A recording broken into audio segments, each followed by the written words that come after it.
investigating the issues behind the news. Anywhere and everywhere, near or far, wherever the news is, we will be there. Signature TV. News in your pocket.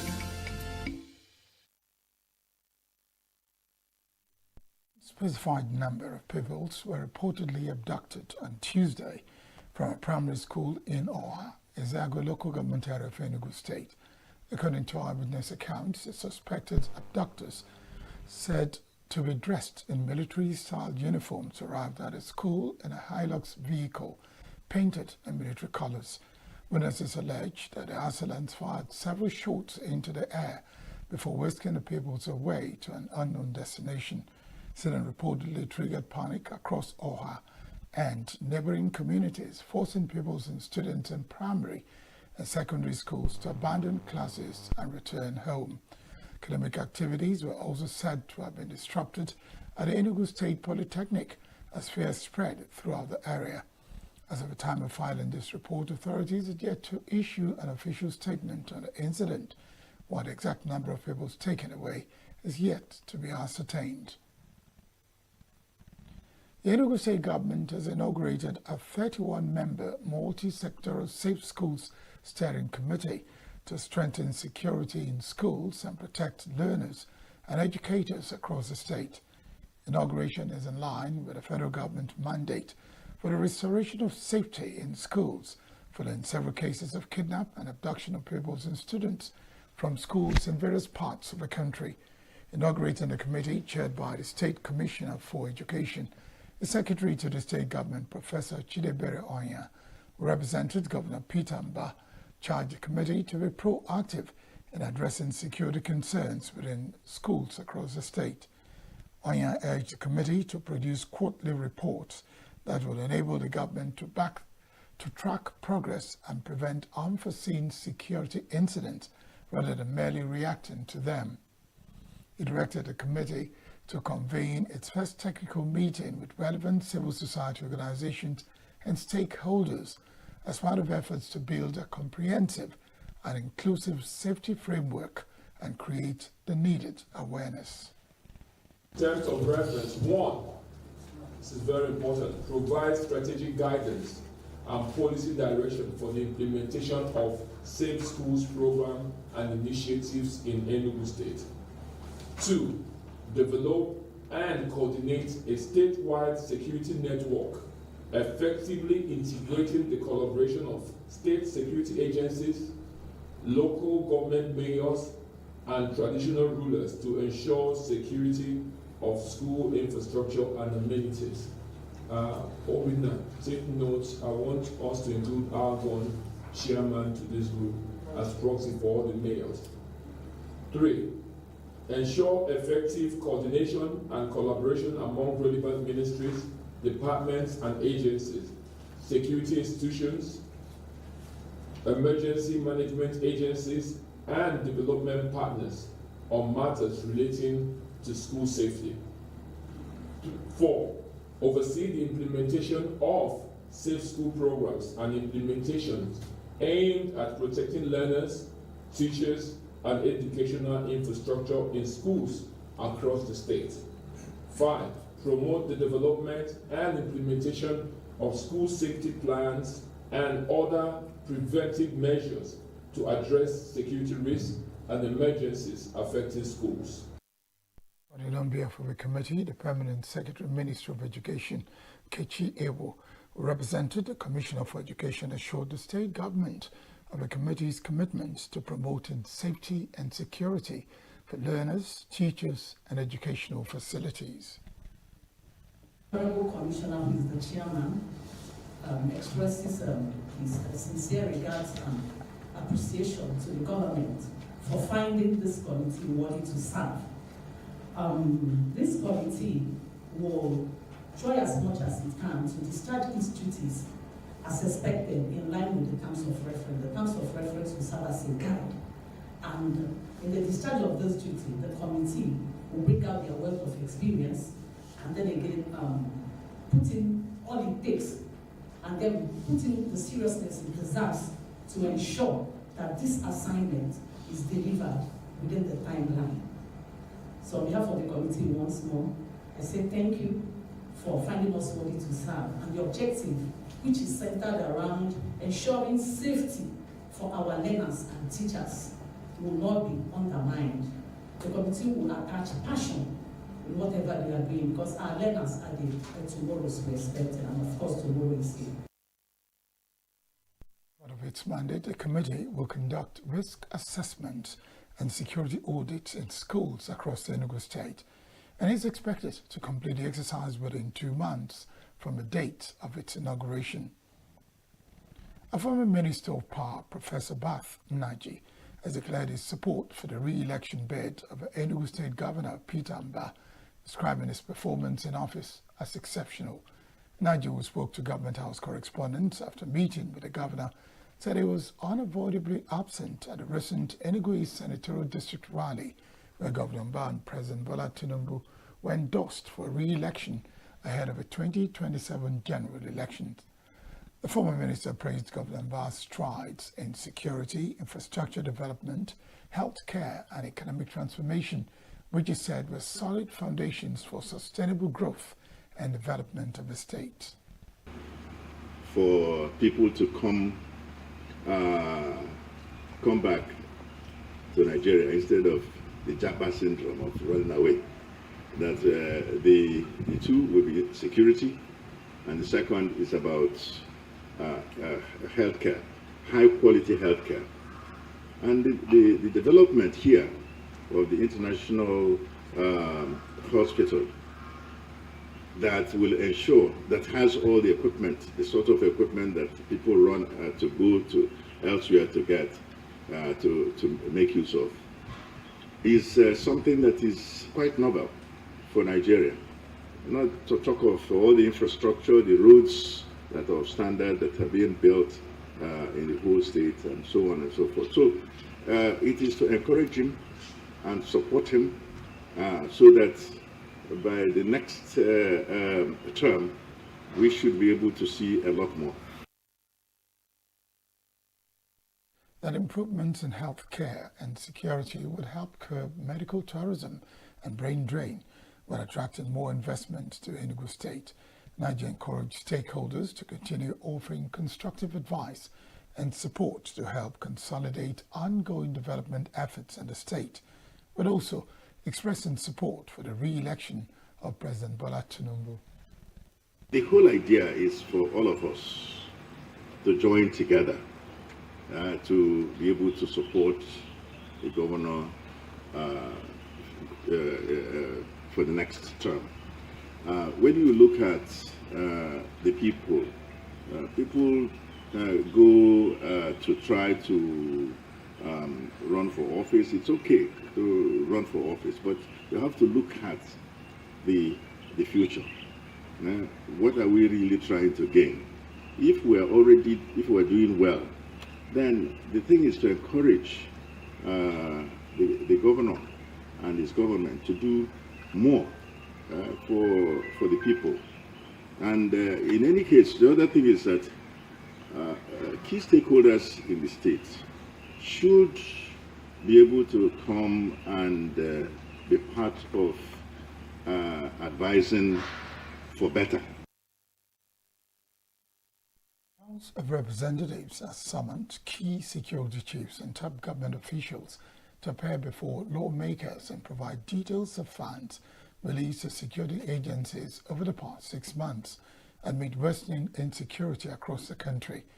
The resolution followed deliberations and a series of motions concerning the deteriorating security situation in several parts of Nigeria. Among those invited are the Minister of Defense, Christopher Musa, the Service Chiefs, Inspector General of Police, Tunji Disu, the Director General of the Department of State Services, Adeola Ajayi, Minister of Finance, Taiwo Yedele, and the Director General of the National Intelligence Agency, Mohammed Mohammed. The outside officials are expected to account for funds allocated to security agencies and explain measures being taken to address the growing wave of kidnappings, banditry, and other security challenges nationwide. Lawmakers also called on President Bola Tinubu to direct the recruitment of forest guards in states affected by insecurity, similar to the initiative recently approved in Oyo State. The resolution comes amid heightened concerns over a series of mass abductions across the country. The House of Representatives says it remains committed to strengthen oversight of security spending and ensuring accountability in the fight against insecurity. The Independent National Electoral Commission, INEC, has filed appeals against two federal high court judgments challenging aspects of its timetable for the 2027 general elections, warning that altering key components of the schedule could disrupt the entire electoral process. INEC Chairman Professor Josh Amopita disclosed this during the Commission's second quarterly consultative meeting with leaders of registered political parties in Abuja. According to him, the Commission reviewed the two court rulings and resolved to seek further legal clarification from appellate courts regarding its constitutional and statutory powers to regulate and coordinate electoral activities. The first judgment, delivered on May 20, 2026, followed a suit filed by the Youth Party and questioned aspects of the timelines contained in INEC's election schedule. A second ruling, issued on May 26, 2026, in a case brought by the Social Democratic Party, upheld INEC's authority to publish an electoral timetable, but notified some timelines relating to candidate nomination and substitution processes. INEC argued that the timetable is an integrated framework made up of interdependent processes that cannot be separated without affecting the smooth conduct of elections. Professor Mobiton cited observations made by the court in the SDP judgment, which acknowledged that an election timetable without timelines for activities such as party membership submissions and primary elections would be incomplete and could create confusion within the electoral system. It stressed that while the Commission respects judicial decisions and remains committed to complying with lawful court orders, the judgments raised important questions concerning the extent of INEC's authority under the Constitution and the Electoral Act. The Inter-Party Advisory Council, IPAC, has described the recently concluded primary elections conducted by political parties ahead of the 2027 general elections as a charade, citing widespread challenges and shortcomings in the candidate nomination process. Speaking on Tuesday at the Independent National Electoral Commission's second quarterly consultative meeting with leaders of political parties in Abuja, IPAC National Chairman Yusuf Dantale said the primary elections exposed significant legal, administrative and operational challenges that require urgent national attention. Dantale blamed many of the problems encountered during the exercise on the provisions of the Electoral Act 2026, particularly Section 84, which restricts political parties to either consensus or direct primaries as modes of candidate nomination. According to him, the removal of indirect primaries from the Electoral Act limited the options available to political parties and forced them into nomination processes that were often neither genuinely democratic nor practically workable. He noted that in several instances, political parties adopted a consensus option despite having multiple aspirants with duly purchased expression of interest and nomination forms. The IPAC chairman said while some aspirants accepted the arrangement in the interest of party unity, others rejected them and challenged the exclusion, arguing that true consensus can only be achieved through the voluntary agreement of all contestants. Dantale stated that the outcome of such disputes has resulted in several court cases, creating uncertainty and avoidable tensions within the political system. It stressed the need for stakeholders to review the nomination framework to ensure future primary elections are more transparent, inclusive, and democratic. Popular Islamic cleric Sheikh Ahmed Gumi has defended his visit to Ibadan last year and made allegations that it was promoting northern Islamic ideologies and attempting to influence religious affairs in Oyo State. A statement posted on his Facebook page on Tuesday, Sheikh Gumi said no individual or group can stop him from visiting any part of Nigeria, stressing that he was not invited to Ibadan by any Muslim organization or individual in the southwest.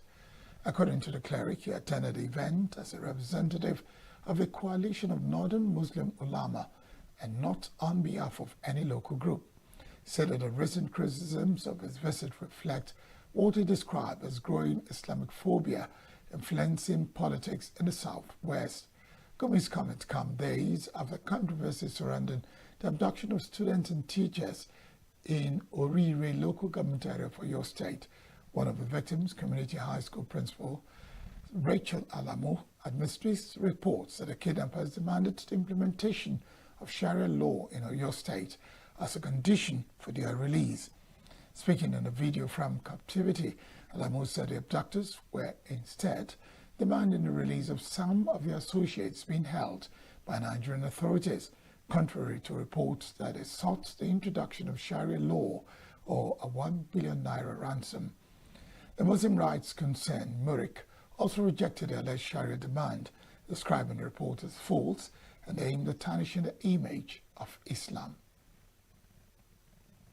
Still to come, Russian attacks killed 5 in Ukraine as Zelensky hails talks with U.S. envoys. Italy's foreign minister slams Israel's Ben-Gvir over flip-flop comments. Stay with us. Every second, every minute, every day, news is breaking, events occur, and there are new developments. At Signature TV, we follow these stories objectively, bringing all sides without bias, explaining the complex issues, breaking down the numbers, and investigating the issues behind the news. Anywhere and everywhere, near or far, wherever the news is, we will be there. Signature TV. News in your pocket.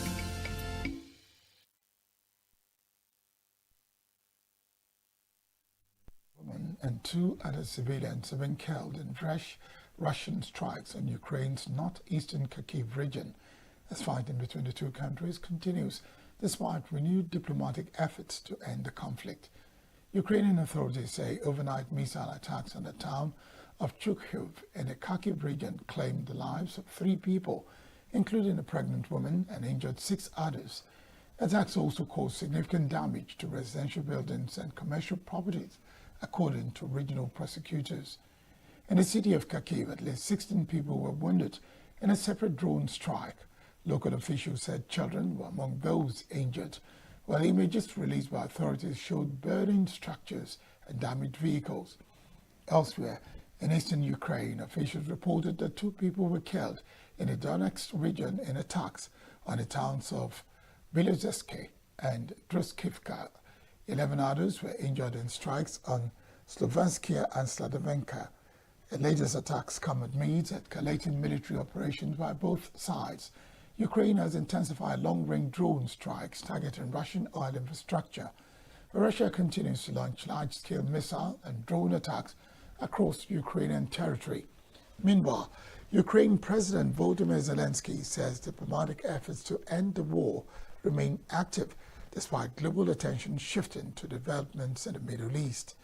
Zelensky revealed that he held what he described as a very positive telephone conversation with United States Special Envoy Steve Witkoff and Jared Kushner, focusing on ways to revive diplomatic engagement aimed at ending the conflict.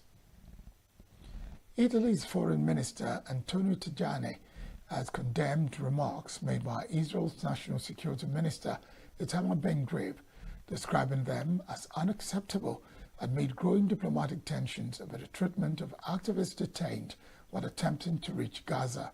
Speaking before the Italian Senate, Antonio Tajani strongly criticized comments made by Israeli National Security Minister Itamar Ben-Gvir after reports emerged that Italian authorities had opened an investigation into the treatment of Italian citizens detained during a global Sumud flotilla mission. Tajani said the remarks were unacceptable and unworthy of a minister, adding that they reflected poorly on Israeli officials' political and moral judgments. A diplomatic row followed comments by Ben-Gvir who reportedly mocked Italy by saying the land of a boot has become the land of a flip-flop, a reference to Italy's changing position on the issue. The controversy stems from the detention of more than 430 activists from dozens of countries who were intercepted by Israeli authorities off the coast of Cyprus while attempting to challenge Israel's blockade of Gaza. Italian media reports that the incident prompted authorities in Rome to launch an inquiry into allegations of torture and kidnapping involving Italian nationals among the detained activists. France has also opened a separate investigation into allegations of war crimes and torture linked to the same incident. Meanwhile, the European Union is considering sanctions against Ben Gvir over his handling of the activists, although member states have yet to reach a consensus. Tajani said Italy will continue to push for punitive measures against the Israeli minister. Police in Northern Ireland have arrested a man on suspicion of attempted murder following a brutal knife attack in Belfast that left a man seriously injured and shocked the local community. The suspect, believed to be a Sudanese national and aged in his 30s, was taken into custody after the incident, which occurred on Kenneth Avenue in North Belfast late Monday night. The victim, a man in his 40s, sustained serious injuries to his face, neck and back and remains hospitalized in critical condition. Police initially identified the suspect as Somali, but later corrected the information describing the change as part of a fast-moving investigation. Videos circulating on social media showed members of the public confronting the alleged attacker before police arrived at the scene. Some residents reportedly intervened to prevent further harm to the victim. Assistant Chief Constable Ryan Henderson of the Police Service of Northern Ireland said a critical incident had been declared and detectives were working to establish the motive behind the attacks. He described the stabbing as brutal assault that has sent shockwaves through the community and praised members of the public who displayed courage and community spirit by stepping in to help. Authorities have urged the public not to share graphic footage of the attack and have appealed for anyone with information to assist the ongoing investigation. 2 crew members of a United States Army helicopter that crashed near the Straits of Hormuz have been rescued in what American officials describe as a first rescue operation carried out using a USC drone. United States Central Command, CENTCOM, confirmed that the 2 soldiers were safely rescued approximately 2 hours after the AH-64 Apache helicopter went down near the coast of Oman while conducting patrol operations in regional waters.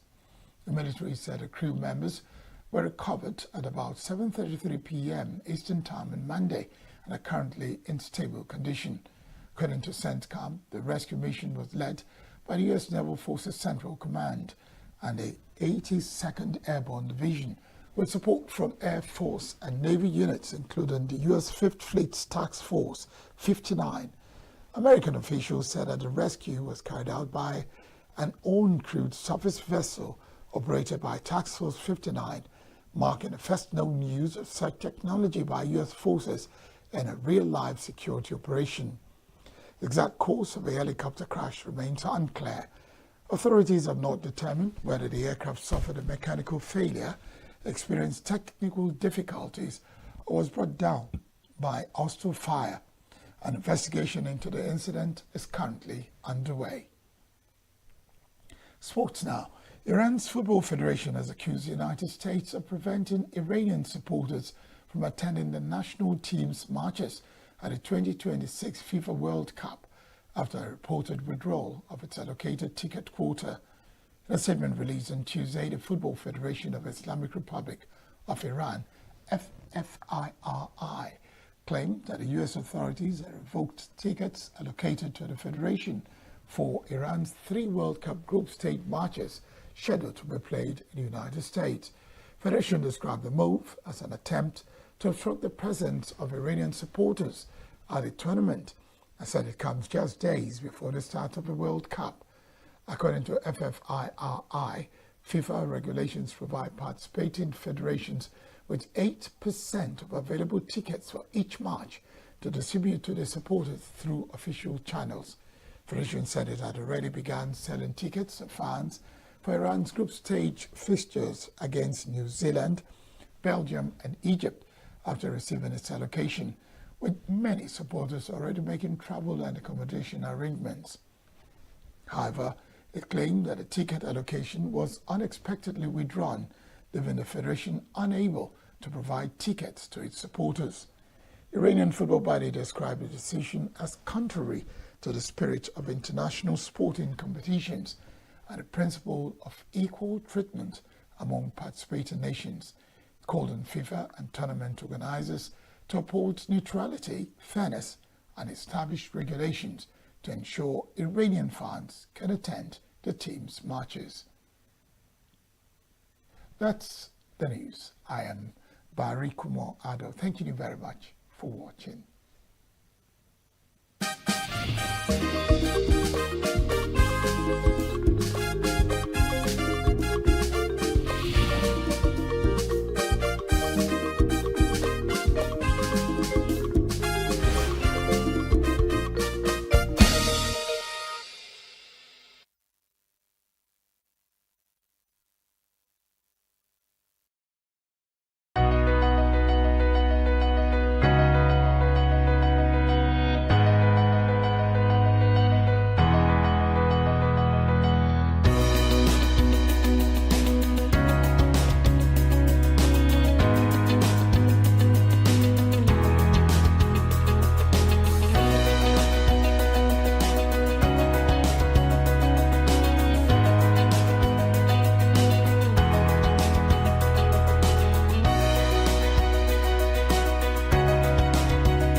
Welcome to The Sage, the program where together we journey to uncover the many hidden treasures in our country. I am Dr. Kechi Obuagu, your privileged sage on this journey. Come walk with me. Come discover with me. In this first episode, and many of the subsequent episodes perhaps to come, we shall be looking at a particular problem of huge importance to our country, Nigeria, and to many other countries across the world. The issue of unemployment, the issue of economic disempowerment. Let me just say that I don't know whether those of you out there are aware of the fact that approximately 80%, that is my rough estimate, of the people in this our country is made up of young people 40 years and below. And our statistics actually say that of this huge population of young people, 40 to 45% of them have no jobs or are underemployed. That's a huge number. That's millions of them. But we also do know that employment has been made so much worse by the pandemic that is currently on all over the world. And therefore, there's an even more urgent need to do something about it. It's not something that government alone can address. We need a multi-sectoral approach where every hand must come on deck, whether it's government or private sector or the NGO sector. In my auspices as the president of Conversations for Change, we are so keenly aware of this. And that is why a prominent part of that program, we're an international nonprofit, is actually helping young people who are keen on being entrepreneurs to become successful entrepreneurs. And so bear with us, because in the next few episodes, you will see many of those amazing young people who have made a success of their business. But again, let me say to many of you, as we said in our pilot episode, that while yes, we will, to begin with, showcase these homegrown ones, We are open to hearing from many, many of you out there who feel either you are or that you know other wonderful entrepreneurs, young entrepreneurs who can be showcased, whom we can learn from. And so in this episode, I'm so excited. I'm so excited because we have a wonderful discovery for you. A young lady, extremely talented, dynamic, hardworking, creative, innovative. I could go on and on. A young lady that truly, truly has inspired me for the past few months. Stay with me. We shall unveil the package.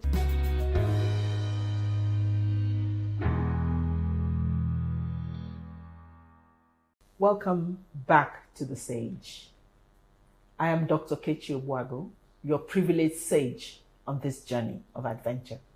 It is with a great deal of pleasure that I introduce Ngozi Roland Onuebumoke.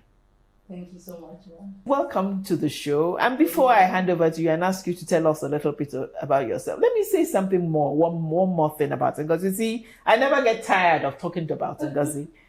But not only is Ngozi hardworking and enterprising, I think one of the things that endeared me to Ngozi after I met her is she embodies that concept of social entrepreneurship. Mm-hmm. A heart that is large, a heart that gives from her own successes, that forever is wanting to teach, to mentor, to take others along with her. And she's a living testimony of the fact that when you give, that is when you truly receive. Yes, sir. Ngozi, welcome to the show. Thank you. Please tell us about yourself. Thank you. I'm Ngozi Roland Onuebumoke, a graduate of agricultural economics from the Premium University of Ibadan. I also hold a master's degree in business administration. I am the CEO of Safi Event Managers, an event management and catering outfit. I'm also the CEO of Sem Foods and Spices, where we produce natural and healthy spices. I'm also the convener of Business Mind Foundation.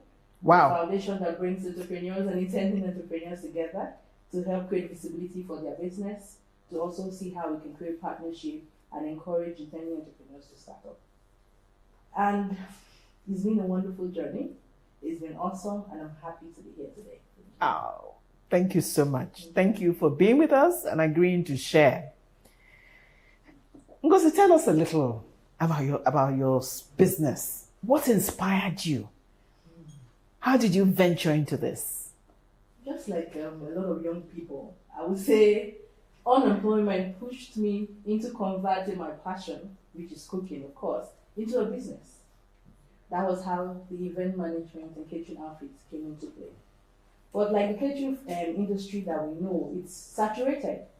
So I decided to create a niche for myself, which is the MSG-free catering. That is cooking without our conventional seasoning cubes.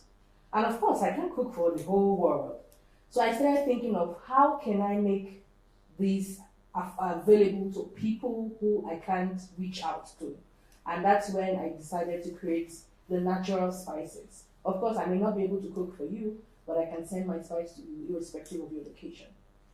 And so I launched Sem Spices. And 2 weeks after, I had a terrible, terrible accident that almost took my life. In fact, I had about 28 stitches in my head. So it was a downtime for me. It almost led me into depression. I was discouraged. And the money I used in starting the business, funny enough, was money that was deposited for a wedding I was supposed to cater for. You know, I had this dream, I had this vision, this plan that, like a lot of Nigerians will say, I will just blow when I start, But it didn't happen. I didn't see it happen. And then the wedding was still coming, irrespective of my accident, of course. I was still going to cater for the wedding. So it was a downtime for me. And along the line, a friend told me about Conversation for Change. Oh, there's an application for a fellowship program, and of course they could give you grants and all that. I said, Nigeria, they've come again. Which one is fellowship program and grants? So I reluctantly applied. And I was surprised, like 2 days later, I got a call, we are invited for an interview. I said, are these people real? Interview? How?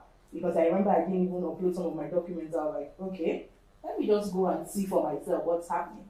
And I was told that out of over 200 applicants, 60 were shortlisted, and I was among the 60. I was like, okay. I met the panel, I shared my experience, my passion. It's my passion, so when I'm talking about it, it's a passion. So I talked to them and they said, okay, we'll get back to you. And out of the 60, 15 were shortlisted. And I was still part of them. We were like, okay, I can see, And then we started the fellowship program. They took us through a lot of training. And it made me understand business from a different perspective. So I would say Conversation for Change inspired me to take the next step. They taught me not just to build a business to finance my immediate needs, but to build a legacy for my unborn generation. They taught me how to build structure in my business. So it's a major inspiration. And from there, you talked about social entrepreneurship. Honestly, I didn't even think about that or know about that until I came to Conversation for Change. So they taught us what social entrepreneurship was, about giving back. And that was what birthed Business Mind Foundation. Because I thought, I've learned something from this platform. I can teach it to others who don't have the privilege. Yeah. Of How wonderful. this knowledge. How truly wonderful. And today, glory to God, over 1,200 members, and we are growing. So C4C is a major inspiration in my business. Great. This is, I'm overwhelmed myself. I wasn't quite expecting to hear that. Okay. But it is what you are. And for us in C4C, it just brings out all those qualities which we are convinced is what we need for this country, for the world as a whole. That where young people come out, have the courage, follow their dream and their passion, work hard, and then, but also with a spirit of giving, that is the answer to the world's problem. Yeah. So Ngozi, wonderful. Thank you for being on the show and for sharing what drives you and the various brands you're in. Stay with us. When we come back, Ngozi will tell us a little bit more about how she survived the COVID, or perhaps you haven't survived. Stay with us. We'll be back.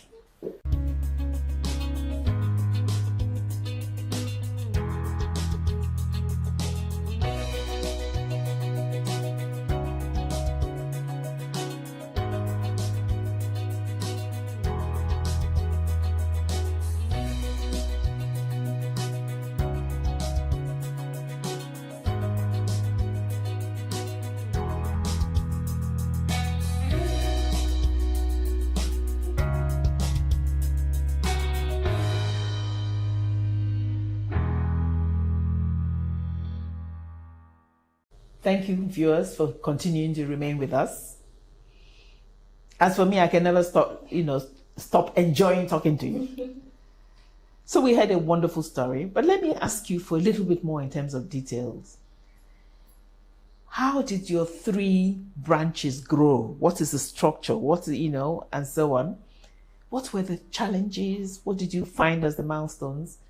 And how indeed, so in addition to a little more understanding of your various arms of business and how you have grown, over time, I know you have, but also how have you survived the COVID? Thank you very much. It's not been an easy journey. Before I joined the C4C fellowship program, I had just 4 spices.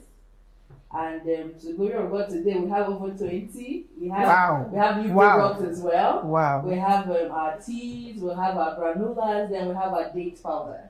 Okay. So it's been an amazing journey. Not easy, but like I said, what C4C did for me was to take me back to the roots. It was like starting afresh. I had to get everything right. From my accounting, to my staff management, to my customer service. I had to build a structure. I started afresh, trying to write down the visions, trying to create my business plan. I started doing my business canvas, and it helped me put everything I needed in place. So yes, I didn't have everything I needed available, but I had it at the back of my mind that this is what I need to make this business succeed. A lot of people go into business without really knowing what it takes. So at the end of the day, when they get into, when they are faced with challenges, you see it's a problem. So apart from putting this whole idea on paper, having the knowledge of what I needed, I try to anticipate possible challenges so that when they occur, I just easily go over them instead of them taking me back. So building this structure helped me to know, okay, this is what I make from my sales. In fact, first of all, I had to start afresh to be sure that I'm even making profits. Because the first thing they taught us in the C14 was, is your business a profitable one? So I had to go back to say, okay. And I discovered that, funny enough, in some of my products, I wasn't making profits. So I had to go back to the drawing board to make sure that I got everything right. So my costing, some of these new entrepreneurs, when you're selling the business, you don't know you have to equate like the NEPA bills and all that. So these are knowledges that I was equipped with during the fellowship program. So in building the structure, I knew the number of staffs I needed, I could afford at that particular time so that I don't run at a loss. So I knew the competence, what I needed to look out for in getting my staff. I knew what I needed as a person to also upgrade myself in terms of knowledge. So what I did was to try, because the whole spice thing, I didn't go for training. I wasn't trained on it. It was just a natural thing that came into it. So I needed to do some short courses to make sure I was on point. So when I'm talking to people, I'm not just talking from the point of passion, I'm talking from the point of knowledge, experience and authority. So it's a different thing when somebody comes to tell you that, oh, use this, and then this happens. But I'm telling you what is going to happen, so I'm ready and equipped for every question you have for me. And I see that has even encouraged a lot of people to patronize me. Then part of the challenge was funding, which was something that Conversation for Change really helped me. From the grant I got, I was able to get the major equipment which I needed, which was a dehydrator. Because the dehydrator for my kind of business is very important. The difference between sun drying and dehydrating is sun drying reduces some of the nutrients of those ingredients I use. But when I dehydrate, it just eliminates the water content of the ingredients. So the funding aspect of the challenge. Then because I was a new business, a lot of people have this, oh, she's new, does she know what she's doing? Entering the market was a big deal. So the next thing I did was gifting. I give you my product for free. Go and try it out. If you trial will convince you. A trial will convince you. So I knew I was selling trust and not trash. So I took that bold step. So initially it wasn't so profitable because I had to use my money to get money. So by the time people started using it, I started getting return customers and referrals. So that was how the business grew. And then people started calling me. So even in the COVID period, of course, the catering business was almost locked down, And then I thought to myself, okay, there's a pandemic. How do I come in? How do I help? How do I make money from the situation? And I said, okay, I have something I am offering, which is a healthier alternative to the conventional spices you have in the market. I started researching, which is one of the major things I learned from C4C. You don't just go into things like that. You have to research. You have to read. You have to, go to the internet. What do you do with your YouTube? What do you do to Google? You have to get information and be updated. So I said, okay, this is a pandemic that, of course, attacks the immune system. What can I offer? And that was how Great question. Great question. So I went back to the drawing board and I said, okay, we have to boost our immune system. And then I brought my flu tea, which is an immune booster. And I put it up on social media. Get this product for your natural way to just prevent the whole COVID thing. And funny enough, it sold. This COVID has been my best period. Wow. Not in terms of the pandemic, but in terms of business. I've made my maximum profits. I made sales of over 1.5 million in COVID alone from my spices and my teas. And then the COVID, because a lot of people were at home, they started paying more attention to their health. They started having time for social media to read, okay, what's new, what's healthy. So in the COVID, my vision expanded from creating healthy alternatives to conventional spices to creating healthy alternatives to everything that enters your mouth. So name it. We started with our teas, we started with our granola, and we went into date powder production, which is, of course, your natural alternative to your sugar. So even if you're diabetic, of course, you can use it for your cereal, you can use it for your... But the flu tea has been amazing. And we have also launched our calming tea to help reduce the stress. You didn't bring flu tea for us to see? To help reduce the stress the COVID has brought. But a lot of people have lost their jobs. A lot of people are going through emotional stress. All you just need is our calming tea and you're good. And everything is 100% natural. No artificial additive, no preservatives. But even in the COVID period, another advantage we had were we started having distributors. Okay. We started having customers from different states.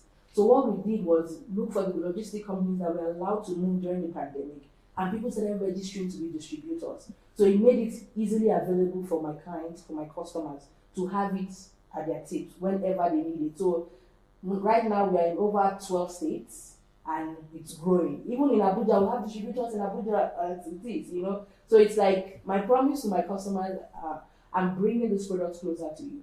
So that is when we launched into the distributorship thing. And it's been amazing and it's really growing. But the most important thing I learned is to sell trust and not trash. Because when you pay attention to quality above profit, the business or the product speaks for itself.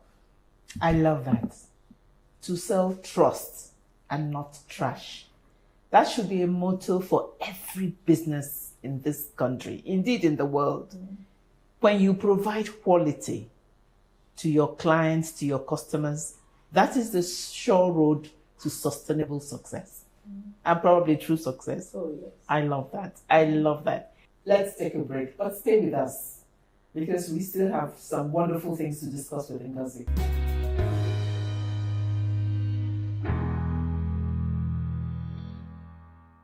Welcome back. We've come almost to the end, but still a very, very interesting and stimulating part. Ngozi, let me ask you, can you describe a little bit more about your business? How big is it? How many people do you provide jobs for? You know, yeah, let's whet the appetite of people out there. Currently, I have 2 permanent staffs and 3 contract staff. Then we have about 12 distributors. So I would say I'm also creating jobs for them because they are selling my product and making extra cash. And the beautiful thing is that most of those distributors have businesses that were really affected by the COVID.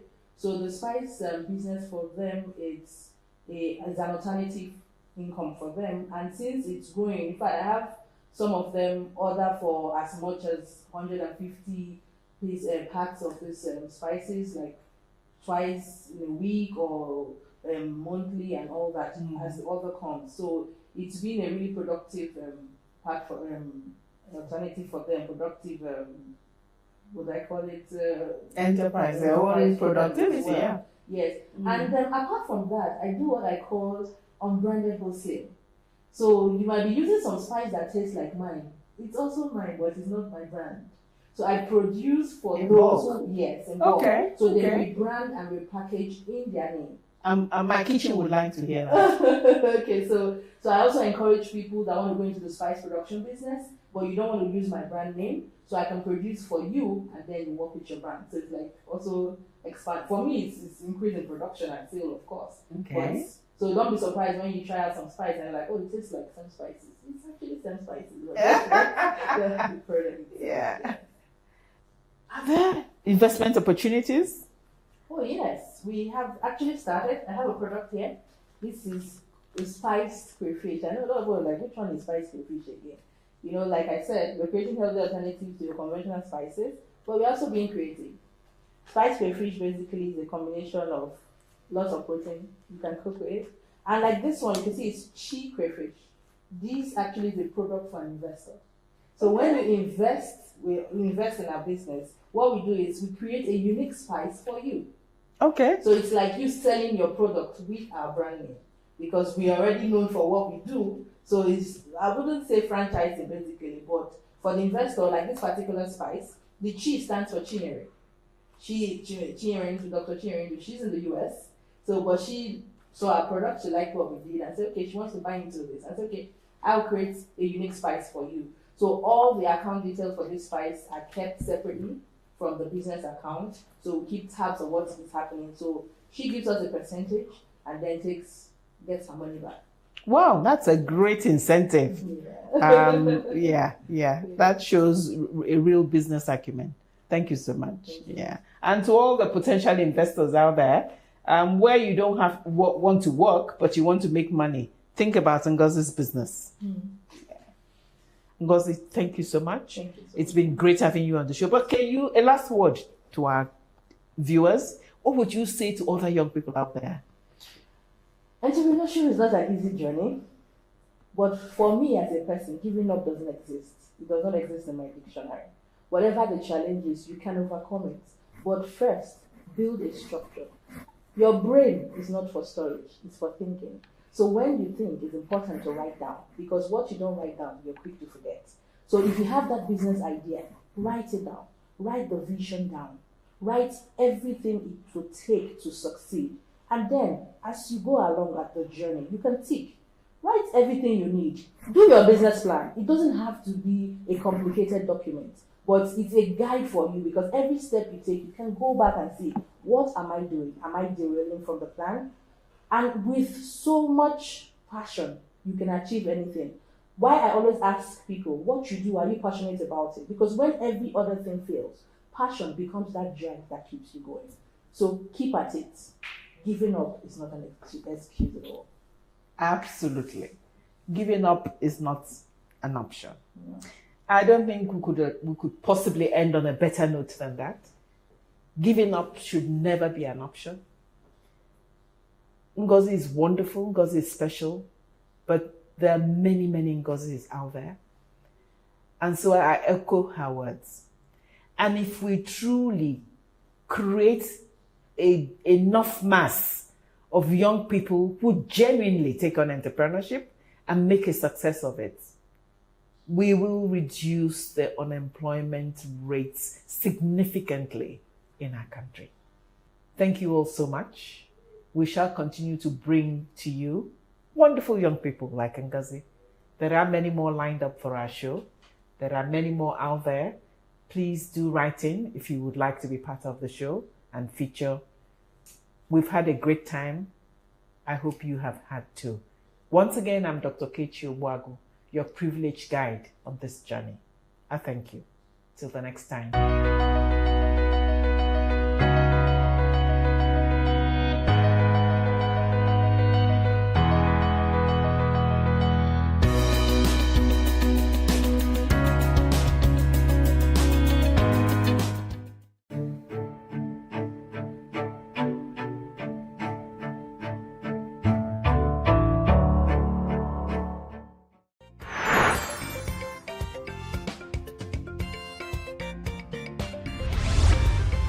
Signature TV, news in your pocket.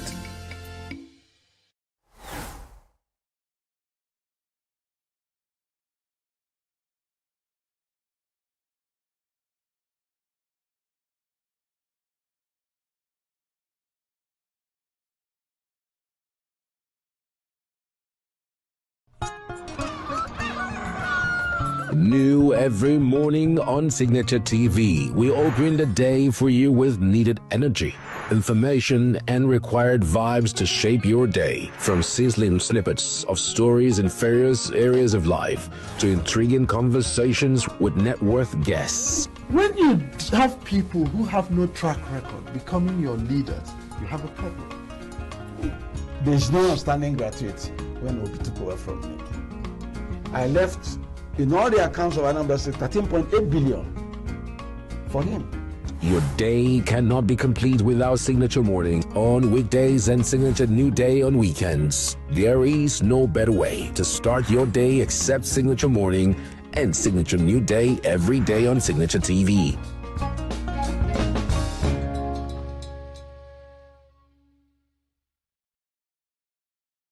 Every second, every minute, every day, news is breaking, events occur, and there are new developments. At Signature TV, we follow these stories objectively, bringing all sides without bias, explaining the complex issues, breaking down the numbers, and investigating the issues behind the news. Anywhere and everywhere, near or far, wherever the news is, we will be there. Signature TV. News in your pocket.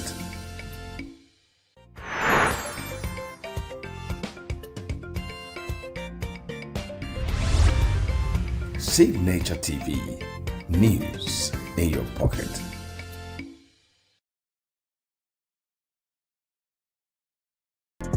Get plugged into the heartbeat of entertainment on The Hub, your ultimate show on e-vibes. From trending stories and social media drama to top charting music, must-watch movies and exciting moments from the world of arts, we've got it all. Join us for unmissable conversations with your favorite entertainment personalities, plus fun segments every week. I should try harder, so... Okay, I don't know that one. Outfit of the day. Oh, I don't do that. That's some Gen Z stuff. Oh, now you say it's a Gen Z stuff. It's everything you love about entertainment, served fresh every week at 1 p.m. with weekend repeats just in case you missed it. The Hubs on E-Vibes, where the vibes never stop. Only on Signature TV.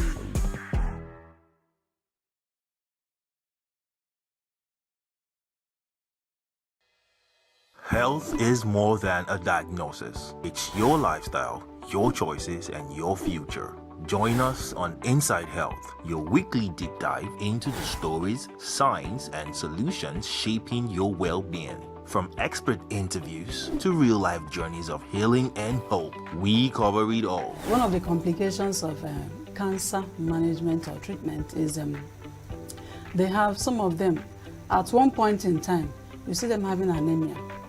Okay, so you see them at times being transfused. But at the same time, you come in with a diet.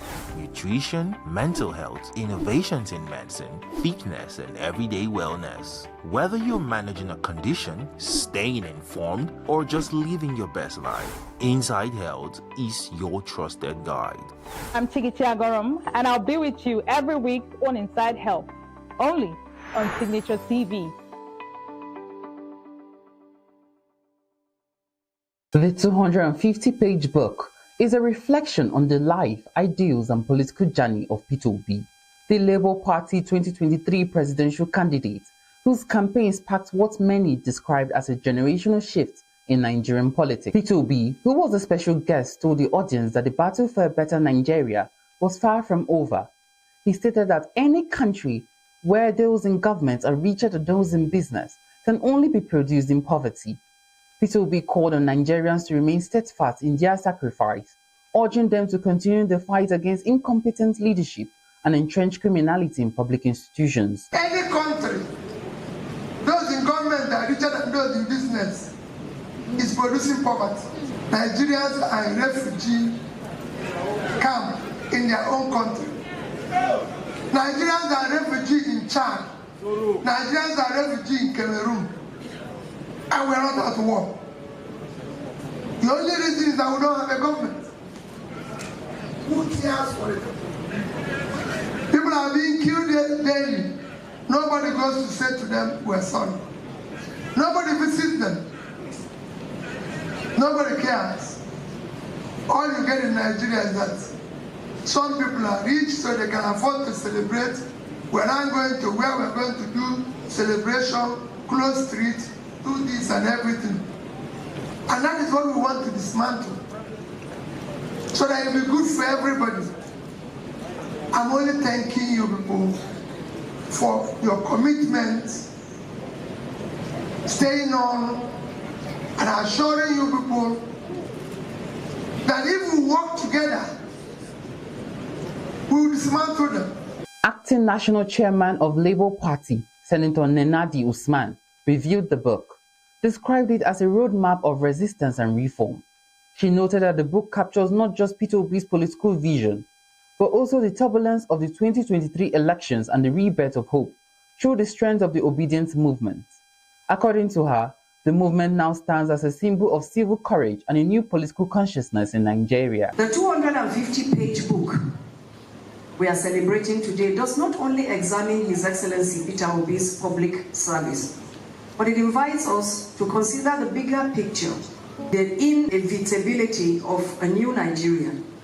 Indeed, as we said some moments ago, a new Nigeria is possible. Through the 26 illuminating chapters, we are taken on a journey of disruption, reform, resistance, and rebirth.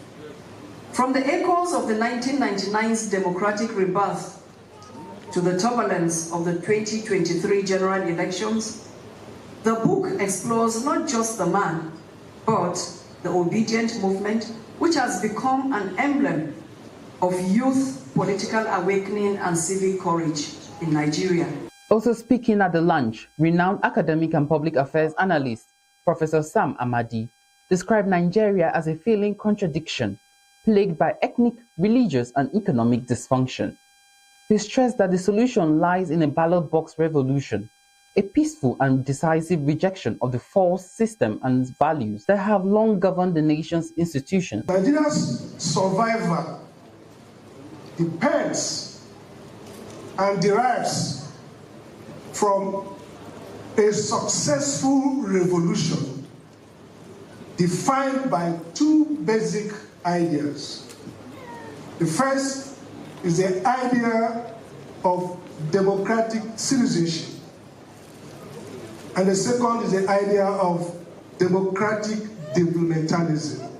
Nigeria has not been able to transform because of low energy politics, low energy, elitist politics, structure, co-ops, political leaders, then governors, honorable members, they sign agreements, give them return ticket, low energy politics.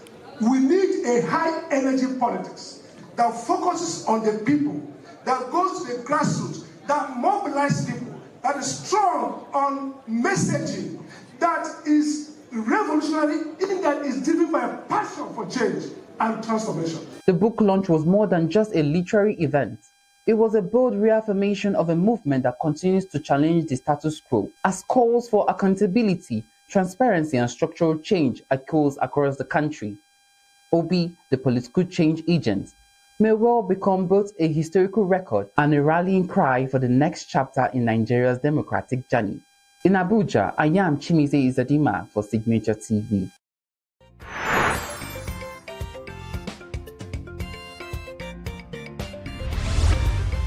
Signature TV, news in your pocket.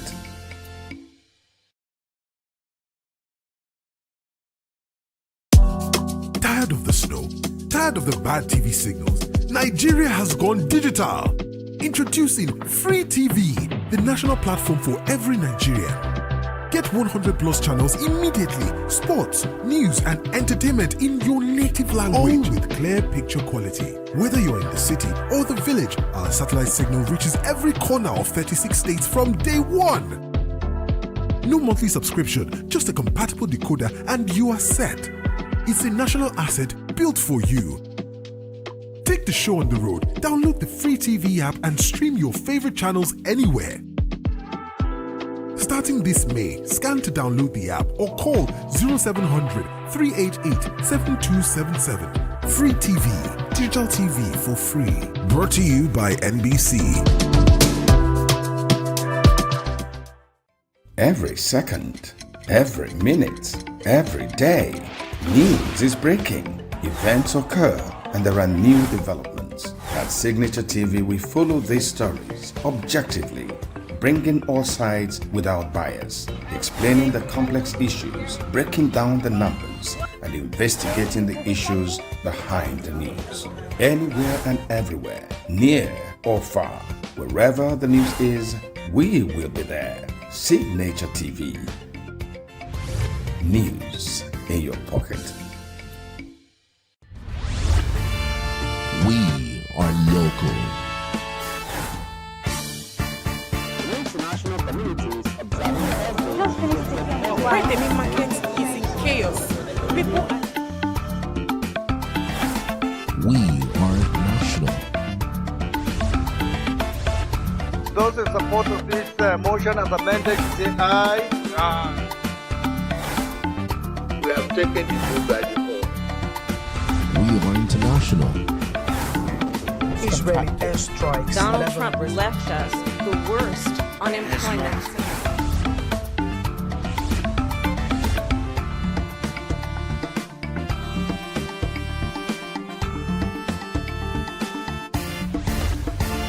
Signature TV, news in your pocket. Get plugged into the heartbeat of entertainment on The Hub, your ultimate show on e-vibes. From trending stories and social media drama to top charting music, must-watch movies and exciting moments from the world of arts, we've got it all. Join us for unmissable conversations with your favorite entertainment personalities, plus fun segments every week. So I should try harder. So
Hello Nigeria, good morning and welcome to Signature Morning on Signature Television.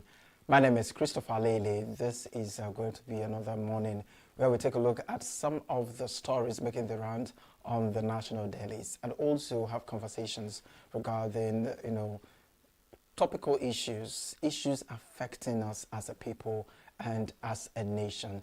It promises to be entertaining, of course, exciting and informative. Stay with us. Coming up shortly is the newspaper review.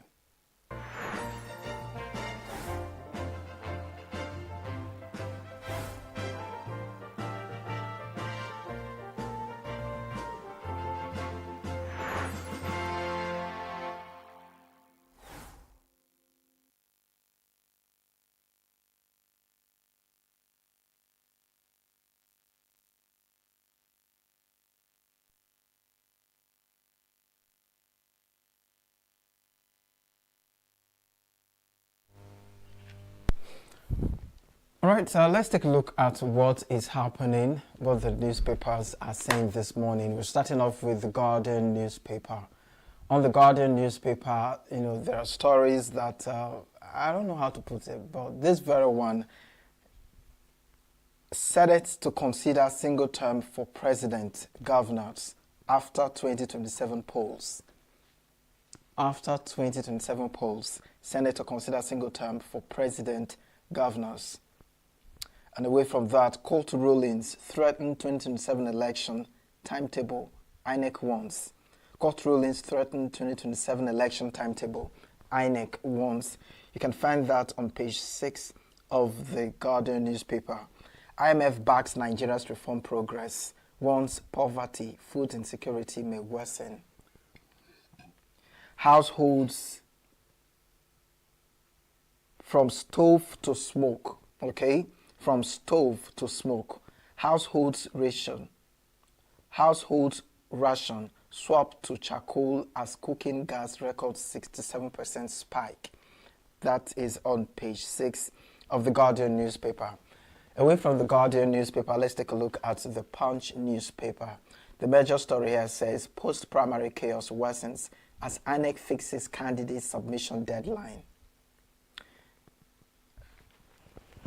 Another story here says Nigeria's foreign debt to hit $72.6 billion after 2027 polls. IMF speaking there. Lumilo appointed chairman of Seplat Energy. That you can find on page 9. That's just about it. NAS passed state police bill this week. Senate leader speaking there. All right, we'll go to the next paper, the Vanguard newspaper. On the Vanguard newspaper, IMF cancels federal government a $5 billion UAE loan. 6 higher taxes. Nigeria moving in right direction. Federal government speaking there. I like that. Federal government says Nigeria is moving in the right direction. There are riders here for this very story. Unveils Tinubu's scorecard. Defense reforms. highlights economic gains, 1 million student loan beneficiaries, tax reforms, anti-graft successes, says it is prepared to be judged by evidence. Nice. Still on the Vanguard newspaper, after rescue of 416 captives in Borno, 11 more kidnapped women regain freedom. Reps summon service chiefs, finance minister over security spending. All right, and that's just about it. On the Vanguard newspaper, we take a look at the Daily Independent newspaper. On the Daily Independent newspaper, Tinubu sets up Ebola task force, OK's 10 billion naira emergency fund. Senate calls for ban on imported fabrics. Despite inflation, security woes, Nigeria is progressing. Federal government speaking there. Rider says to unveil national ranching policy next week.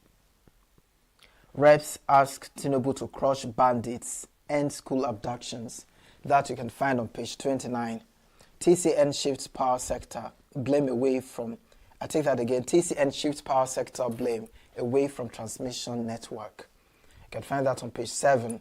Nigeria's reforms growing economy, but poverty still pervades. That IMF speaking there. Ateko was part of decision for rotational presidency. Akuma speaking there. Tinubu vows no safe haven for corruption under his administration.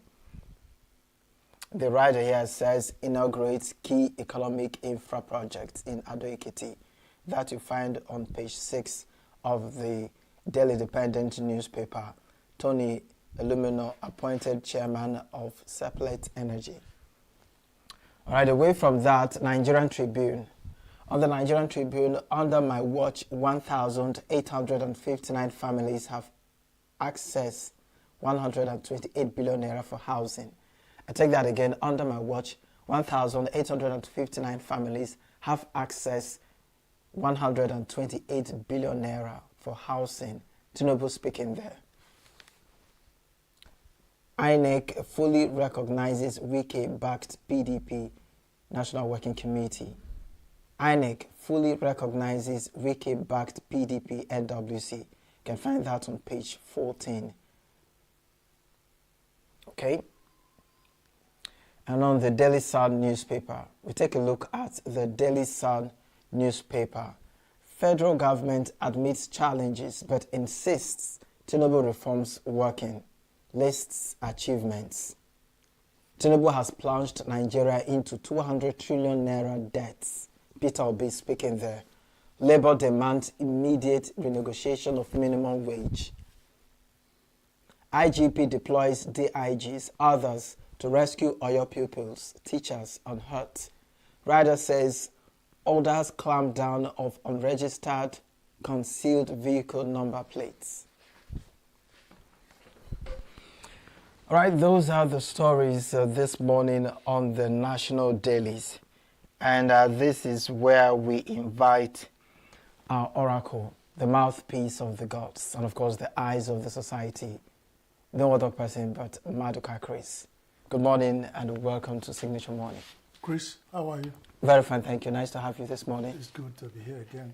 Mm-hmm. And suffering and smiling in Nigeria. Suffering and smiling indeed. You know, so how do you manage to still have this cap on, regardless the challenges? When this cap goes, I want to die standing. If this cap goes, I am gone. So whether I'm empty stomached, I will have this cap on because I have decided to take it as my identity to move on in what I'm doing. So it's with me. It has come to stay. Despite empty stomach, despite hardship, hunger, high tariff, insecurity and all, and the inconsistency and the deception of the political office holders, whatever they do, it will not remove this cap. Nice. I'll still wear it. All right. So the Senate are considering single term for president governors after 2027 elections. Beautiful idea. Wrong timing. Deception. This idea was mooted a long time ago. Why now? And they still have to be after 2027 election. Where will they be? what time for Senate? Why is he only president? If they are sincere, they should put the whole thing. There are a certain number of years you serve. How those electoral positions, ENUGU. The presidents in Nigeria, 4 years, 8 years. Governor, the same. What of the people who are saying this? Does that tell you something is wrong? And the way they have moved it, do you know that the way Nigeria is going, if you are talking about the tenure of the present government that has still have about a year to go, or thereabout,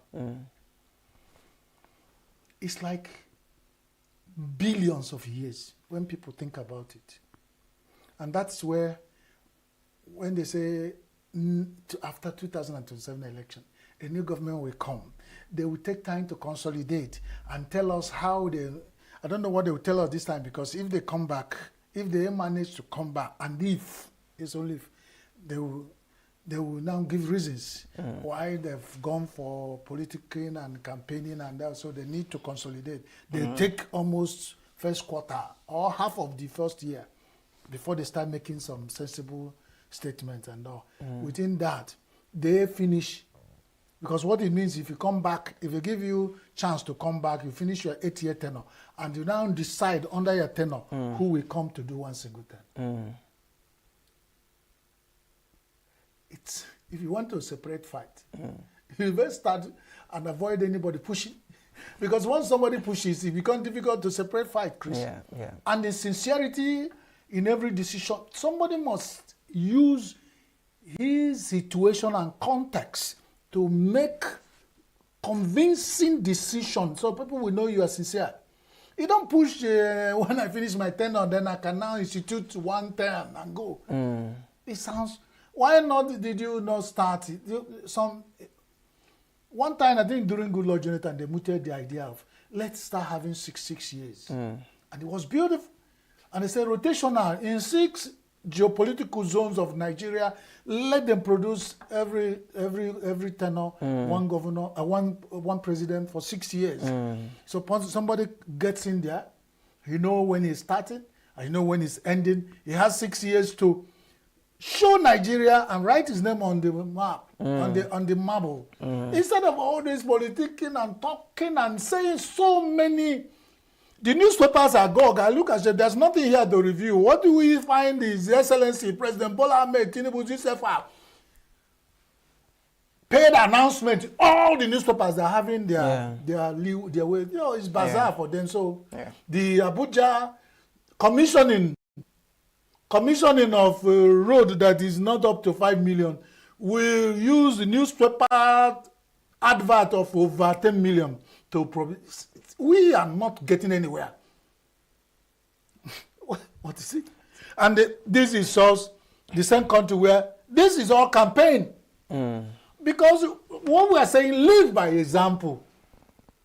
Your government in place, do things that so that people will know when the others are doing it, you hit hard. Not when you are disposing the whole things to yourself, then others become appendage. Okay, the federal government says Nigeria is moving in the right direction, and then there is a statement here that is interesting.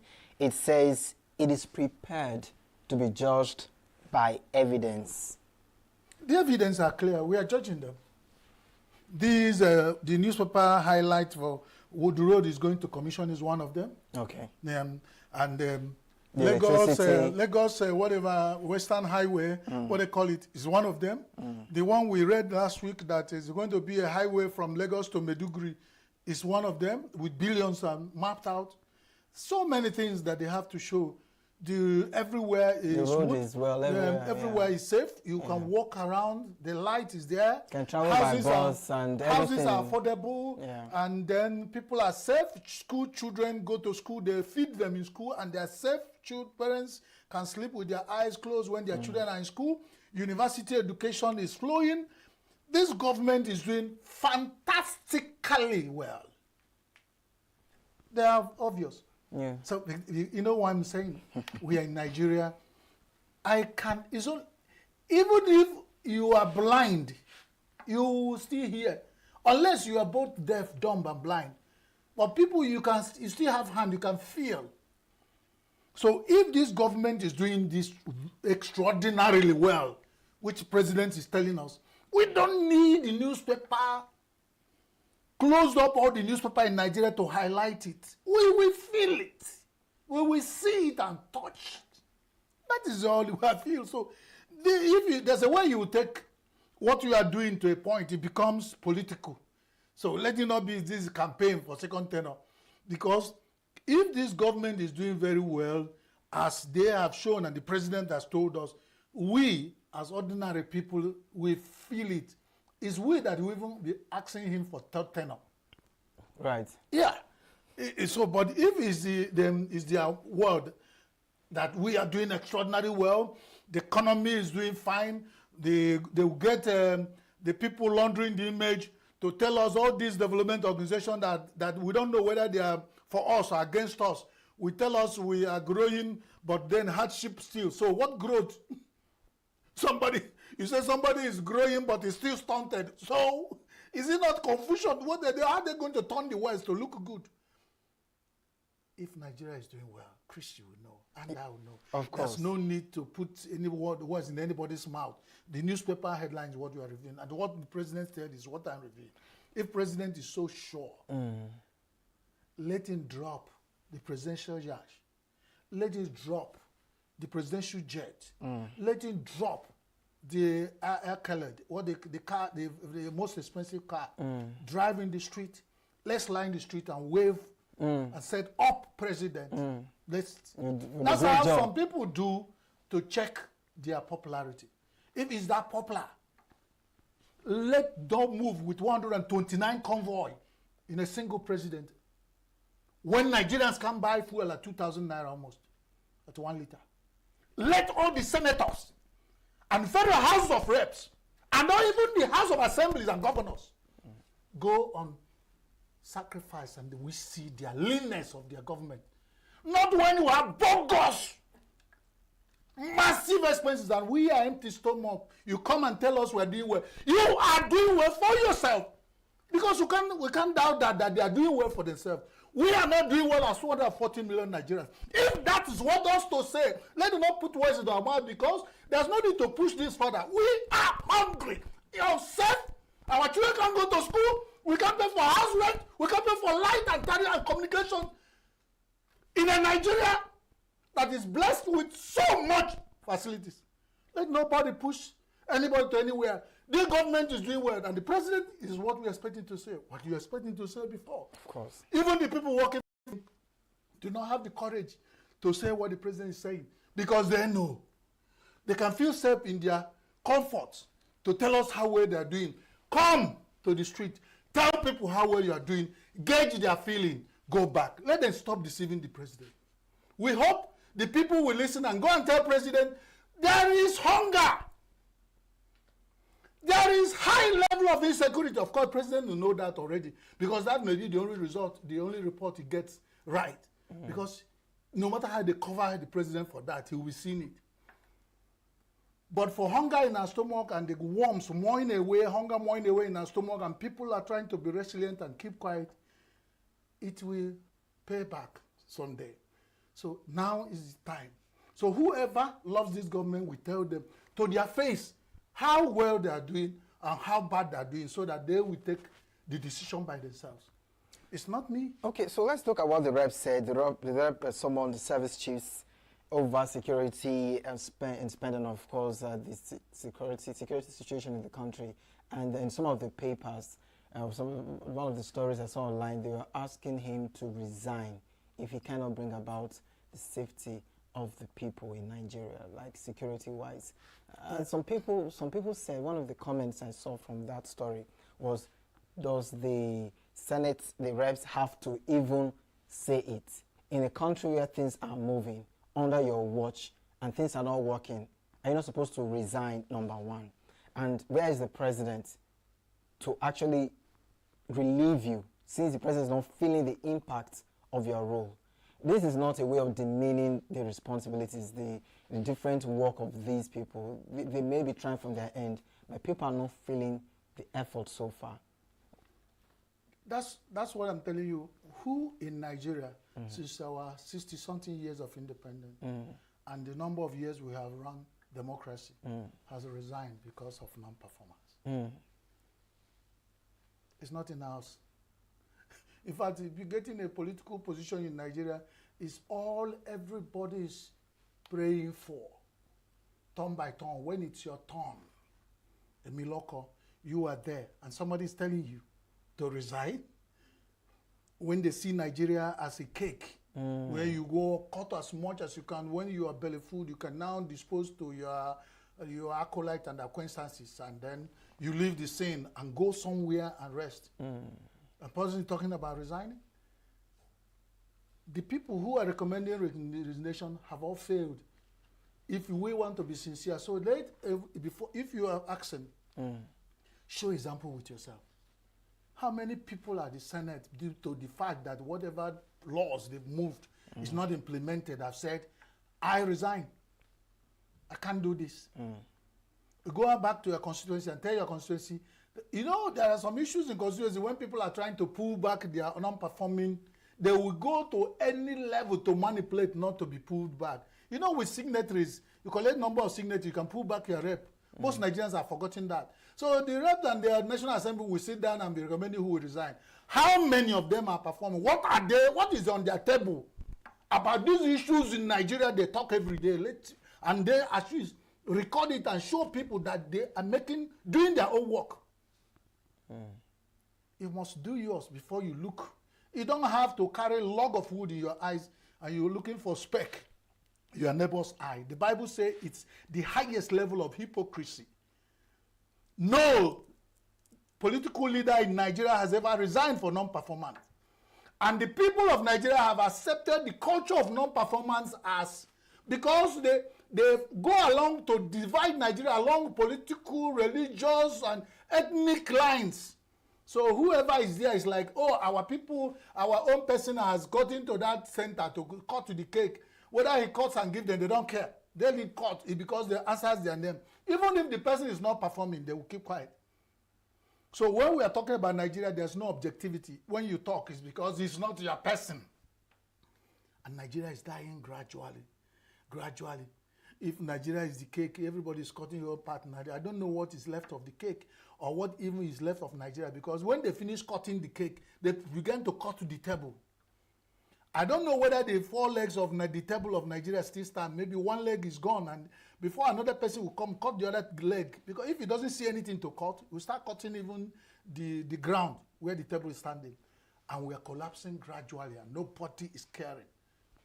I think will happen. We look for international community to come and help Nigeria solve a problem where people we are paying with our blood and sweat are in the National Assembly, sitting down, dining and whining with the president.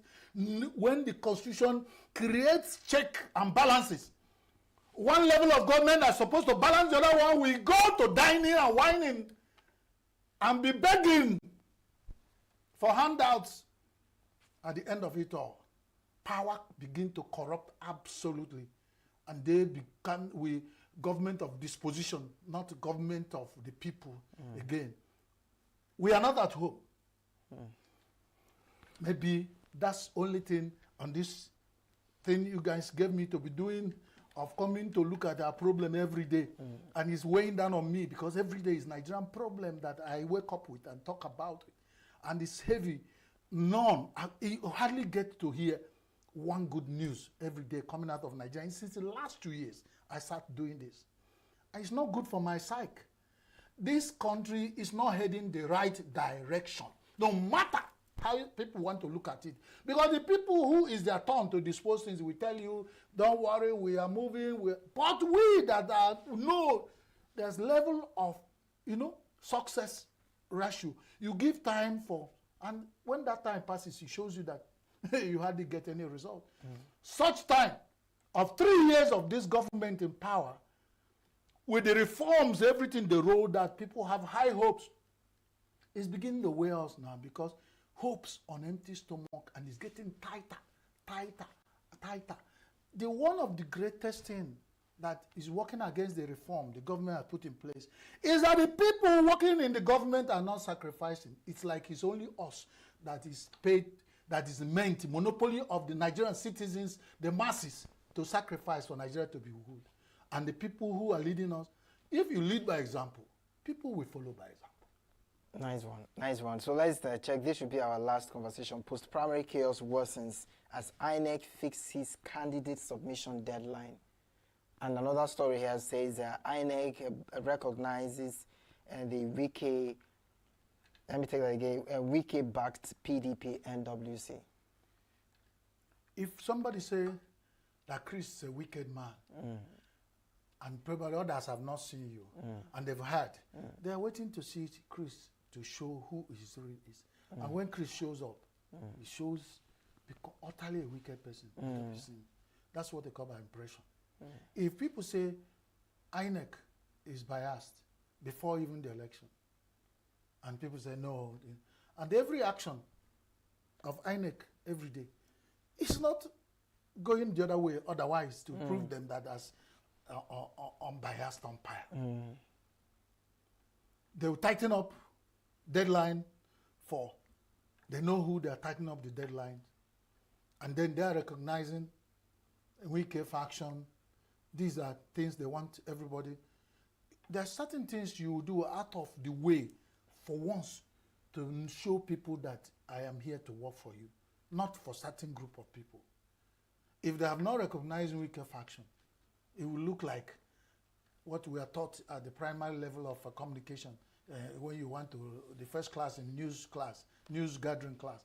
They will tell you when a man, when dog dies, when a chicken dies in front of a dog's house, it's not news.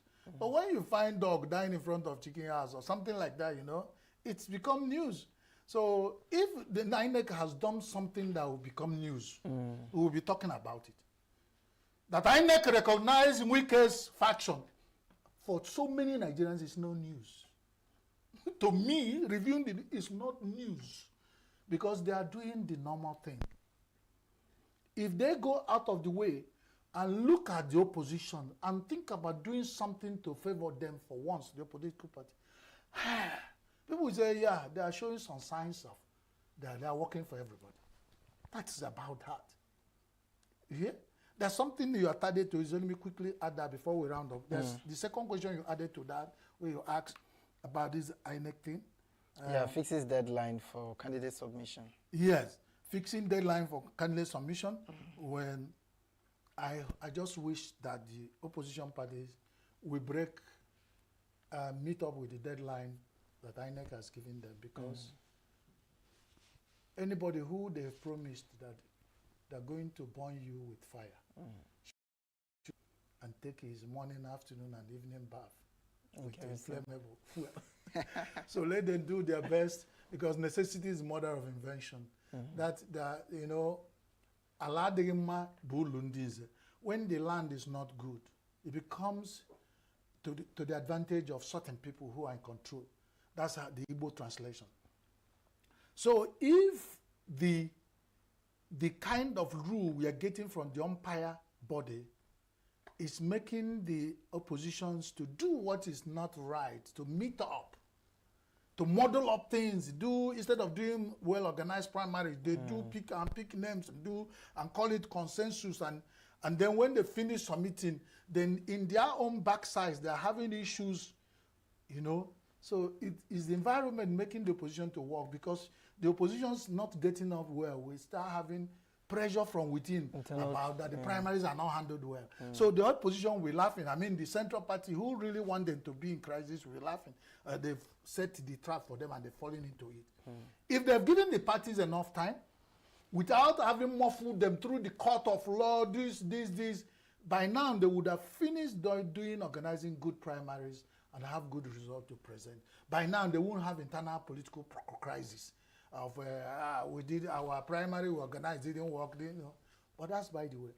Whatever it is, what we are looking for at the bottom of any plate of soup, when you dip your hand deep, turn in there, is either you are looking for meat or fish, any of those proteinous chewables.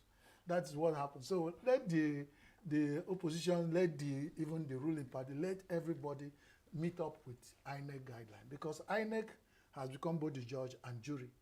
In a game, they're supposed to be the umpire and set the rules and make sure when you appear to play the game, they will be marking your offside and the penalty and all. Now they seem to be part of playing. And that is what the psychological people will see.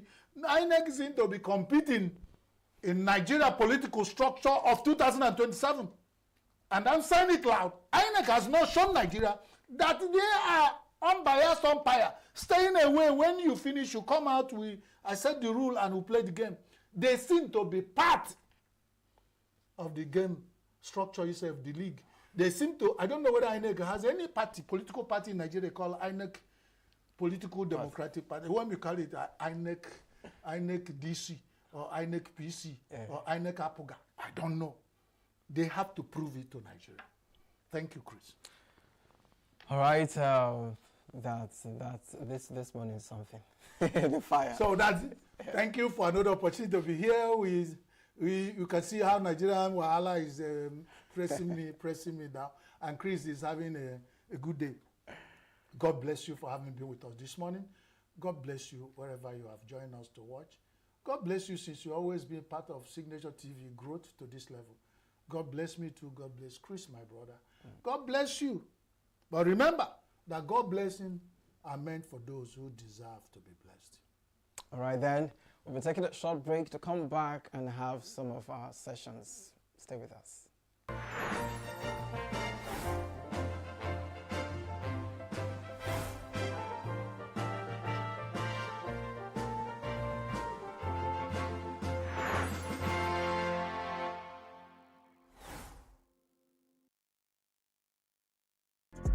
Get plugged into the heartbeat of entertainment on The Hub, your ultimate show on e-vibes. From trending stories and social media drama to top charting music, must-watch movies and exciting moments from the world of arts, we've got it all. Join us for unmissable conversations with your favorite entertainment personalities, plus fun segments every week. So I should try harder. So Okay, I don't know that one. outfit of the day. Oh, I don't do that. That's some Gen Z stuff. Oh, now you say it's a Gen Z stuff. It's everything you love about entertainment, served fresh every week at 1 p.m. with weekend repeats just in case you missed it. The Hub's on e-vibes, where the vibes never stop. Only on Signature TV.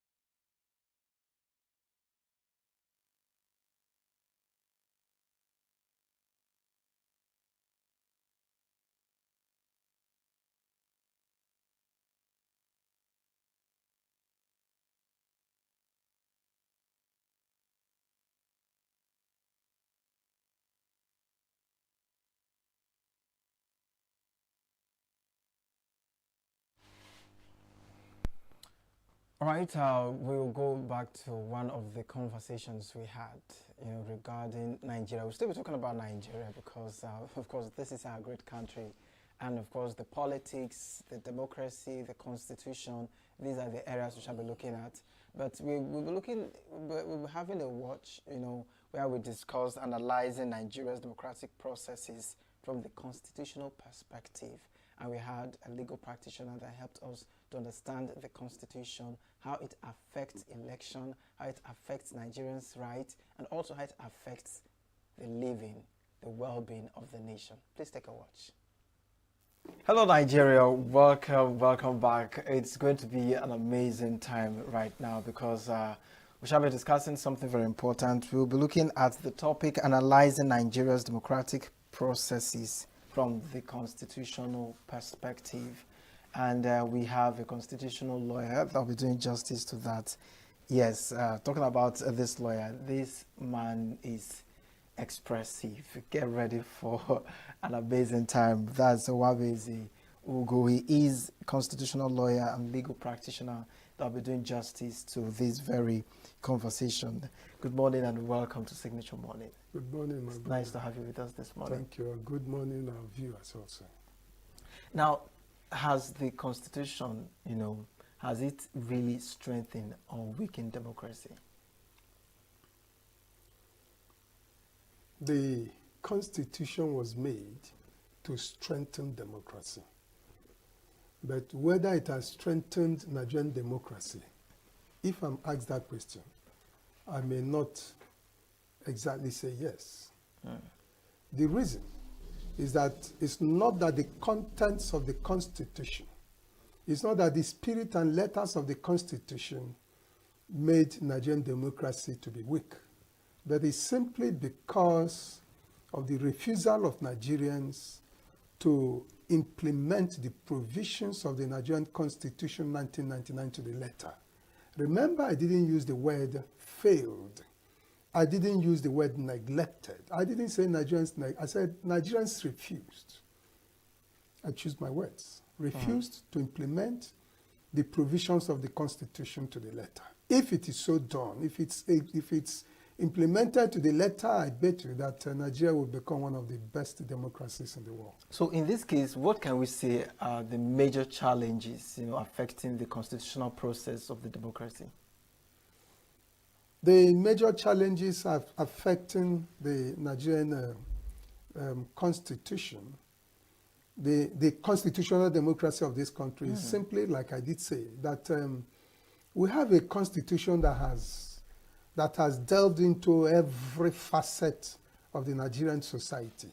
A constitution that has taken care of what should be done at each point in time. The constitution has assigned responsibilities.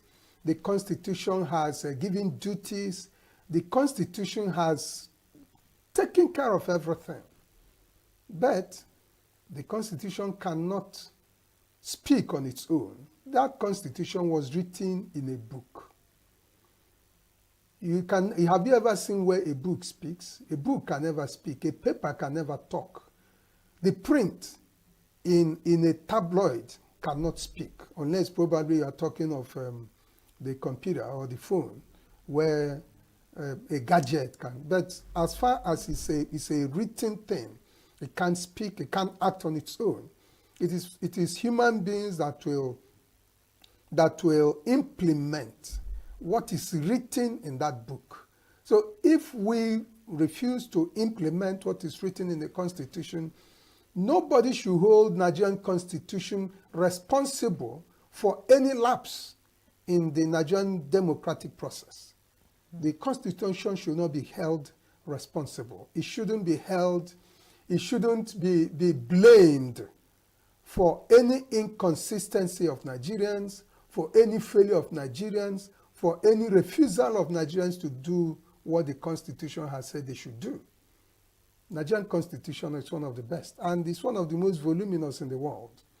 You look at various other constitutions, the Britain that colonized us have an unwritten constitution. They don't have any paper that you can call the British Constitution. They don't. It doesn't exist. And yet, their system is working perfectly well. The American Constitution, America is still remains the greatest democracy in the world, and yet their constitution is so tiny. In fact, I can put it in my breast pocket. It's very small, just a tiny pamphlet containing very few articles in that constitution. Nigerian constitution has 320 sections. Many of these sections have subsections, articles, paragraphs, clauses. So, in fact, one Nigerian constitution is written in an A4 paper. The size is A4 size. Some of these sections can run into 2-3 pages of that A4 size. So what I'm trying to say is that the Nigerian Constitution has over 100 pages. Over. In fact, no, the Nigerian Constitution has over 200 pages. And yet, things wobble in Nigeria as if there is no law, as if nothing, there is nobody actually in charge. You know, this thing you're saying, it's interesting and also funny in a way. Now, this is the angle I'm coming in. If we have such defined institutions, and yet the judges that enact some of the rules and final say still struggle to deliver justice, then what could be the major challenge? I think, honestly, that the major challenge is the inability or probably the incapacity of Nigerians to insist that the law must be implemented. Yes, I agree that the Nigerian judiciary is not living up to its billing, but it's important for us to also realize that the people who dispense justice in various courts of the land are also human beings. These people that dispense this justice need the protection of Nigerians. Nigerians must protect them from being harassed. Nigerians must protect them from being dealt with by people against whom they have given judgment. Mm-hmm. Because you know that when two persons are fighting, one person must win. The two cannot win. Mm. So if they now go to court and want to ventilate their grievance, whoever is the presiding officer must give judgment to one person. He can't give judgment to both sides. And so if he gives judgment to one person, that one person, the other person that lost, if he's powerful in the society, he may now want either to remove the judge or to bring hang a criminal offense on his neck, and probably with a corruption in the system, you may be surprised. Just like if you go back, you remember what happened to Justice Ikomi. And when these things happen, and also remember what happened in 2018, 2019, December 2018 and January, February 2019, when the Nigerian Supreme Court, when the Nigerian Chief Justice was contemptuously removed. I didn't say he was simply, I said he was contemptuously. Mm. That removal was a contempt. That removal was a slap on the Nigerian Constitution. That removal was a spit on the Nigerian democratic process. It offended everything that anybody can think of. The removal of the Chief Justice of Nigeria, because the problem is the message is sent. The problem is the aftermath of that removal, not the removal itself, but the aftermath of the removal. And that's what Nigeria has continued to suffer. It's affecting our democracy seriously. Okay, before, I'll still like to touch this very issue just raised now, but before we go into that, are you saying that most of the judgments, most of the rulings that are carried out in the courtyard, so to speak, they are because these judges are scared of their lives, they don't want to lose their job that feeds their family, and they don't want to be in a security-related challenge that could affect that could cost their lives or that of their family. So because of that, they have to rule in favor of the strong and mighty. And if this is the case, what now happens to the average man? What happens to court being the place of the man without just, yes, the last hope of the common man? What happens to that? You see, it's not as if the dispensers of justice in Nigeria, that is the presiding officers in various courts, It's not as if they will just give justice to the man that is powerful in the society. But the point is that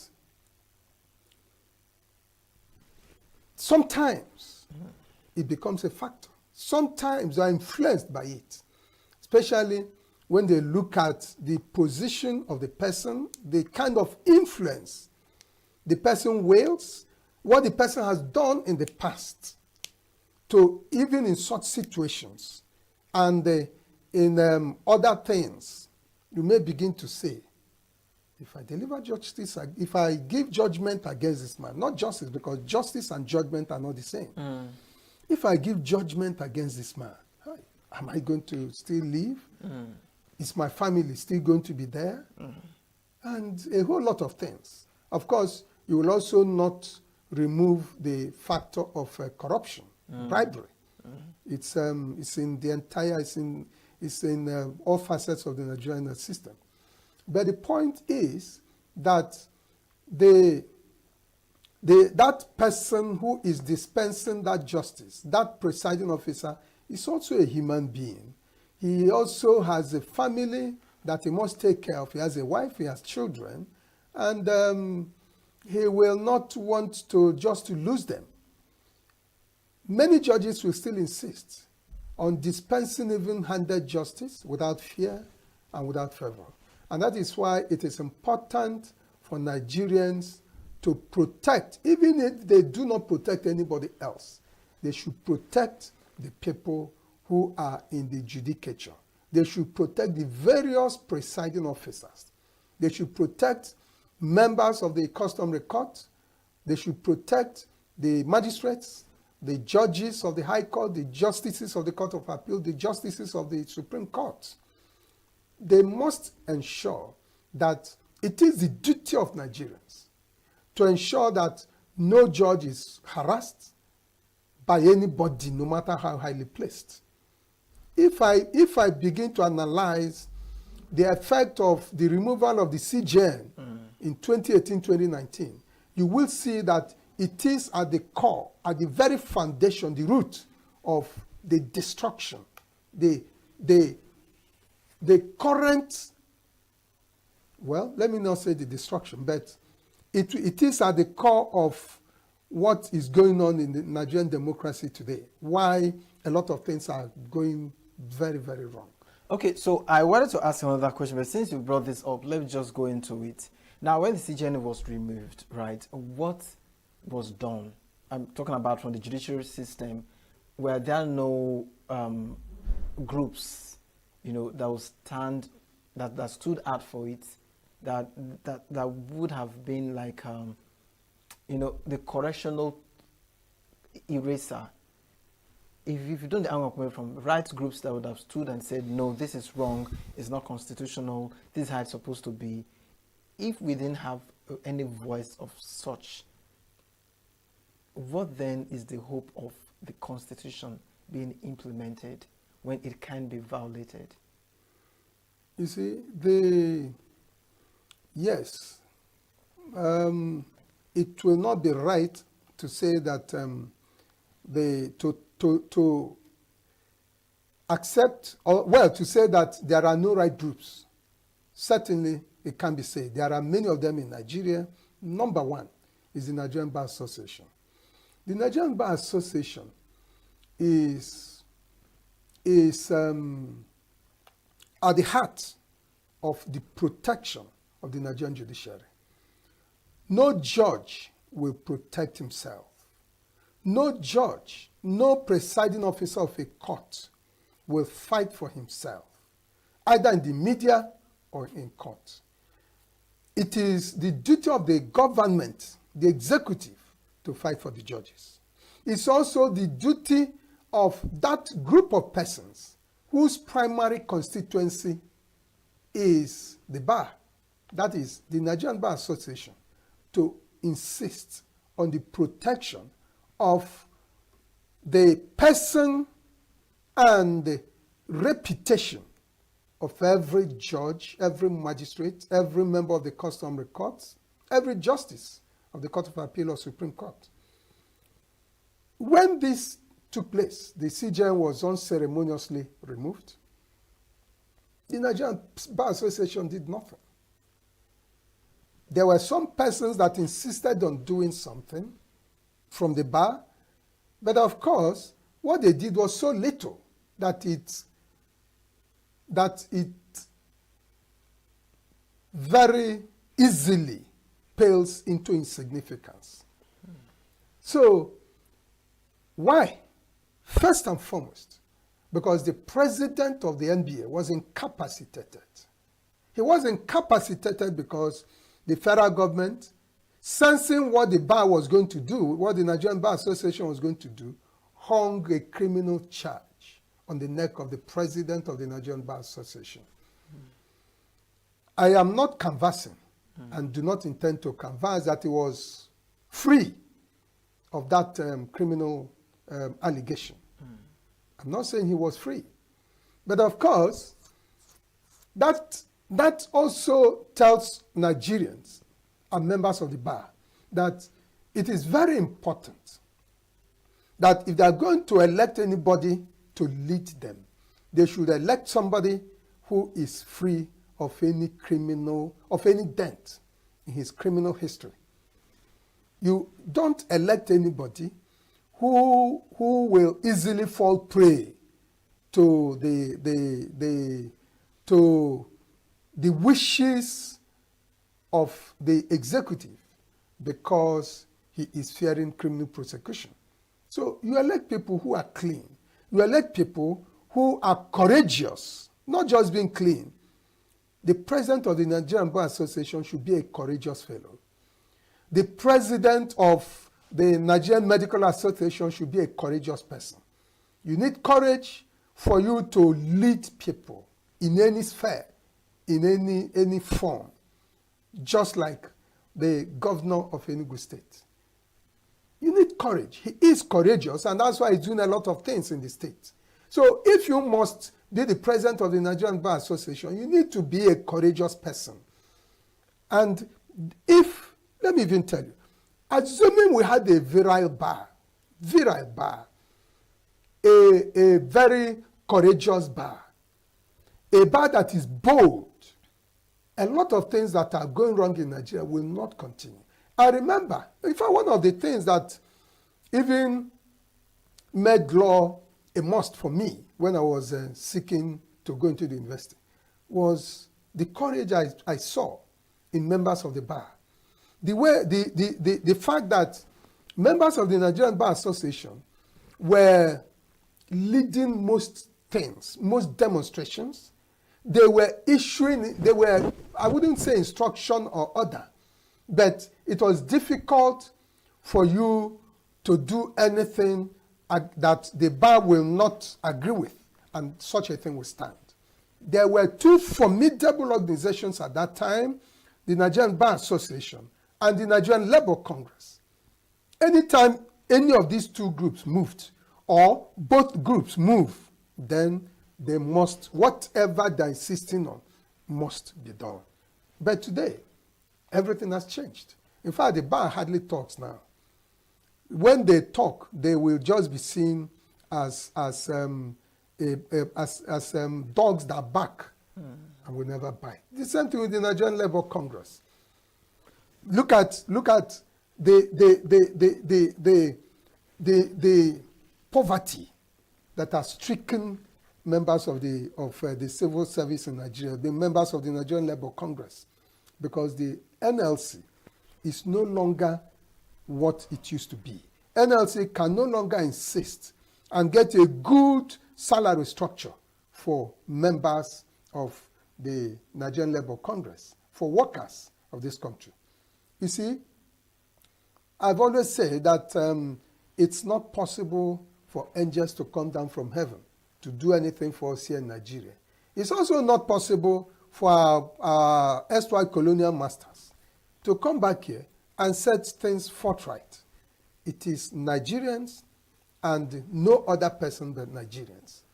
Okay. The next question that I have in mind is, does the Nigeria constitutional framework address issues of political accountability and transparency? Certainly, yes. First and foremost, you know that the Nigerian Constitution 1999 said in Section 1, subsection 2, that neither the Federation of Nigeria nor any part of it will be governed except in accordance with the provisions of the Constitution 1999. Now, that Constitution, from Section 1 to Section 320, stated very clearly what will be done at each point in time. And so, there is, for every office created by the Constitution, there is accountability, there is liability, there is everything clearly spelled out. The Constitution in Section 4 gives to the legislature, that is the National Assembly. National Assembly is the Senate and the House of Representatives. They are given the job of legislating for the good of the country, Section 4, subsection 2. Section 4, subsection 6 gives to the House of Assembly the duty to legislate for the good of their state where they are. The Constitution, Section 5, establishes the executive of the country, from the president to the civil servants. Of course, Section 6 establishes the judicature. Each of these three, these are the three arms of the Nigerian government. Each of these three arms have their own duties and responsibilities. Each of them is also accountable to the people of this country. The legislature is accountable, so to say, to the judicature as well as the executive. The executive is accountable to the other two arms of government. They are somehow,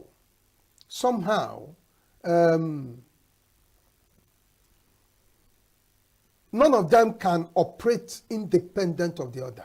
None. Because it's the executive that putting people into the judicature. It is the judicature that approve of the people that will be in the executive. It is also the executive that sets up the structure that will put people in the legislature.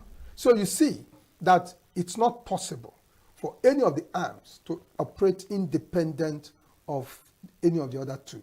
Okay, so talking about arms now, talking about independence, let's look at the electoral umpire, INEC. Do you see, in what ways would you say the Constitution has influenced electoral credibility, integrity, especially during elections, of course, during elections in Nigeria?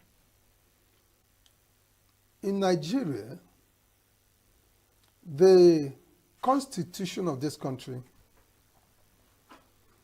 created the Independent National Electoral Commission, INEC.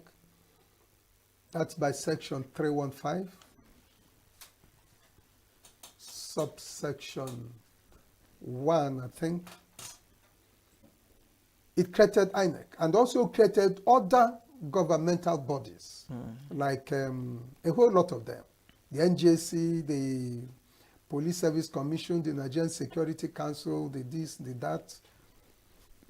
Now, it also, what is very important is that it made INEC to be somehow independent of the three arms of government.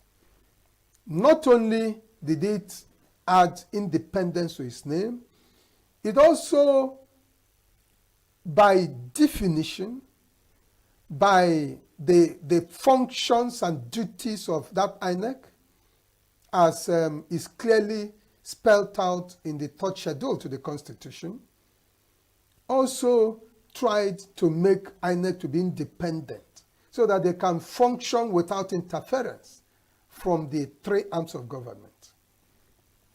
But then, of course, like you know, INEC is not and cannot be, it cannot be an island unto itself.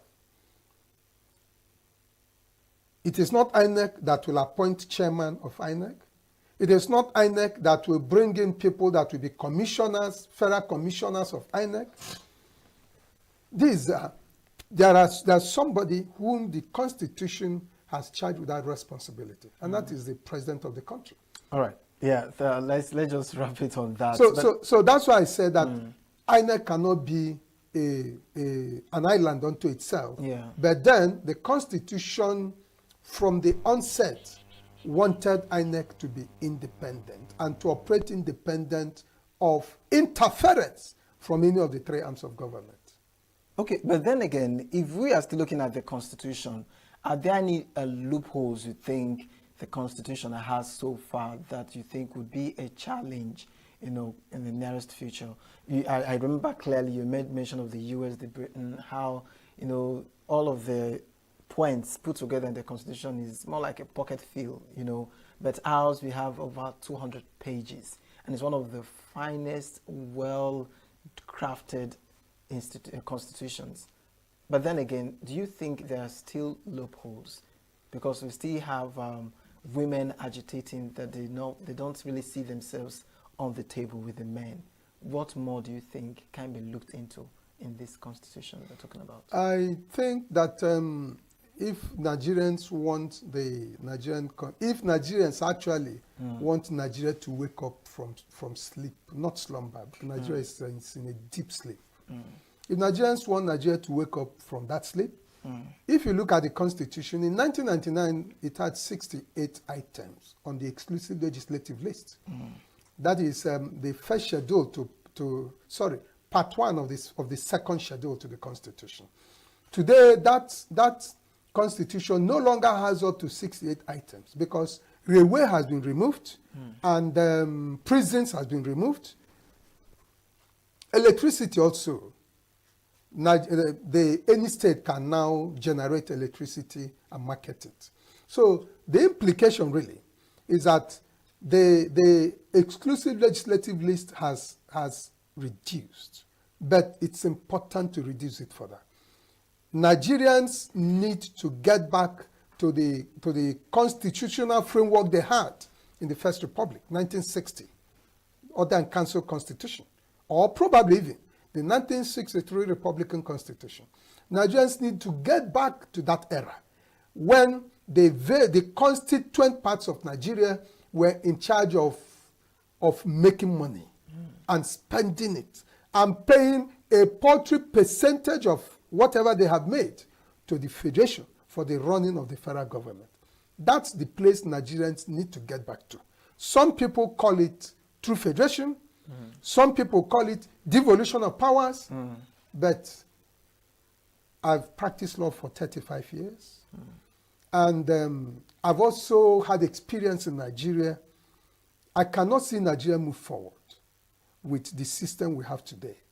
The only thing that can guarantee progress in this country is to devolve powers to the constituent parts. Don't have more than 6 items in the exclusive legislative list. There should be two exclusive legislative lists. Exclusive legislative list A should be for the Federation, the National Assembly.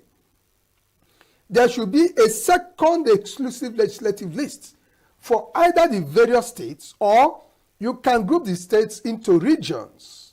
You have 6 today in Nigeria. You can make it those 6 regions. They should have the rest of whatever items are not only in the exclusive legislative list, but also in the concurrent list. All of them should go to the constituent parts of Nigeria, so that Nigeria will have very few things like currency, external, that is, armed forces, even immigration can be shared between the states and the federal government. Any country, any state can decide to establish anything, even customs. So that if you do so, remember that in the First Republic, the Eastern Nigerian government was one of the fastest developing entities in the world in 1960. Now, there was serious competition in Nigeria. The West was trailing the East and were competing very vociferously to get to the level that the East had attained. Dubai was very, very lower in development than Eastern Nigeria. Very, very lower in development. Today, look at where Dubai is.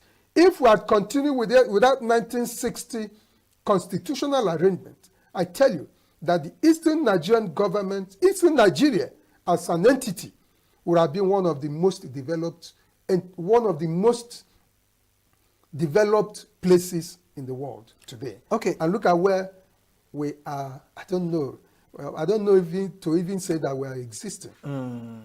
All right. So to divert for a bit, you made mention of states and of course regions, you know, allocations and what have you. Let's look at the Senate looking at passing a bill on state police this week.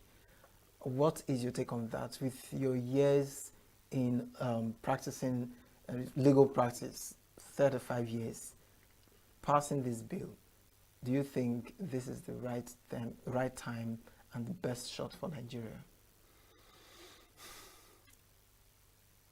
In 1999, 9th of September, there was an unfortunate incident that took place in ENUGU State and that shook the country, and not just the country but the national community, because Nigeria had just transcended from a military dictatorship to a civilian democracy. My elder brother was killed in a mistaken identity for me, because it was all woven around politics. Some boys were sent to kill me, to silence my voice in the legislature, the House of Assembly. Now, when it happened,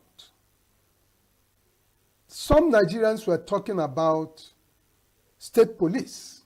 A lot of persons believed it was not going to help Nigerians. Myself also believed that looking at what had happened to me and what began to happen to many other persons after my own experience, the same thing even happened to Bola Ige, who at a time was a Minister for Justice and Federal Attorney General.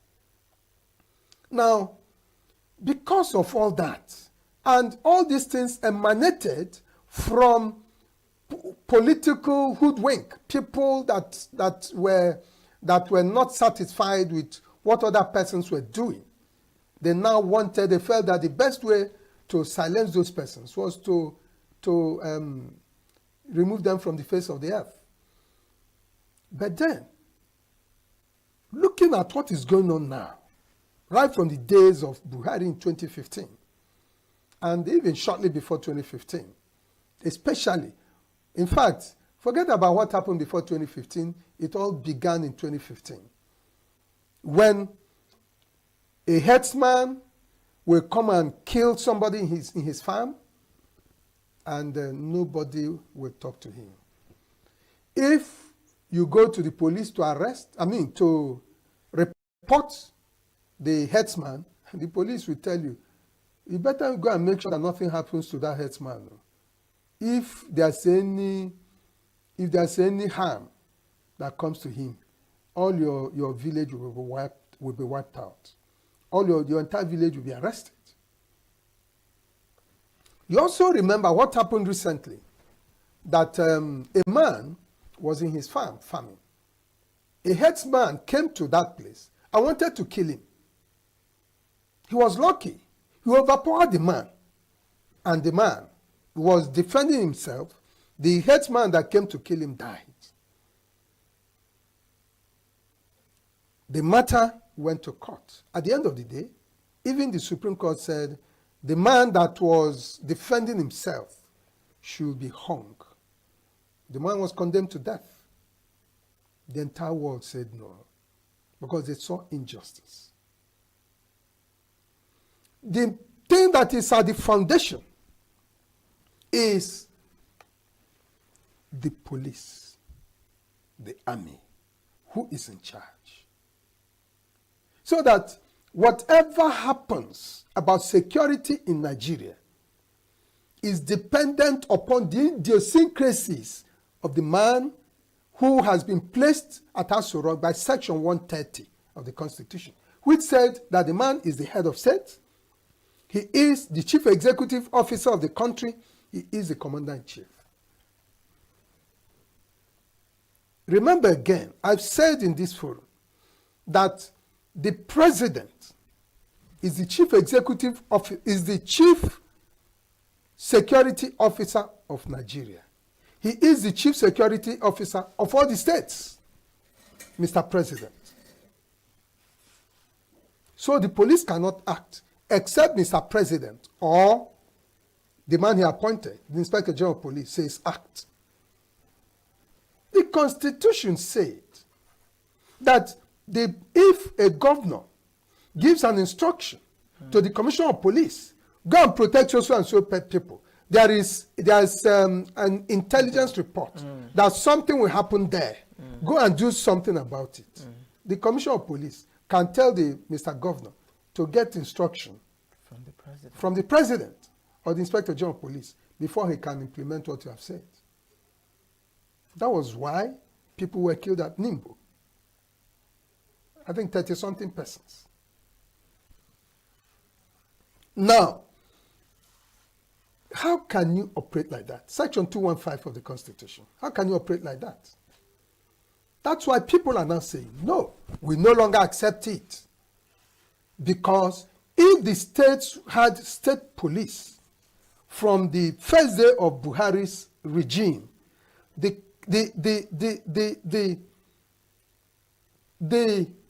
level of insecurity we have today in Nigeria would not have reached to that level.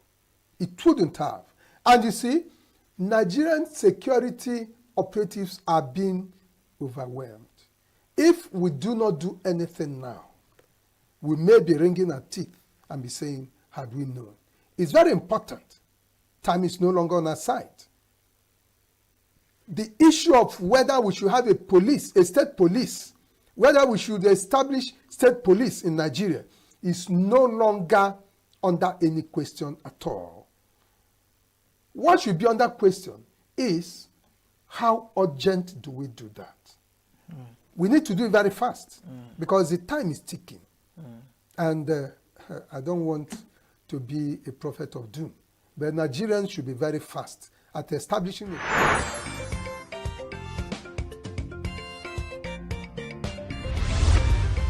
Signature TV, news in your pocket.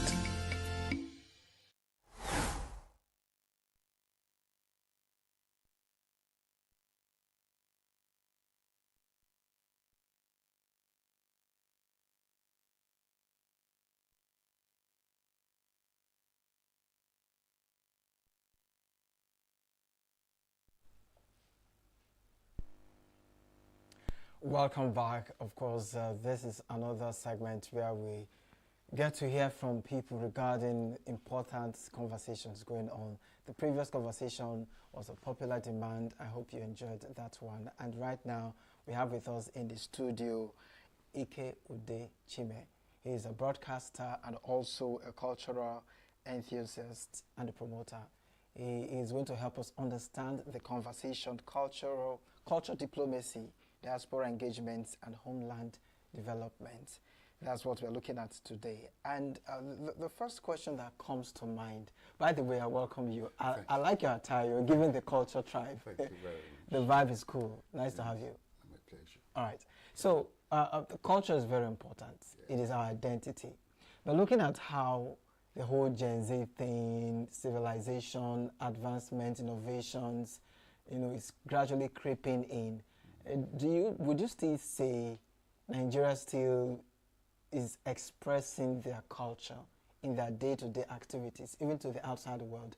And why I say this is even in the movies, in the music, you rather see some of these artists have foreigners dancing. You barely see the cultural stuff in them. In movies, the buildings are always sophisticated, and people watching from outside the diaspora almost will not recognize who we are anymore. What would you say about that? I think I tend to kind of look at it differently. Okay. You know, because first of all, we have to agree with the fact that culture is not stagnant.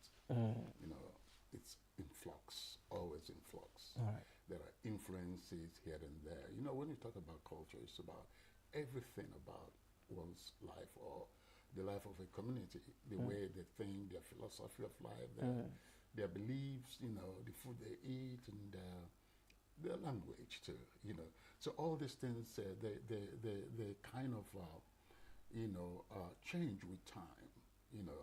Like, let's take for instance the English language. Do you know that most of the words in English are borrowed from places? We even have Igbo words borrowed by the English.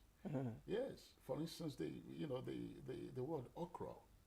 Yeah. Yeah, it's okro, because it is the Igbo slave that took it to America. That was how the world came to know about okra. They call it okra. There are so many others from other languages also. So this is one example. So what I'm trying to say in effect is that culture is not stagnant. So well, based on your question about these changes, time have changed a lot. You know, I was talking to because I interviewed a lot of cultural enthusiasts and musicians, you know, in my days as a broadcaster in Europe. So I remember an interview with Hugh Masekela, the South African, you know, well-renowned jazz musician, you know, who worked a lot during the apartheid to, you know, expose the problems of South Africa to the world. And I spoke with him, and indeed what brought the discussion about African culture and things was, you know, when we talked about the classification of music, you know, genres, you know, he said to me that I don't believe in genres, that he took it up from Miles Davis, who told him to hell with genres. He said when he was playing jazz, you know, not much was going on. And when he moved to play the modern jazz and did you know, so much songs that are more modern, you know, that he made a lot of money from that than jazz. So which means that whatever you do, people will always find something to complain about. So he said that culture, African culture, should not be seen as something that is stagnant with the medieval, you know, ways that things were being done. After all, the white man has been, you know, wearing loincloths in the past, and they evolved to what they are today over time. So what you see among them is not what they were originally. So why should we be stuck with, you know, I hope this kind Sure. of, you know, Sure. I get that. It's giving fluid. Yeah. You know, it can't just be stagnant with a particular idea. Yeah.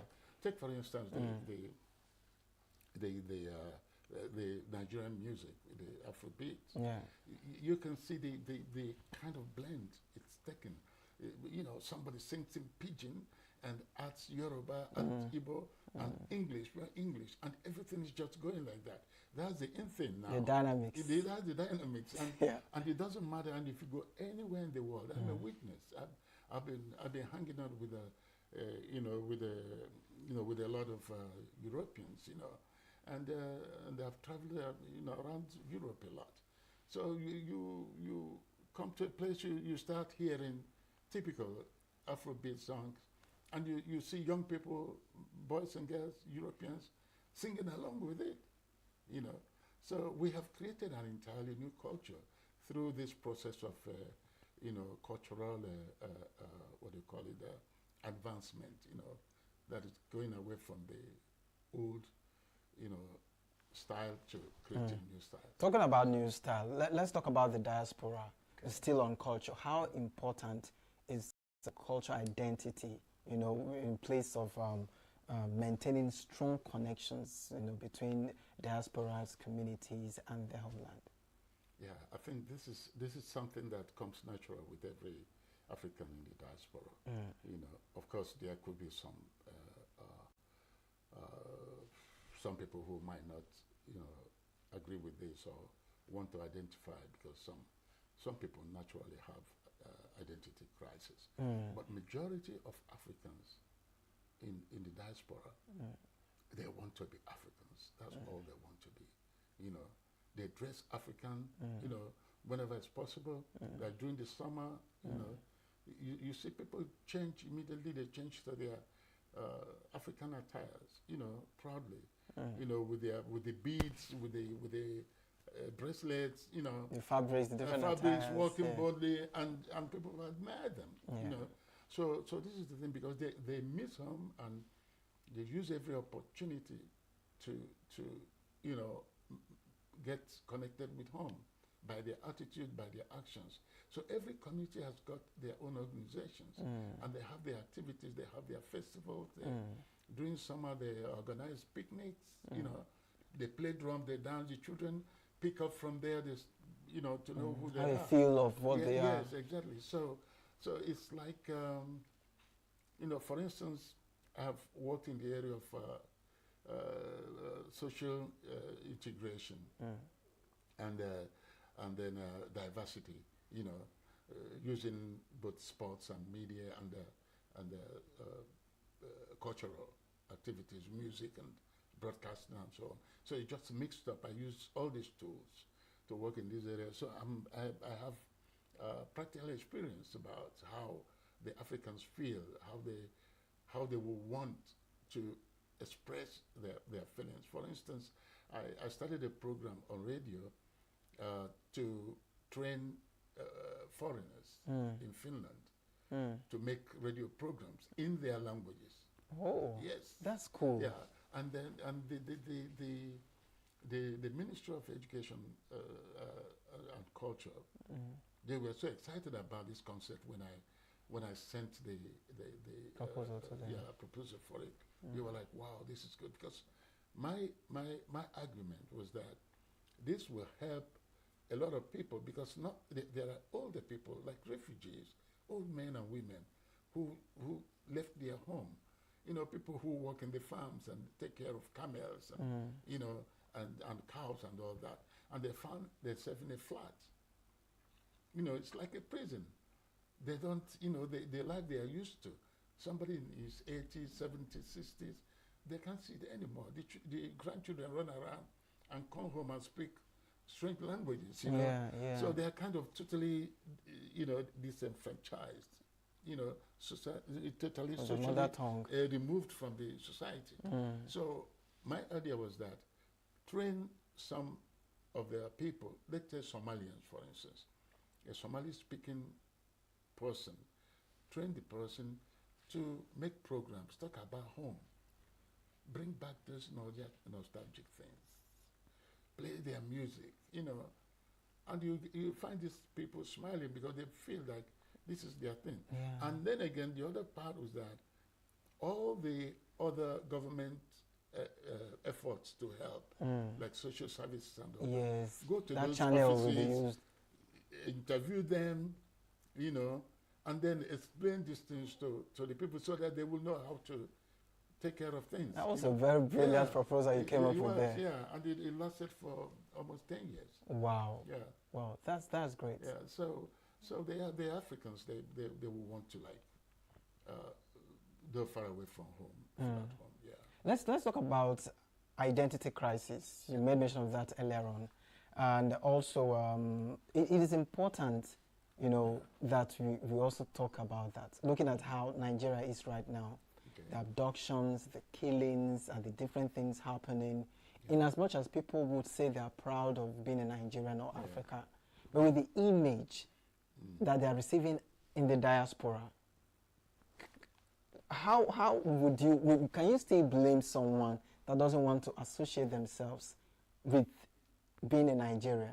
Looking at the image, we've heard of different occasions where people are turned down job offers because they found out that Nigeria, because of the fear of either they're scammers or they have some sort of violent gene in them. Can one still identify with such image? Yeah, this is quite an interesting question you just asked now. I tell you, as a matter of fact, the impact, the negative impact is huge.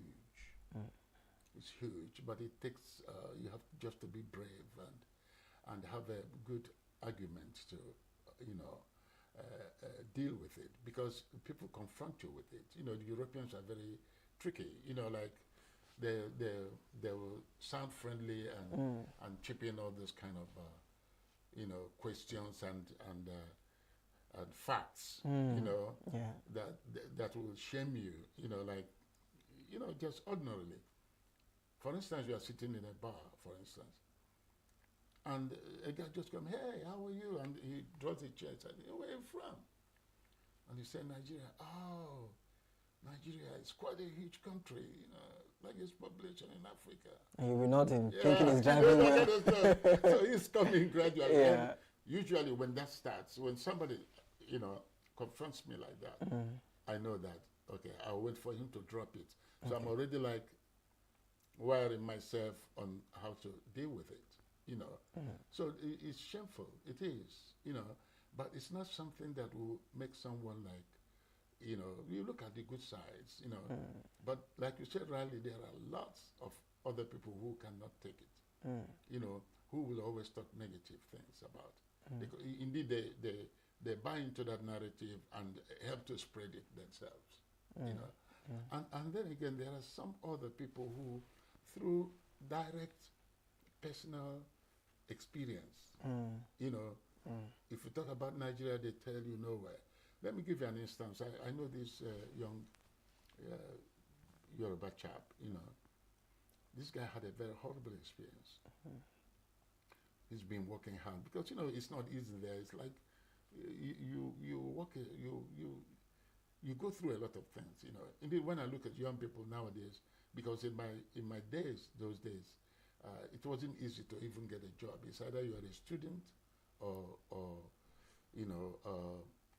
you just came through marriage from somewhere and moved in, I'm talking about Finland where I reside, And in those days it wasn't easy. For me it was quite, I was quite lucky I followed my profession, being the pioneer broadcaster in the whole country, African, we had a radio show and all that. And that kind of opened a lot of doors. I understood how everything works, and I was able to create projects and, seek for fundings and started doing things. But presently, there's the job to do, all the menial jobs, So people do hours. They put in so much time. They don't have time to eat. They work very hard. And then you're sending this money home to a relation, and they pretend they're building a house for you. This guy came home, the only opportunity, after all the hard work, first opportunity he had to go home. First opportunity, after many years, almost 10 years. And then the sister and the husband, she was staying with them, and, when am I going to see the house? They said, don't worry. They kept on delaying and delaying. And when the guy got so pissed off about it,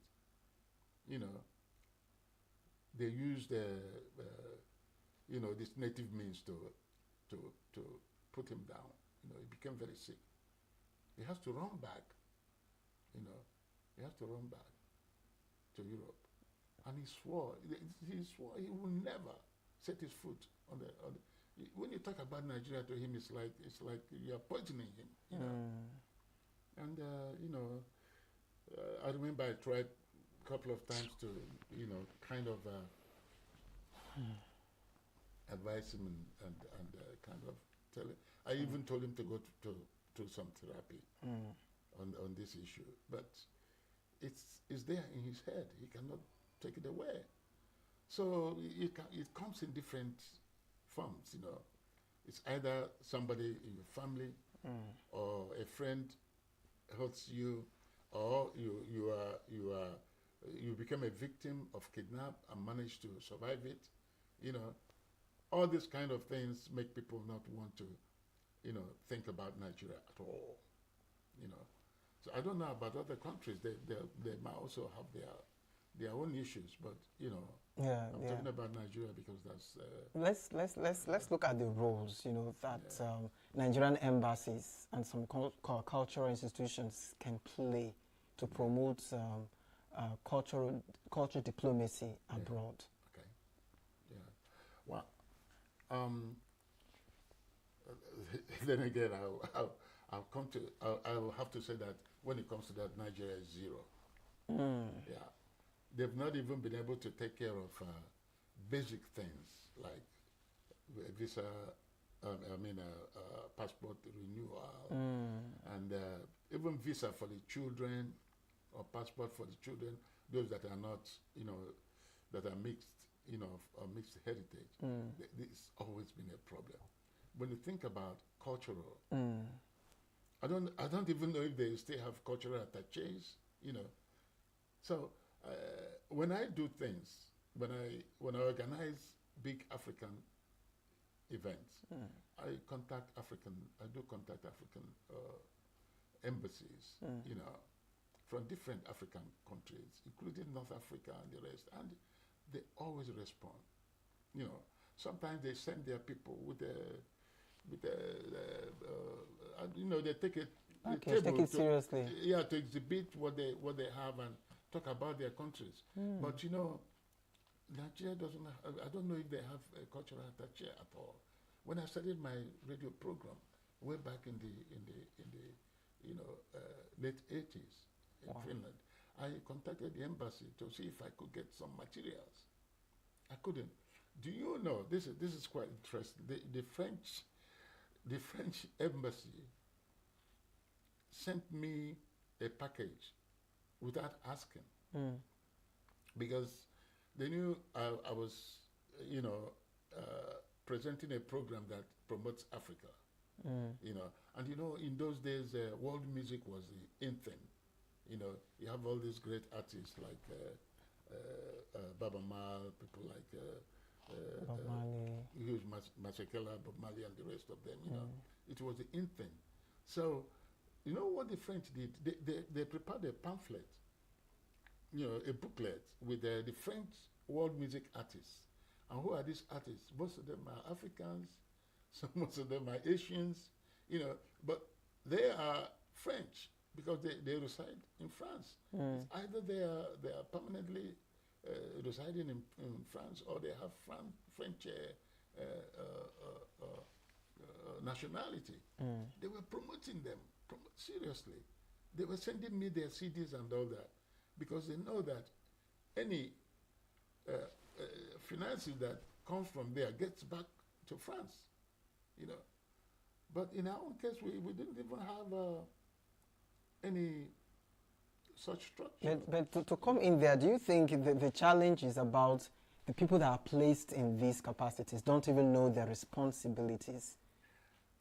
It could be that and more. It could be that and more. Because probably they don't even have the facilities to work with, or there isn't a clear, picture of what they should be doing, and at the same time, the Nigerian way. I've been to these embassies. You can see where responsibilities are crashing. People want to take, like the ambassador wants to be the one directing everything. So you wouldn't allow the experts to concentrate and do their own part of the job, that kind of thing, which is a very common thing in Nigeria. We lost a lot of opportunities to promote the country, to promote tourism and the rest of it through our, cultural heritage and our gifts, say in music and in movies and all that. We would have used these things to promote and build the country, in a very positive way. But, it's just by chance that the artists are doing their job and doing it good, that the world is seeing what they are doing and then connecting Nigeria with it. But the Nigerian government is not doing much to, they can make this. No, look at the United States. What made the United States what they are today? It's through the movies, the Hollywood. Yeah. Everything anybody knows about America. Yeah, mostly from the movies. Yeah. So your mindset of what America is from all the movies you've been watching from way back. Because their government make it easy for them to have access to some of the facilities. And then, to sell them. They work on themes that promote, American way. So let's you mentioned the government. Let's go to the government now. Yeah. How can the government actually create policies that can encourage diaspora investment in local communities and, of course, businesses? Yeah, sometimes you deliberately create an environment that attracts, people to do what they really want to do. There are lots and lots of diasporans who their dream is to invest back home. I am very active in the global Igbo organizations in the diaspora. For instance, the World Igbo Congress, and then the Igbo World Assembly. I've been quite active in these organizations. And in Europe, we have what we call the European Igbo Council, EIC. Wow. Yeah, and all this, and the EIC belongs to belongs to Igbo World Assembly. So we have, and then in America we have what we call CISA, Council of Igbo States in America. They are also a member of IWA Igbo World Assembly. I used to be in charge of media and publicity for Igbo World Assembly, and I am still for European Igbo Council today. So why am I saying this? We've always discussed these things, like focusing on development in Igbo land. Sometimes because we usually have our meetings, of course, coming from different parts of the world. There are people from Japan, from Russia, from different parts of Europe, in this organization. So when we meet, we discuss issues. Sometimes we invite some of the Igbo industrialists on phone, because we do this on Zoom, and discuss with them, ask them what's the situation of their business, how can we expand, and get more young Igbo people employed and stuff like that. We used to have this kind of discussions with them, So people are willing to invest.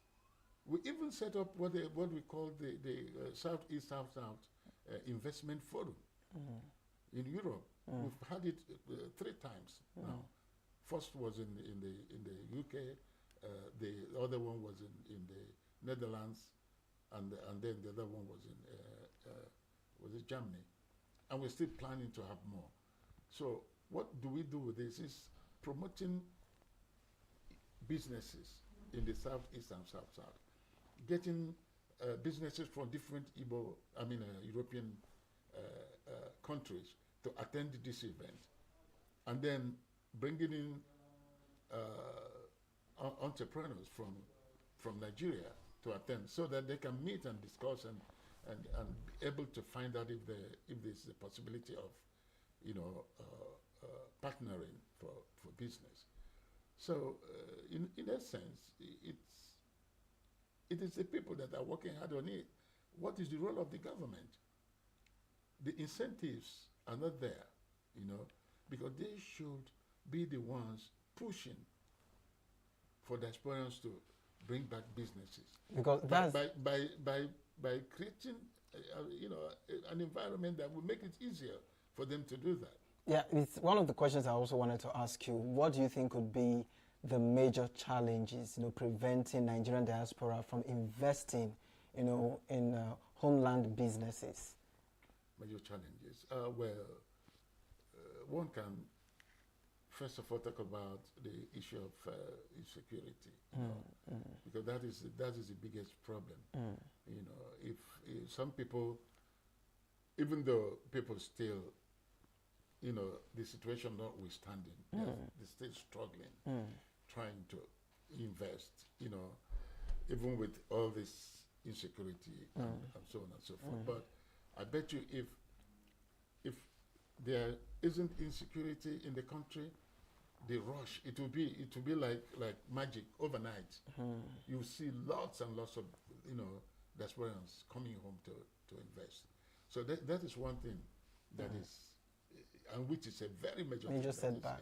Setback. And if I'm to come in, it's not just about the diaspora, even foreign investors. Foreign investors, exactly.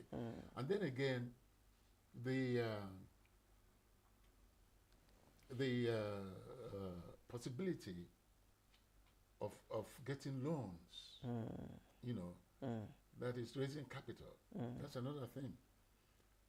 Other countries, they beg you, come take money, invest, because they know when you put your proposal, once they see that this is it, they'll give you everything you want to set it up, because they know by the end of the day, it will be for the good of everyone. They will gain, the society will gain, and more money will be flowing around the country. So getting loans in for both small scale and large scale businesses in Nigeria is still a very complicated thing. It's not as simple. They have to water it down, that it will be quite easy, for people who have genuine business proposals, to get capital to, in terms of loan. Not the kind of loan that's going to squeeze you, but the soft loans that can, you can conveniently, pay it back as the business grows. Okay, now this very question is important, because I also wanted to ask, it's part of the question, the main question I want to ask. You made mention of the ENUGU conference stuff in Finland, and this is you being in Finland and having our counterparts over there, even in Chinese, different parts of the world. Nigerians are well traveled. Would you say Nigeria, not in the diaspora, are we really taking advantage of our full population outside the country, outside the world, globally, to marginalize our own development in Nigeria? Not really. We have not. We have not, because, when you talk about mass production, it's got to do with population numbers. And that's what makes China what China is today. They started gradually to develop this, build it up, cheap labor, all the Europeans, Americans were all rushing there, setting up businesses, because of the population.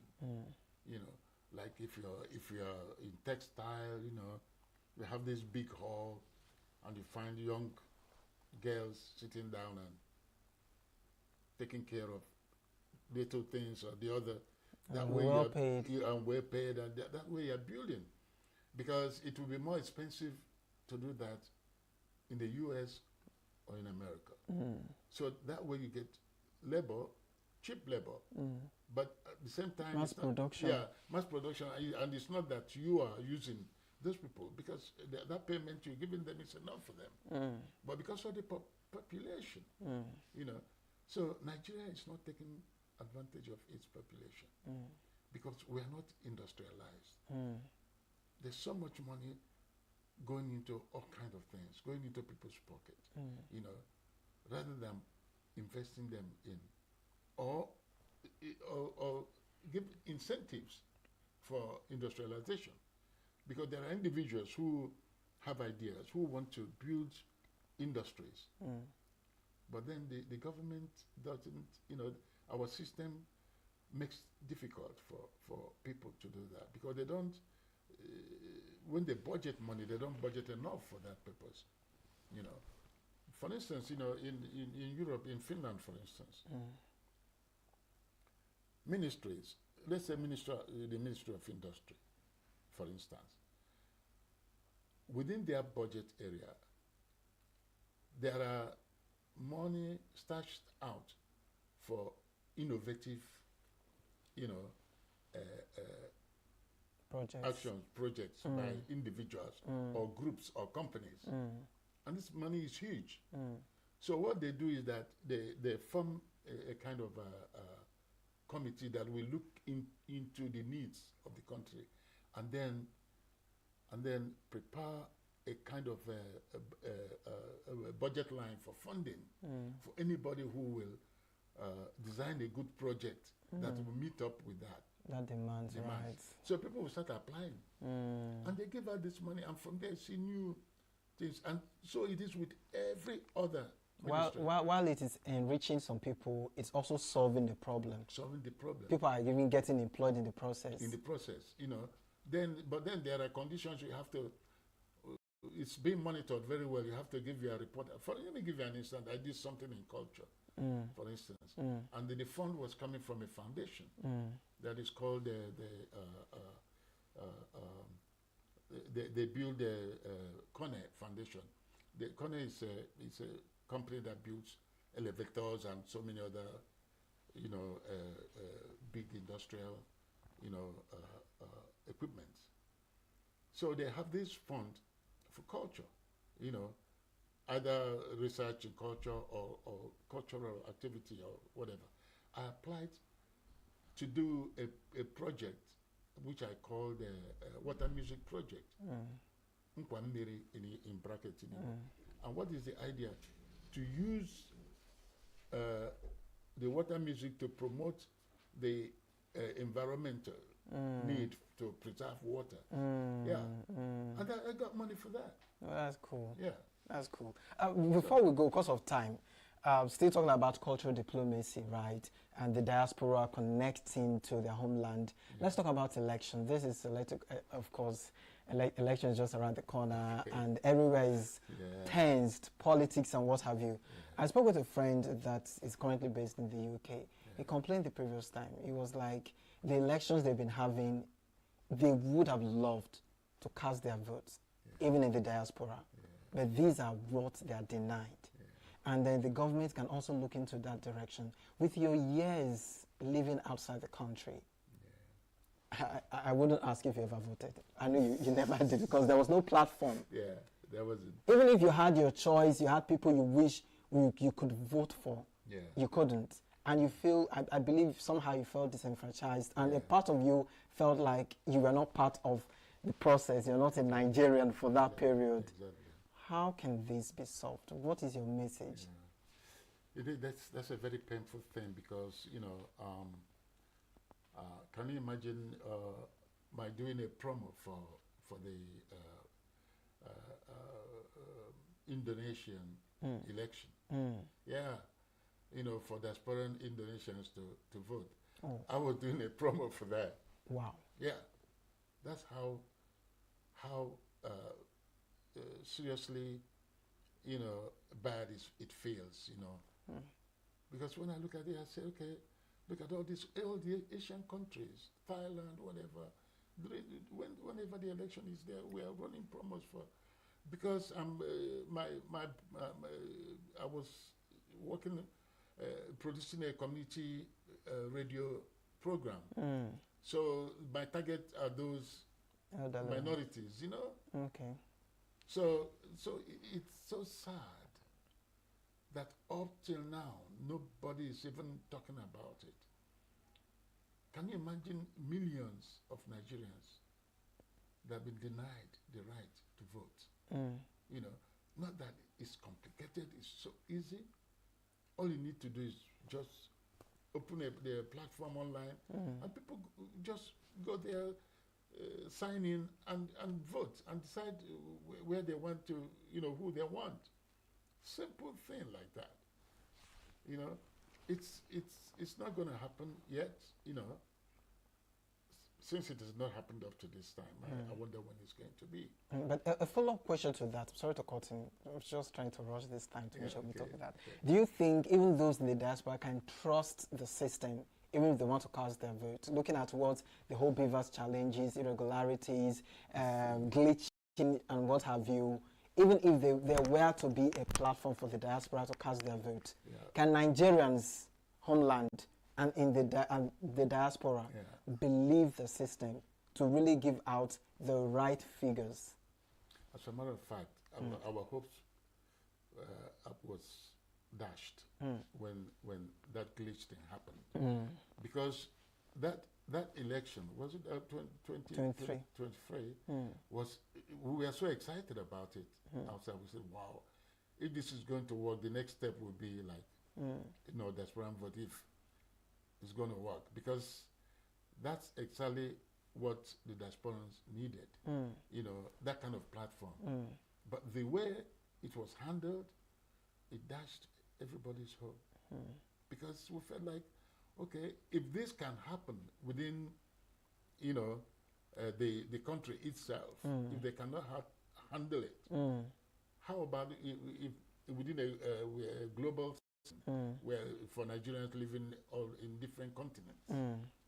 So we felt like this is, or I felt like this is not, and many other people we discussed about this that time, that how can we be able to vote, from outside the country if they cannot simply handle, the beavers or whatever, during that last election. It was so depressing. Yeah.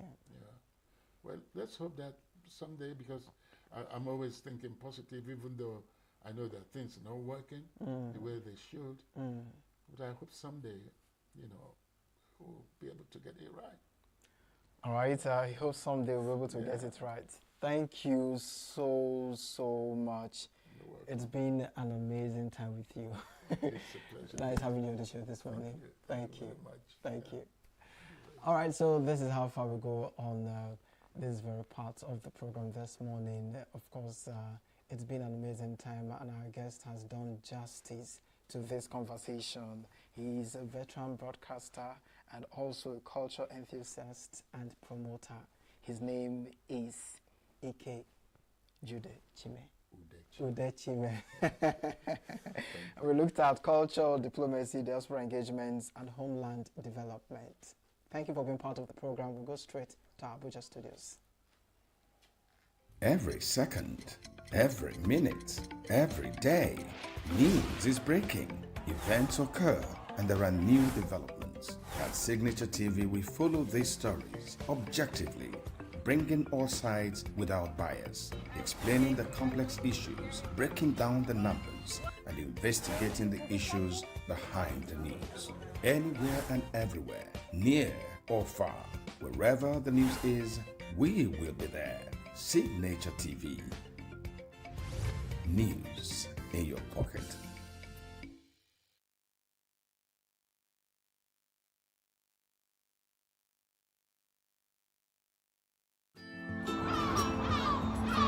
Bright and early, as the day breaks, as the newspaper headlines trail the stories that shape the day, we at Signature TV trail the headlines that trail the day. We interrogate the headlines. We analyze the stories that make the headlines. Why is overrated, and they even overrated themselves, and when people see it, they are insensitive of some Nigerian children who have never heard what they call CBT. With passion and emotion, we drive the conversation to change the narrative. Let nobody be deceived by Nigerian high level of performing in agriculture export. We are still where we are. Newspaper review on Signature TV every morning on Signature Morning, weekdays, and Signature New Day, weekends. Newspaper review on Signature TV. We do not just review the headlines, we make the headlines relevant to our daily lives.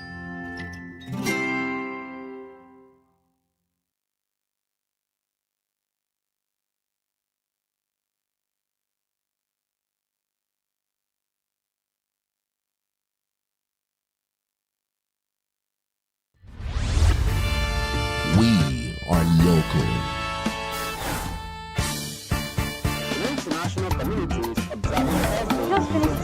Right, the main market is in chaos. People. We are national. Those in support of this motion as amended, say aye. Aye. We have taken the vote by default. We are international. Israeli airstrikes. Donald Trump left us the worst unemployment.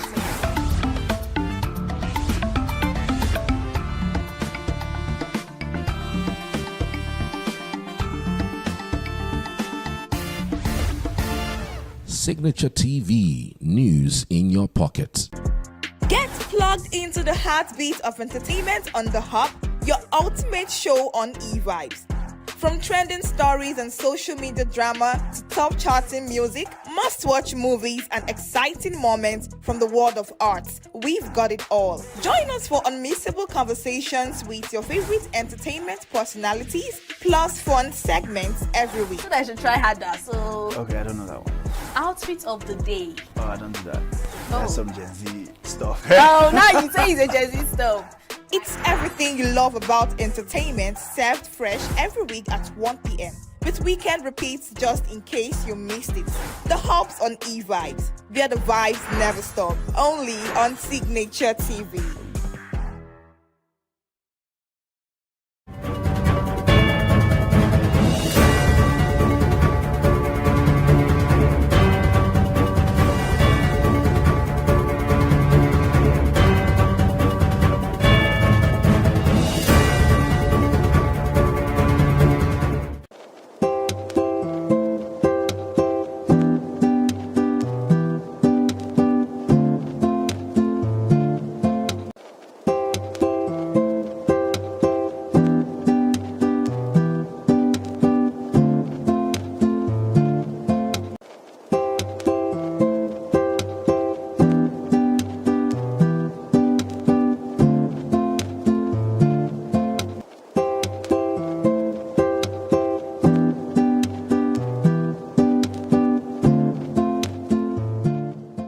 Numbers may look cold on paper, but here they come alive.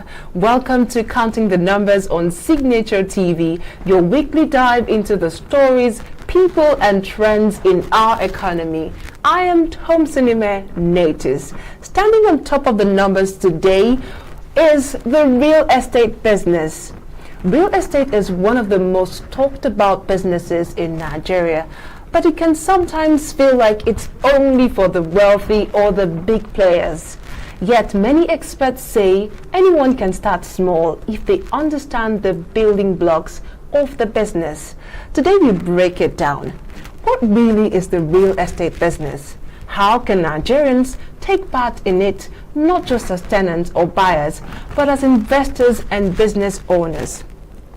Joining us shortly is Blaise Itodo, a real estate and communications strategist who will help us understand the ABC of real estate and how small steps can grow into bigger opportunities. But first, let's head to the streets to hear what Nigerians think about starting in the real estate. It's like once. And I think one of the reasons is Nigeria has a growing population, so the more population is increasing, there is demand for housing. So I think that was, and now we live in a country where the government doesn't really have like a housing plan for the people. So I think it's one of the reasons why the private sector is kind of coming in to harness the opportunities in that industry. Not really for the big players. I think the little thing I know about real estate, there are different stages that people can actually start. You understand? The real estate developer that actually started very small, started from helping people to sell their properties, and that's how he was able to raise his capital, you understand. Then later on he started looking for partners. So I don't think one really needs big capital to actually start. No. Why? Because when I see the condition of Nigeria and even the condition of Abuja entirely, So then I don't even think of that at all because of the way the company. Because I thought that the thing will go along as it is going for a good money that I cannot afford. I'm interested because it's a good business. You can make a people make a progress all the times. Especially now, even into the real estate. No. The people that don't have the capacity. Anybody who has the capacity, have a fashion, and you want to make a progress, you can start a real estate business even though it's small money. Like our estate, we can't pay money at once. We can pay the money usually, that is small, so small payment. But you cannot pay it once. But if you have the ability to pay once, you can pay it. But if you don't have the ability to pay once, you can pay it gradually.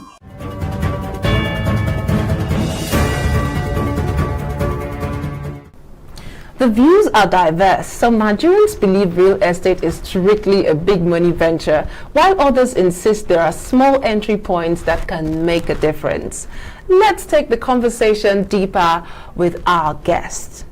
Joining us now is Blaise Itodo, a seasoned real estate and communications strategist who will help us understand how the business side of real estate works in Nigeria.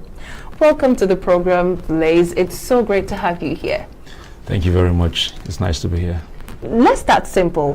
When people hear real estate, they often think houses and land. But what does real estate really mean as a business? Well, like you said, real estate is about land and properties. But again, in the business of it, you look at it like a spectrum. Okay. Yeah, a spectrum that includes investment, that includes buying. Mm-hmm. Basically, real estate is about turning land into value, bringing out the value in an empty space. So it involves a whole lot. It cuts across a whole lot of spectrum. Yeah, you have construction, you have buying and selling, you have joint partnership. So it's a whole lot in one. So it's not just about land and houses. It's about a business like you have every other business. It's one business that involves everything that you have in every other business. But unlike other business, it is one that involves integrity, one that involves telling the truth and standing by what you do. Interesting. Many Nigerians see real estate as capital intensive. Is it truly possible to start small? And if yes, how so? True to that, yes. Real estate is capital intensive. Okay. But again, yes, you can start small. Yeah. So if you can't buy for now, you can be an agent. You can be a realtor. So you start selling for people, and with time you build up yourself to a point where you can start investing. And even before then, knowledge is very important in real estate. So if you can't buy now, you can have the time to learn what real estate entails. That's the business of it, how to come in, what you need to do, what you need to know before you become an investor. You can, as an agent, you can also have an opportunity where in the business you can make money and start on your own. Okay. Or you can move out of the city center if you don't have enough money. There are places where you can actually get property for as cheap as $1 million, 2 or 3. So it mustn't necessarily be in the Metamas, in the Wuses, in the Katampes and all of that. You can actually start somewhere and gradually you build up over time. That is what is called land banking in real estate. Okay. It's a process where you go to a place that is not yet developed. You can get land at a very cheap rate, and over the years, you can grow to a point where that value now appreciates to a point where you can now start selling on your own. So basically, real estate is not a quick money-making scheme. If there's one thing you need to know and have at the back of your mind in real estate is you need to be patient enough to hold on and watch your investment grow. Okay. What are the building blocks, the key things anyone entering this business must understand first? Because some people just rush into it without even knowing the basics. So what are they? Yeah, one of the building blocks of real estate is, first of all, knowledge.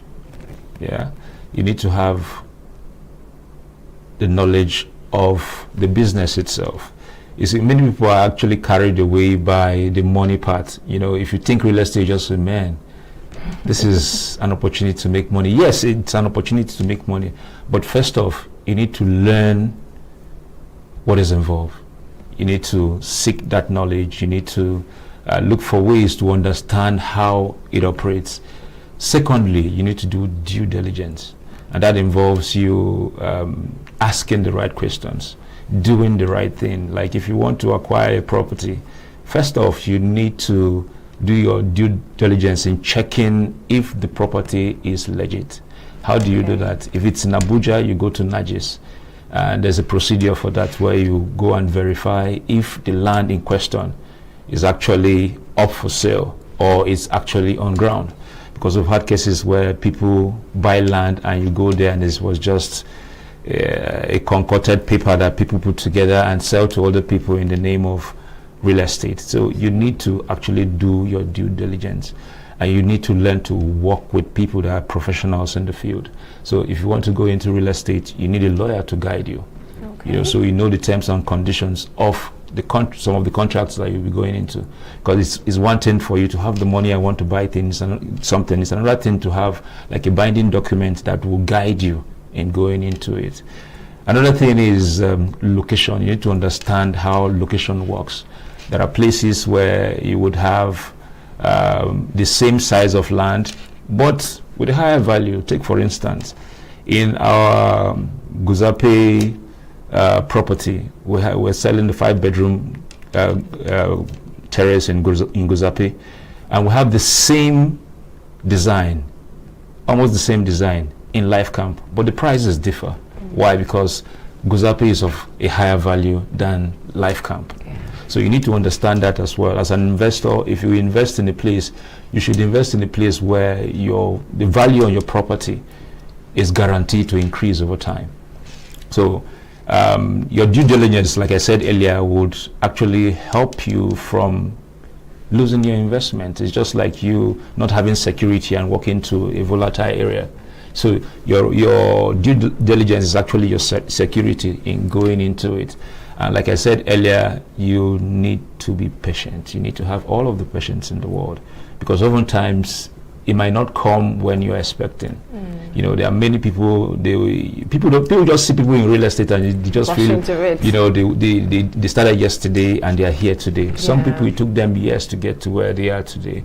You didn't know when they were agents. Some people were just selling stones in different sites, and from there they ended up buying like a 1 hectare and they started selling, and from there they moved up to 2 hectares, and from there they now own property all around town. It's not magic, it's a process, and you need to be patient for that process to come to pass. Thank you for actually sharing that with us. How important is documentation? You already mentioned due diligence, so just explain a bit further the documentation and due diligence in avoiding fraud or property disputes. Okay, so let me put it this way. It is very important. It is overly important. Like you cannot just. It is one part of the business that you just can't take for granted.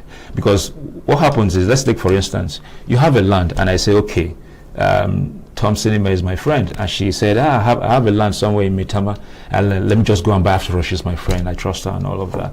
And tomorrow it turns out that the land doesn't belong to you.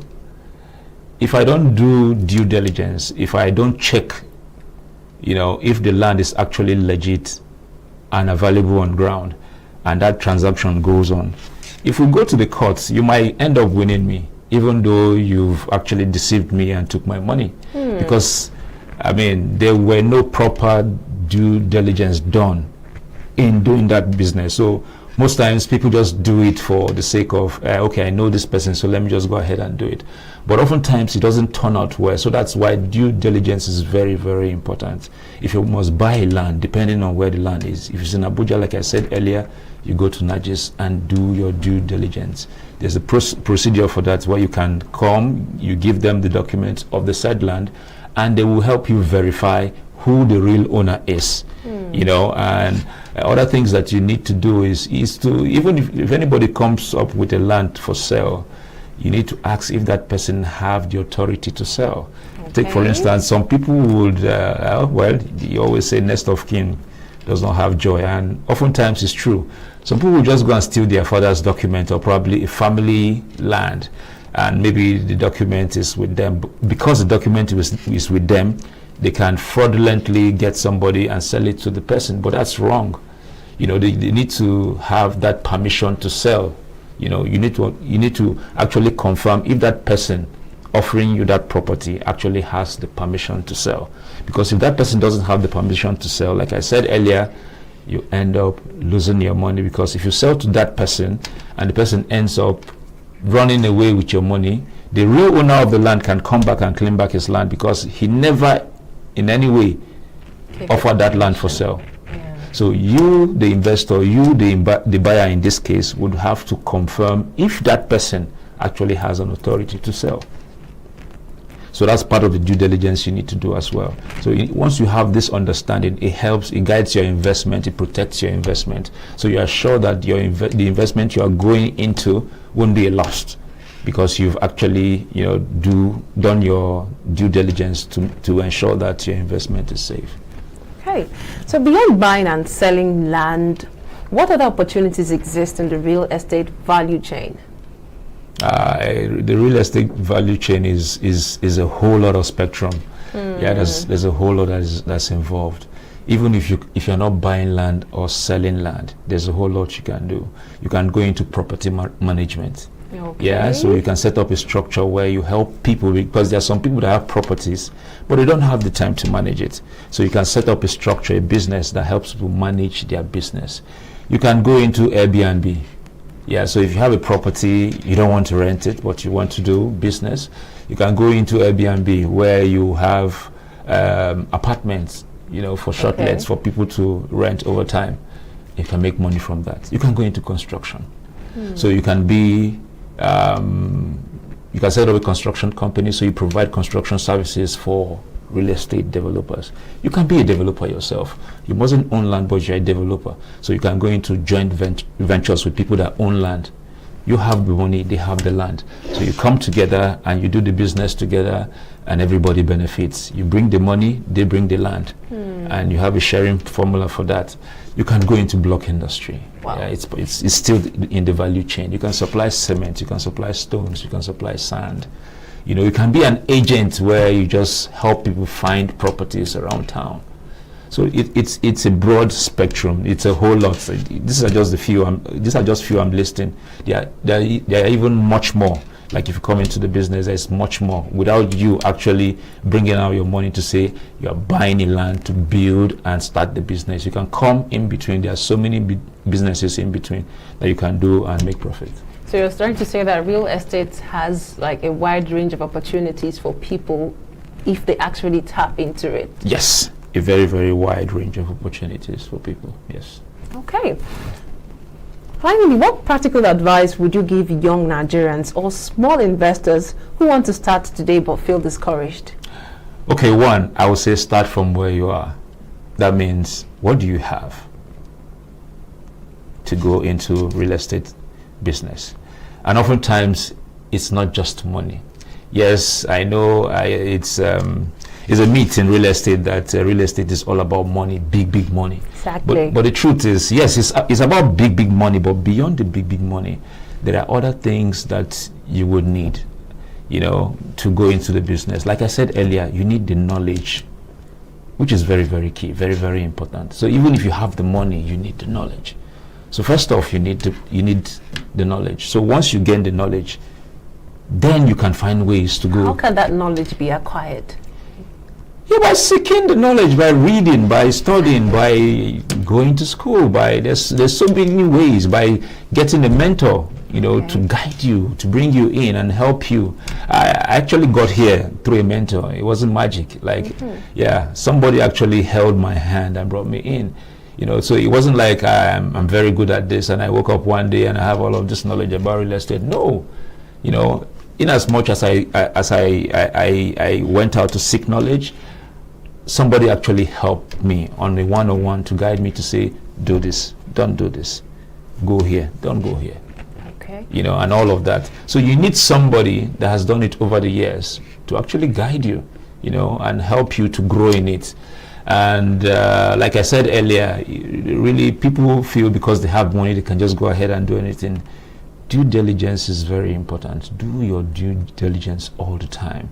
You know, do your research, do your site, you know, search, know the value of your search, you know, even know to some extent the person you are going into the real estate business with, because people have track records. So you can actually research on somebody to know if that person is legit.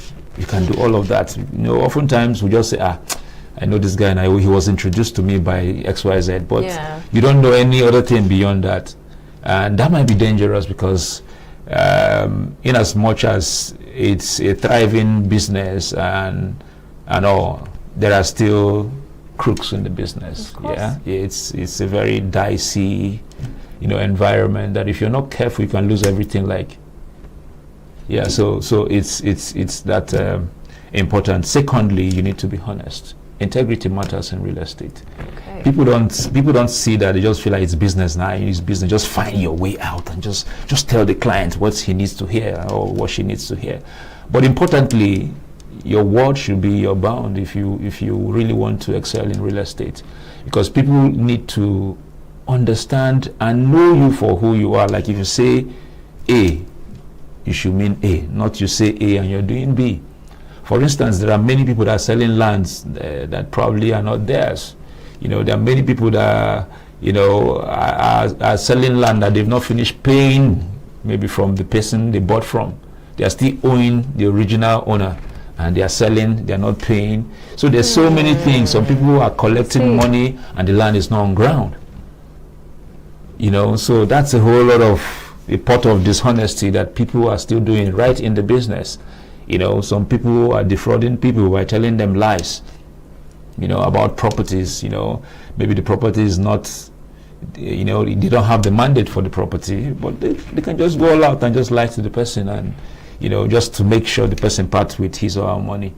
And finally, and most importantly, real estate is a business that has to do with time. And in that time, you need to be patient enough. You know, it's not Yahoo. It's, yeah, if you at times if you, like, you can get rich like the way people get rich in you know, these schemes and all of that. But again, you can trace your riches in real estate if you're truthful. Okay. Yeah, unlike other ones. Like, I mean, you can just have a deal that can fetch you like 500 million in real estate, even a billion, even probably more. You know, it's that possible. I'm not saying it's not very, very possible, but I'm saying it is not magic. If you check it, it's probably a product of due diligence, you know, probably a product of consistency, which is one of integrity, which is one of the things I talked about earlier, you know. So all of that actually helps, you know. So if you're patient enough and you're diligent enough, real estate is the place for you. And finally, I mean, they said the right time to plant a tree is yesterday, but the next right time, best time, is today, now. So if you want to go into real estate and you missed the last opportunity, this now, today, is the next opportunity for you. So thank you so much, Blaze, for breaking it down for us. My pleasure. With all the things you've mentioned, due diligence, starting in bits, being patient, I'm sure that many Nigerian youths out there and even other business minds would benefit from this if they keep these things in consideration. So thank you once again. Thank you for having me.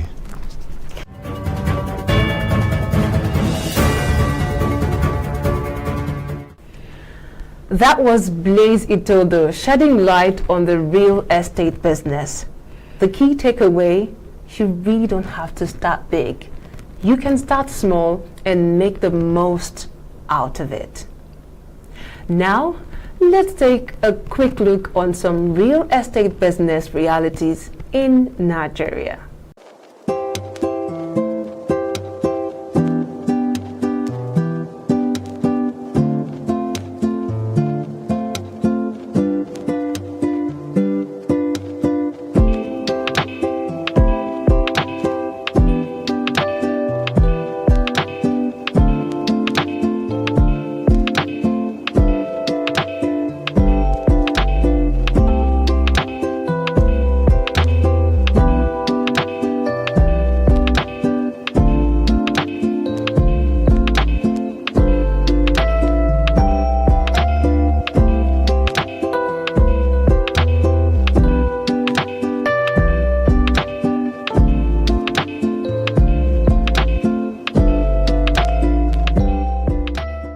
So what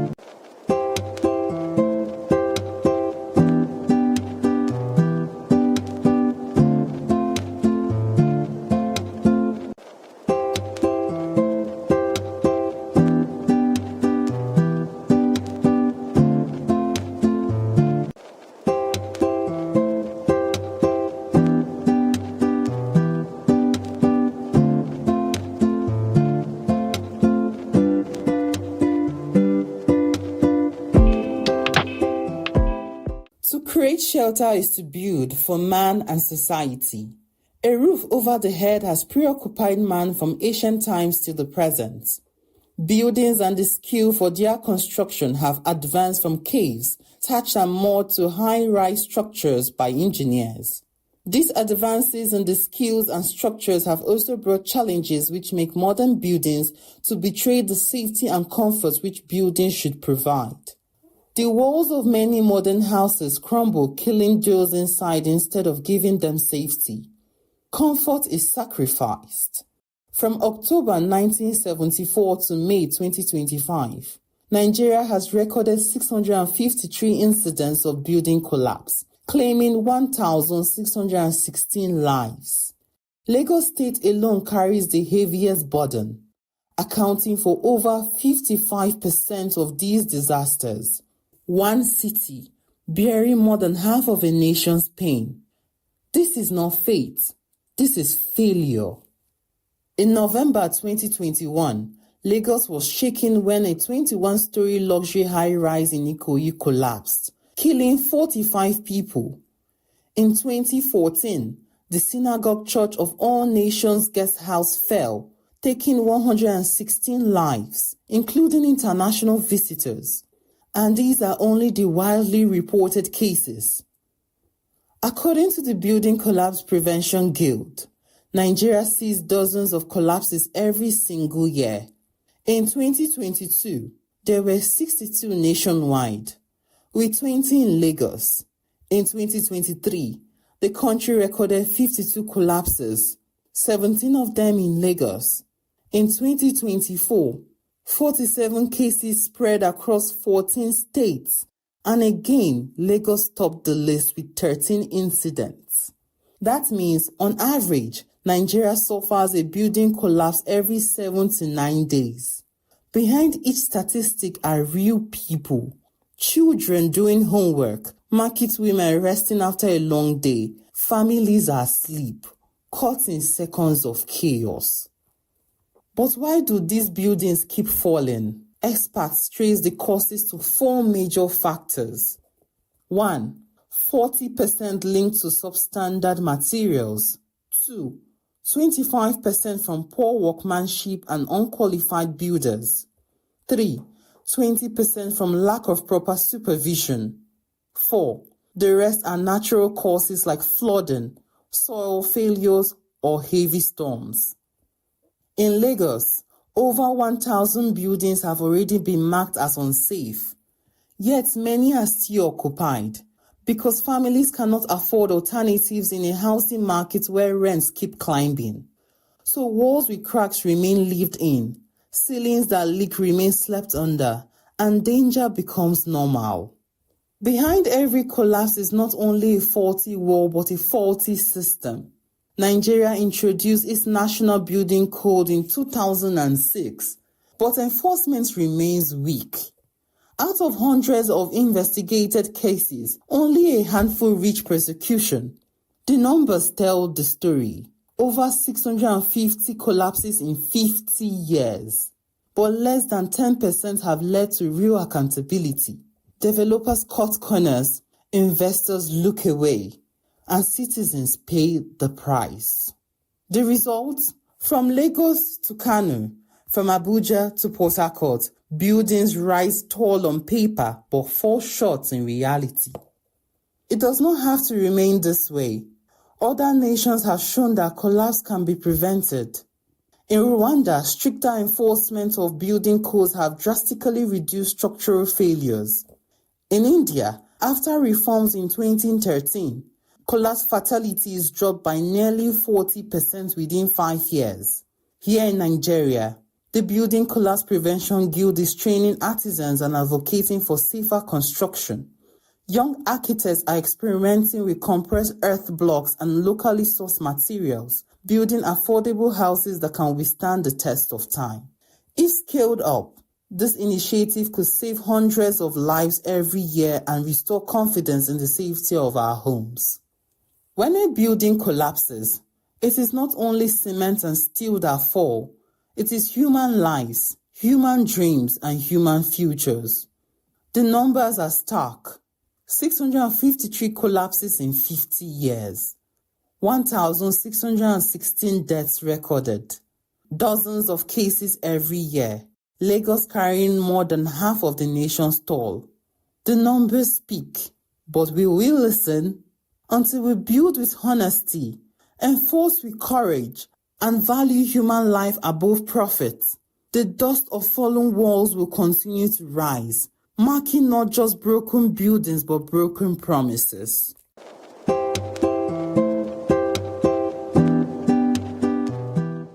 Great structure begins with a foundation, and so does every conversation on this show. Welcome to Counting the Numbers on Signature TV, your weekly dive into the stories, people, and trends in our economy. I am Tomsinime Natus. Across Nigeria, many hardworking citizens dream of building their own homes.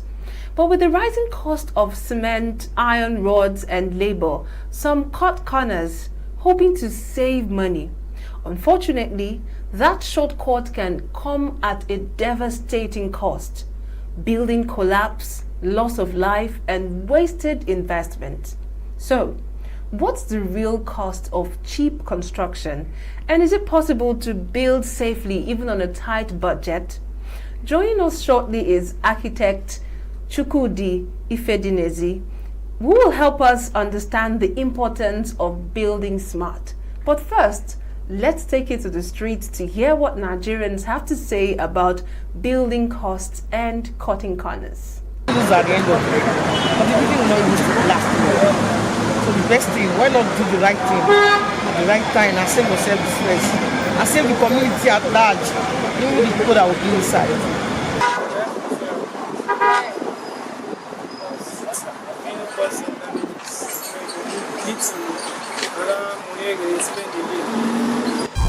At least it's not fair for a building to collapse. They will pay for at least everybody to respond to this matter because they're not using the right material. Imagine human life will be inside the building and going to collapse because of sharp practice. This is corruption. So it's not good. Clearly, Nigerians are concerned. Everyone is trying to stretch their naira, but at what risk? Let's take the conversation deeper into the numbers and decisions behind it all. Joining us now is architect Chukwudi Ifedinezi, a professional at Great Touch Constructions with an experience in a wide range of residential and commercial projects. Chukwudi is passionate about promoting safe and sustainable construction in Nigeria, and together we'll dissect the topic Building Smart, the true cost of cheap construction in Nigeria. And he'll tell us why it's essential to plan carefully and build smartly. Welcome to the program, Architect Chukwudi. Thank you for having me. Yeah, it's so great to have you. Yeah. Okay, so let's begin at the root of the problem. Why do so many Nigerians think it's okay to cut costs when building a house? Well, for an average Nigerian would always want to say is a know-it-all, you know. And another main issue that we usually have is a lot of Nigerians would like to tell you, oh, my brother is a builder, my brother is an engineer, my brother is this, you know, that without actually consulting a professional who is going to walk he or she through the process of building a house, because there's a lot of things that comes to play when you're building a house. Very, very importantly. You know. Okay, so you speak of a professional. Like, what kind of professional? Now, for anybody that wants to build a house, regardless of how big or small it is, first of all, has to consult an architect. Okay. And now the job of the architect is to lay out the plans, you know, and work very closely with the clients to know exactly what he or she wants, to make sure that, you know, what we plan is what we build. And then from there you can go to, after the plans, you now talk about the quantity surveyor. The job of the quantity surveyor is to cost it. Okay. You know, looking at all the plans and putting a number to it to make sure that we don't stop halfway or have less For things surprises. to go smoothly. Yes. Exactly. Because we don't want surprises. So we've seen heartbreaking deadlines of buildings collapsing in cities like Lagos, Abuja, Port Harcourt. In your own experience, what are the most causes of these tragedies? There are a number of them, to be fair. One of it, for starters, is poor planning. You know, poor planning. Yeah, poor planning, not consulting professionals. You know, people that want to cut corners by using quacks, and you know, and then materials also. You know, some people go trying to cut costs and then use substandard materials. Yeah. And not checking soil tests. Yeah. You know, before you start building, no matter, you have to do it, what we call, do a test to know the bearing capacity of the soil, to make sure that whatever you're trying to build is going to carry it. So like I said, there's a number of reasons to it, but the most important thing is not having a professional. It's very important to have a professional on ground to not just design but supervise, because sometimes some people get the professionals, pay them, and then they don't involve them when they want to go to site. So that supervision is very, very, very important. It can't be overemphasized. Okay, thank you. So what role do architects play in this process? Because many people believe that it's quite expensive to bring in an architect in buildings or commercials, building houses. So is that true, or is it a myth? It's a very big myth, because not bringing in professionals, or in this case architects, you run the risk of spending so much more than that you're supposed to spend, because not planning is like planning to fail, you know, which is a common phrase that everybody knows. So it's really, really important, regardless of whether you're building a very big house or a small house, or regardless of the project.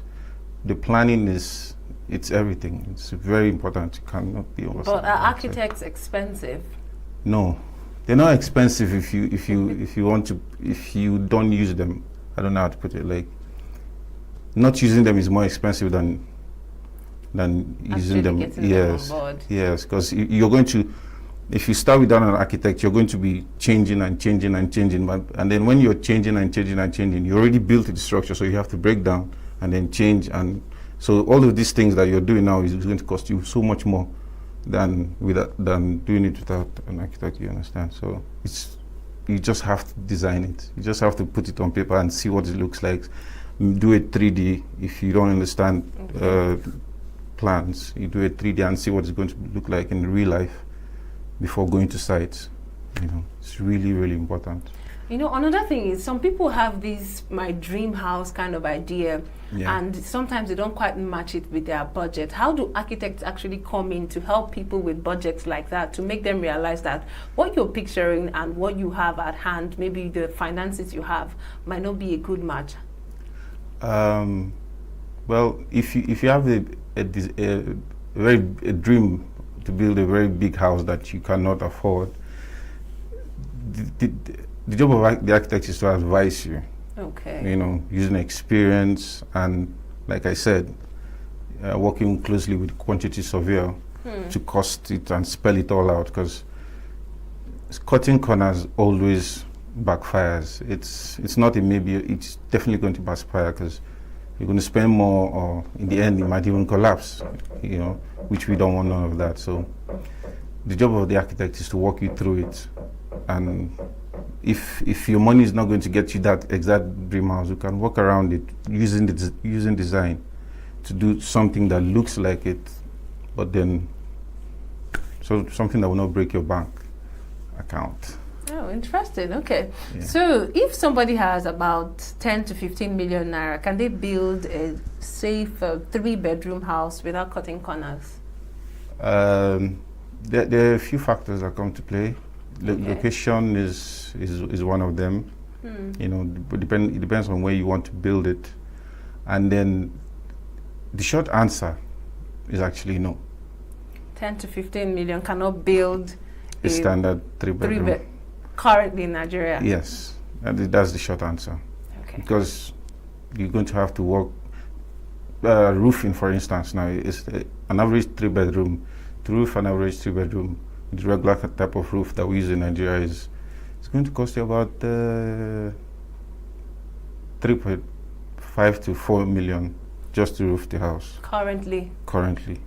And then you've not talked about doors. Now I'm talking about finishings. I've not talked about the blocks and the foundation and the rest. I'm just talking about things that you can easily just check in the market, like doors, the price of doors and tiles, and then you also boils back to taste too. You understand the taste. What kind of door would you like to have? What kind of tiles would you like to have? What type of roof would you like to have? You know, if you don't want to do a heap roof, which is what is more common, you can do is a flat roof, which is cheaper, but then it all comes down to taste. For the most part, it's just taste. Okay. Yeah. Okay, so what are the absolute non-negotiables when building on a tight project? Planning. Okay. You just have to plan properly. If you want to, if you have a tight project, you have to plan properly, walk through all the steps, you know, work closely with your quantity surveyor. After you must have done the design, like I said, you can't do without the architect. You simply can't. You know, work with your quantity surveyor to make sure all the T's are crossed and all the I's are dotted. You understand? So. Okay. So planning is like the number one non-negotiable thing that you have to do. Proper You're working planning. on a tight budget. Proper planning. So that planning helps you understand what you want to embark on clearly. You know, spells it out. That planning includes going to site and looking at the soil to make sure it's going to carry whatever you want to build. You know, that also covers the costing. You know, it also covers just planning for the most part. And who does the planning is the architect. So working with professional, you just have to work with a professional to make sure that all goes to plan. Thank you. Yeah. So what final advice do you have for first-time builders watching this who would want to avoid costly mistakes? I'll strongly advise you work with an architect. I know it comes. I might sound like a broken record, but it all comes down to planning in the end. You know, to avoid mistakes, because there are a lot of things can happen on the site. Sometimes you do a good design, and then you plan well, but then the people that people that work on the site mess it up. So, and you understand. So there's a lot goes into building a house. Supervision is another very, very, very important thing. You know, seeing it through, making sure that what you put on paper is what is replicated on the site. So, working very closely. I would advise anybody that wants to build to work very closely with his or an architect, and make sure that you visit the site to make sure that what you're paying for is what you're seeing. You know, because like I said, workmanship is something that you just have to work very closely. Make sure you go there every day if you have to, you know, to make sure that all goes to plan. Thank you very, very much, Architect Chukwudi, for joining us. It has been a very delightful moment with you. Thank you. And I'm sure all the intending builders out there must have picked a thing or two from what you've said. Yeah, thank you. Thank you so much. Yeah, appreciate it.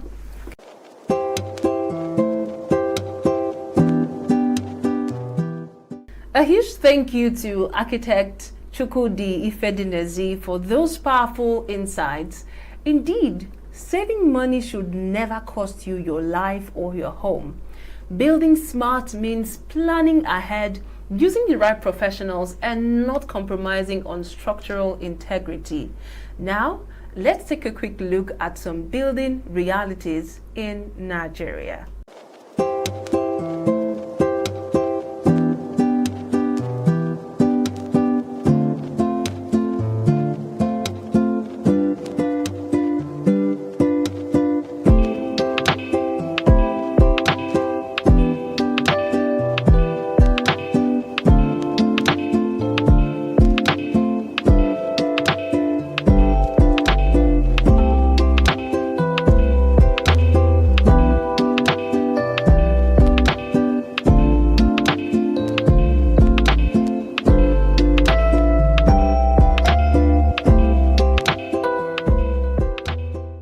So now we ask you, would you rather spend wisely today or pay dearly tomorrow?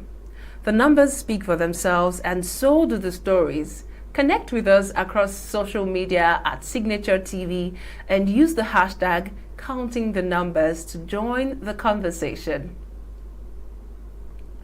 Until next time, I'm Tomsinime Natus, and this has been Counting the Numbers.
We are local.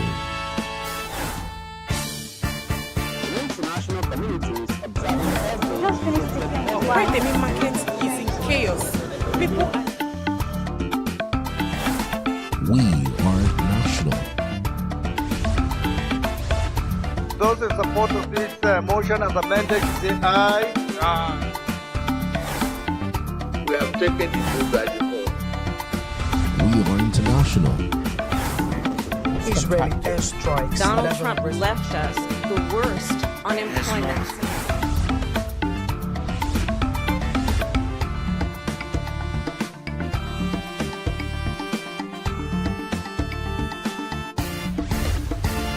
Signature TV, news in your pocket.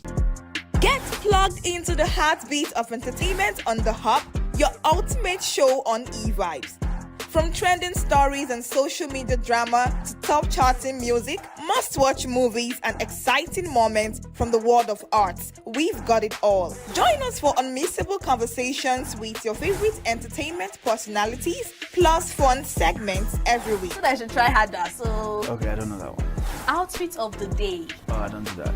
That's some Gen Z stuff. Oh, now you say it's a Gen Z stuff. It's everything you love about entertainment, served fresh every week at 1 p.m. with weekend repeats just in case you missed it. The Hops on E-Vibes, where the vibes never stop. Only on Signature TV.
Signature TV, news in your pocket.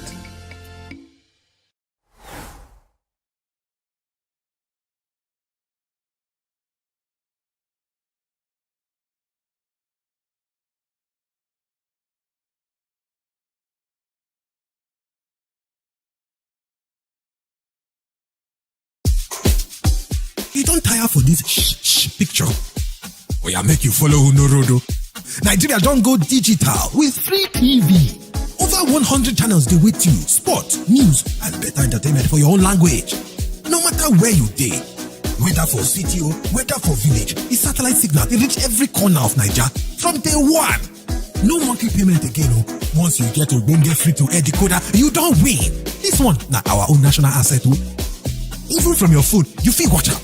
Just download the free TV app and carry your TV go anywhere you dey go. Scan that code now or call 0700-388-7277.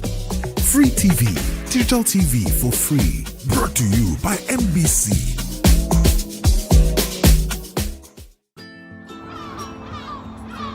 Bright and early as the day breaks, as the newspaper headlines trail the stories that shape the day. We at Signature TV trail the headlines that trail the day. We interrogate the headlines. We analyze the stories that make the headlines. Why is overrated, and they even overrated themselves, and when people see it, they are insensitive of some Nigerian children who have never had what they call CBT. With passion and emotion, we drive the conversation to change a narrative. Let nobody be deceived by Nigerian high level of performing in agriculture export.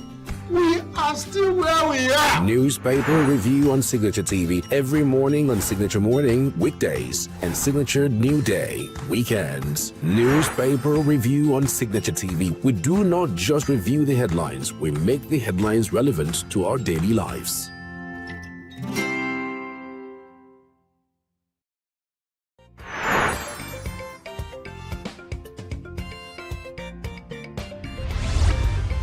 Signature TV, news in your pocket.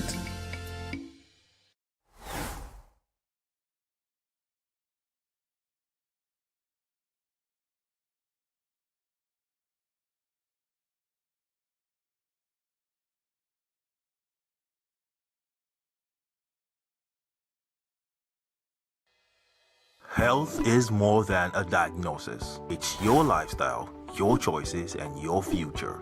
Join us on Inside Health, your weekly deep dive into the stories, science, and solutions shaping your well-being. From expert interviews to real-life journeys of healing and hope, we cover it all. One of the complications of cancer management or treatment is they have some of them at one point in time, you see them having anemia. Okay, so you see them at times being transfused. But at the same time, you come in with a diet. Nutrition, mental health, innovations in medicine, fitness, and everyday wellness. Whether you're managing a condition, staying informed, or just living your best life, Inside Health is your trusted guide. I'm Chigichi Agorom, and I'll be with you every week on Inside Health, only on Signature TV.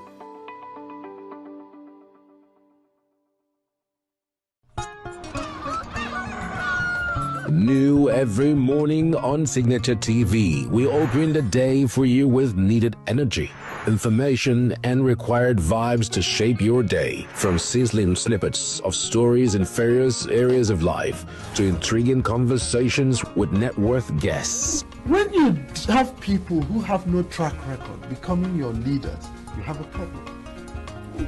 There's no outstanding gratuity when Obi took over from me. I left in all the accounts of Anambra State 13.8 billion for him. Your day cannot be complete without Signature Morning on weekdays and Signature New Day on weekends. There is no better way to start your day except Signature Morning and Signature New Day every day on Signature TV.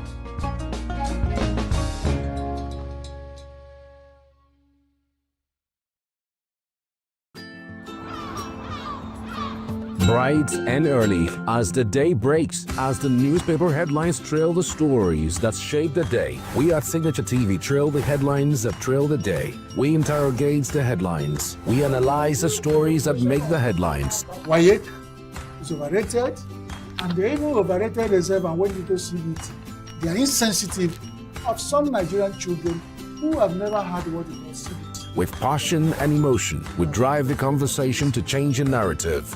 Let nobody be deceived by Nigerian high level of performing in agriculture export. We are still where we are. Newspaper review on Signature TV every morning on Signature Morning, weekdays, and Signature New Day, weekends. Newspaper review on Signature TV. We do not just review the headlines, we make the headlines relevant to our daily lives.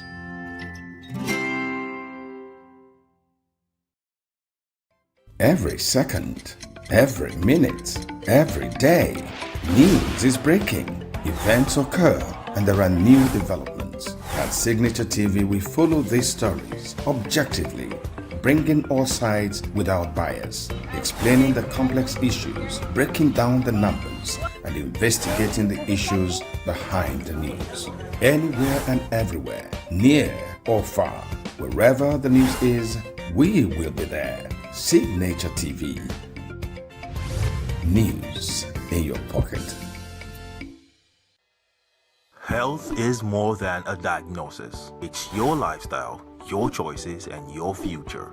Join us on Inside Health, your weekly deep dive into the stories, science, and solutions shaping your well-being. From expert interviews to real-life journeys of healing and hope, we cover it all. One of the complications of cancer management or treatment is they have some of them at one point in time, you see them having anemia.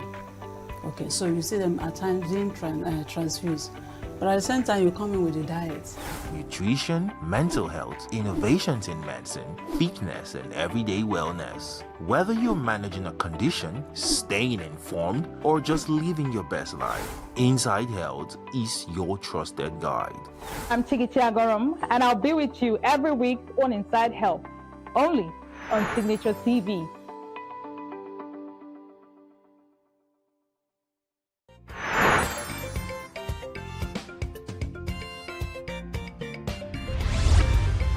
Signature TV, news in your pocket.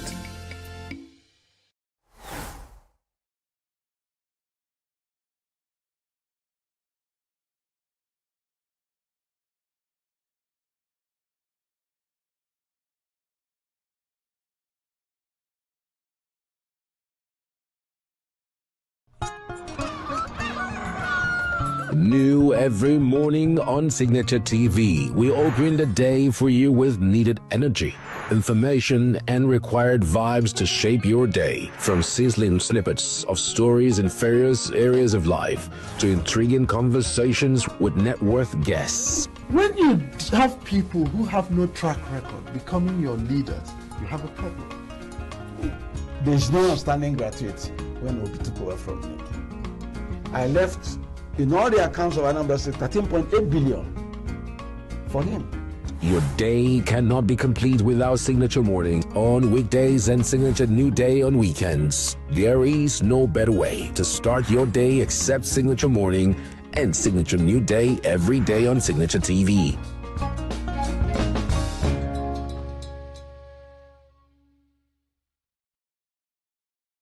Every second, every minute, every day, news is breaking, events occur, and there are new developments. At Signature TV, we follow these stories objectively, bringing all sides without bias, explaining the complex issues, breaking down the numbers, and investigating the issues behind the news. Anywhere and everywhere, near or far, wherever the news is, we will be there. Signature TV. News in your pocket.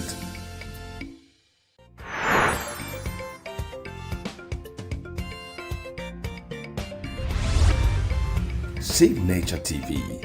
News in your pocket.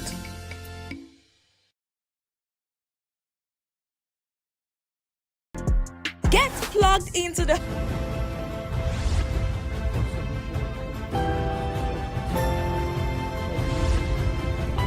Lost 10 minutes.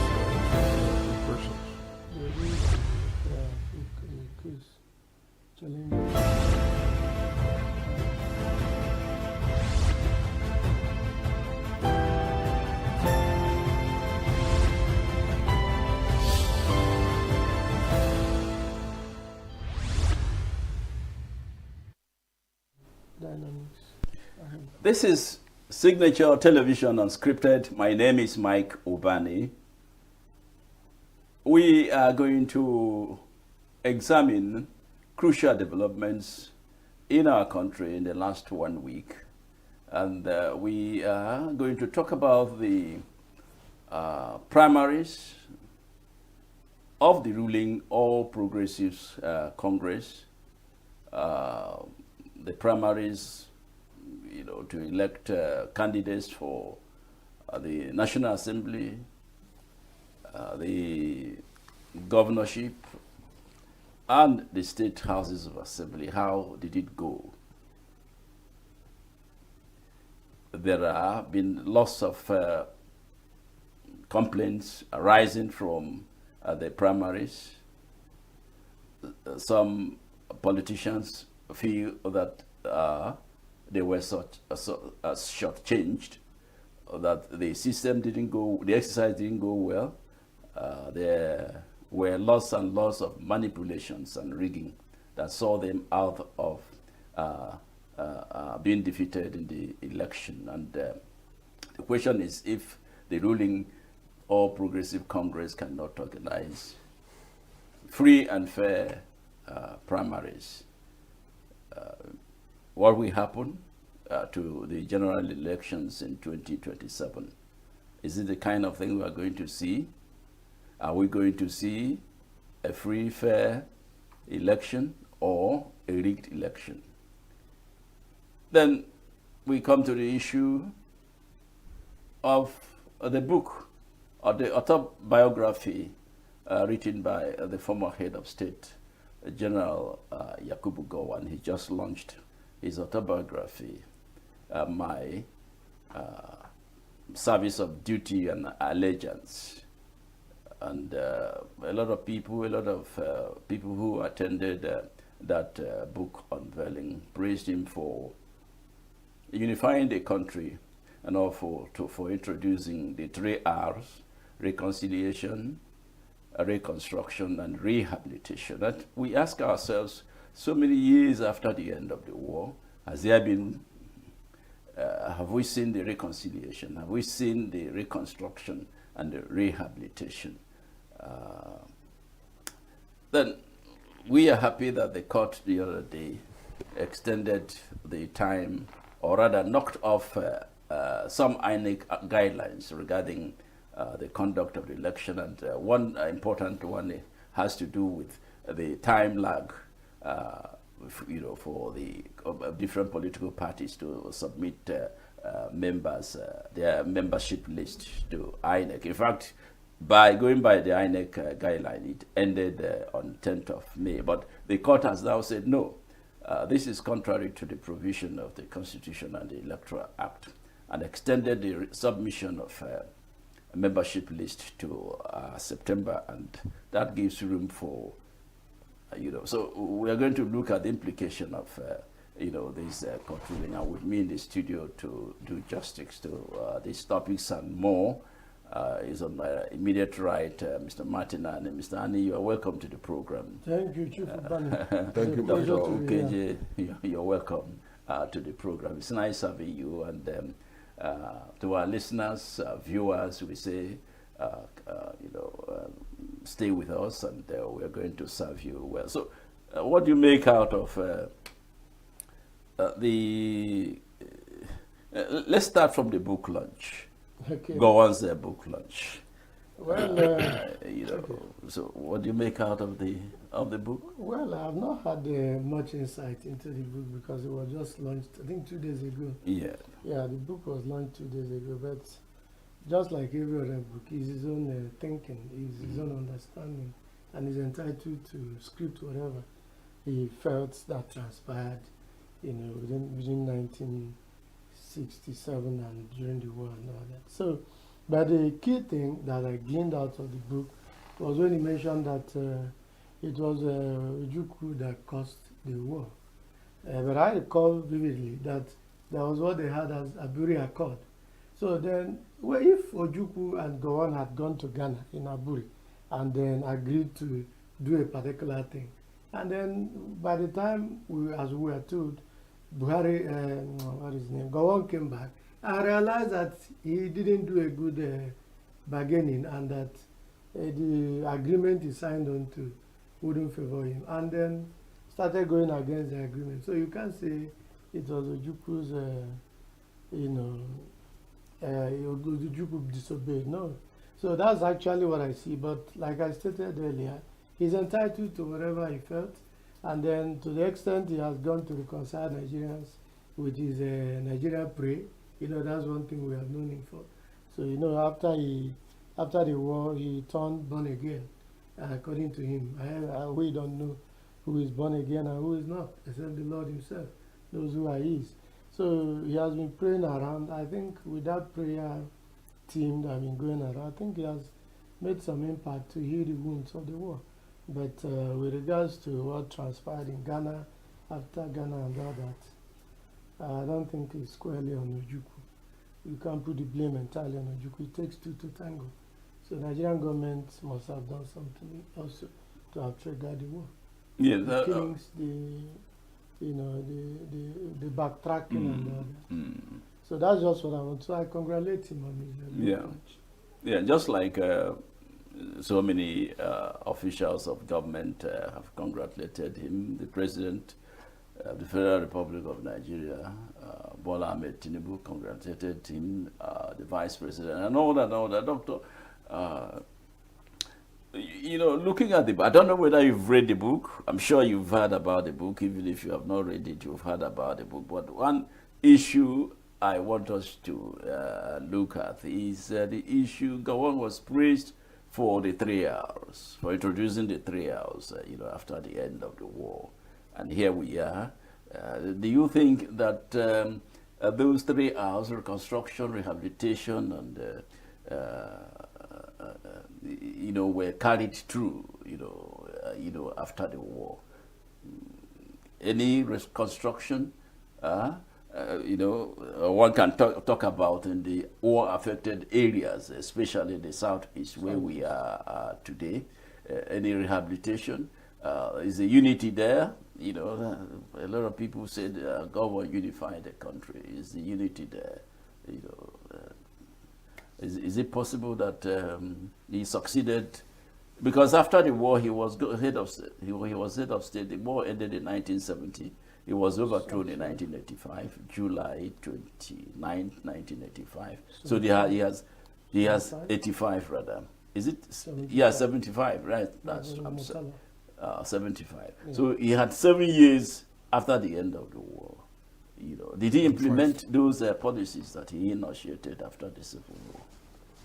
I think we have moved from the book launch to some other thing because the you know, I mean, that's still part of the book. The 3 R's is a government program, not his personal program. Yeah. But I can tell you that the war damaged Nigeria, or at least damaged the eastern region.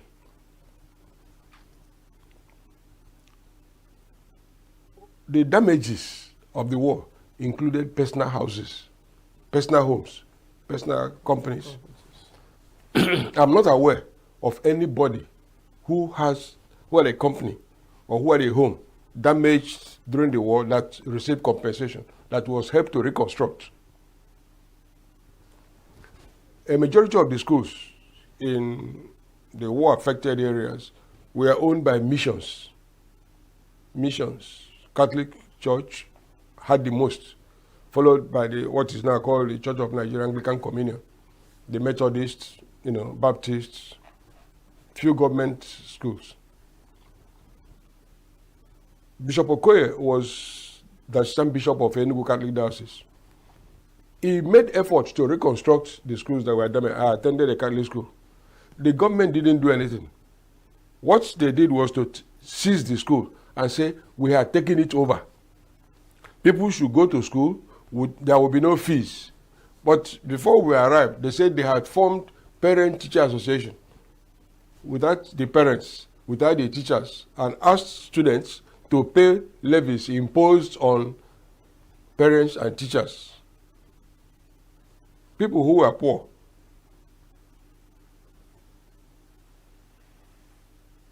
Government facilities, like Ojiriba Power Station.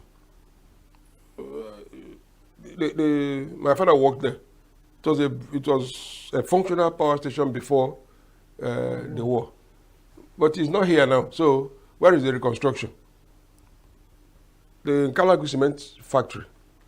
The federal government invested in the company to reactivate it. But it was part of the people that killed it because the production process was a dry process. You needed to feed it with coal, put in the kiln to burn the limestone and produce cement. The coal corporation was not rehabilitated. So Nkalago is gone. I don't know what is rehabilitation, except that the war also helped some people, helped us in a way. Many of our leading academics and administrators were working at the University of Ibadan, University of Lagos, and the federal government. Many of them who came back because they were no longer safe remained. Nsukka was a university, all right, but it was just a university. The major people who were driving the university were foreigners attracted by Dr. Nnamdi Azikiwe because he studied in the US. Those people ran away for their lives during the war. They didn't come back. So it was these people who came back from University of Lagos, University of Ibadan, who reinforced Nsukka and got it to where it was able to recover somehow. There was the second National Development Plan to succeed the first National Development Plan, 1962 to 1968, which was from 1970 to 1974, yes, which the government started. If it was part of the reconstruction, it affected people outside the war-affected areas benefited more because the Federal Commissioner for Works, Alhaji Okunu, although he was yes, although he was classmate with a lot of Igbos in King's College, but he took it upon himself to be bitter with the Igbos. You know, he was openly, even in the Executive Council, enunciating that things should not be done here, and nobody sanctioned him for it. Okay. You know, this book has come. It's good that it has come out, so it can be examined. I've not read it, but I know that I have read a lot of accounts. It's from Umahia. He used to sympathize with the Northern People's Congress before the war. After the war, he was appointed a Federal Commissioner for Agriculture. Okay, that's Doctor. Yeah, he's a PhD holder. Yeah. Well, at the Federal Executive Council, he was almost being opposed. He was the person that handed over the School of Agriculture, Omudike, to the federal government for rehabilitation. You can see where it was. At the time I was in secondary school, if you went to Omudike for 2 days, you were almost like an agricultural assistant because there was something you could get. Now it's the Federal University of Agriculture. But it's just a university. People are starving around the place. I don't know whether you have passed from there to Ikotek. So there was damage. The School of Hygiene at Aba was producing people who could inspect streets and make sure that drains are cleaned. Where are they today? You know, so it's good that he has given an account, but I can tell you that I have read books by Jem Bengo. I've read books by several people. Even Lindsay Barrett wrote something, you know, a kind of promotional for T.Y. Danjuma. Late Useni also wrote or gave interviews. The objective of the counter coup was abandoned, and Igbos were being killed just like. So if he said he was reconciling, those people who were killed unjustly, they were not coup makers, they were not related to the coup makers, but they were killed. I can tell you one person, Francis Ella, is from River State. He was a teacher in a school around Abeokuta. But some soldiers from the north traced him to the secondary school to kill him. He was lucky he escaped with his life. I know somebody who lives in ENUGU here. He was the engineer in charge of the water works at in Lagos. He was nearly killed. He was just rescued by the act of God because he was a kind person. Somebody from the north who lived around there. People called him. He spoke to these two soldiers who wanted to kill him and said, "Please leave me, he's my friend." Is that what have you reconciled? Immediately after the war, there was a lady who was killed in Kaduna, one Caroline, an Igbo girl. Nothing was done. Killing stopped. Huh? He has not. In 2011, when Jonathan won the election, people were killed, and mostly Igbos. In Bauchi, 5 people, foreign graduates who came back and they were doing youth service. They were burnt alive because Jonathan won in the place. But Jonathan's sympathizer, the current governor of Bauchi State, is still in office. So, a state is a unit of the international system, but Nigeria is a state, and it's a country, but it consists of many, many nations. The concept that will unite Nigeria has not come. Yeah. And I believe that book, the writing, is consistent with some conspiracy to alert people, maybe that Obi is an able person, don't they have come again. Because some of the things even he wrote in that book, that some officers wanted to kill Ojukwu who was not available to them. So how can you say you didn't want to kill him? That some, what they call young officers, Ironsi tried to reconcile by appointing him below rank to give people a notion that what the people who executed the coup did were bad. Now, if you did overthrow Ironsi, why don't you return power to those people who were unjustly killed? I mean, their team. You didn't do it. You remained in office till 1975. But these are personal things now, because we are talking about things that are older than us. Yeah. What people do depends on the circumstances they find themselves in. On this note, I would just want to say that, you know, what we will be talking about intergroup relations, interpersonal relationships are different. I've met Gowon when he came to see somebody, a lady whose husband died in ENUGU. Yeah. He came very simply, and he was an impressive person, but I don't think I can read the book, because if Dangote donated 3 billion, the printer may not print again. No, T.Y. Danjuma. T.Y. Danjuma, okay, 3 billion. 3 billion. Dangote, 500 million. Yeah.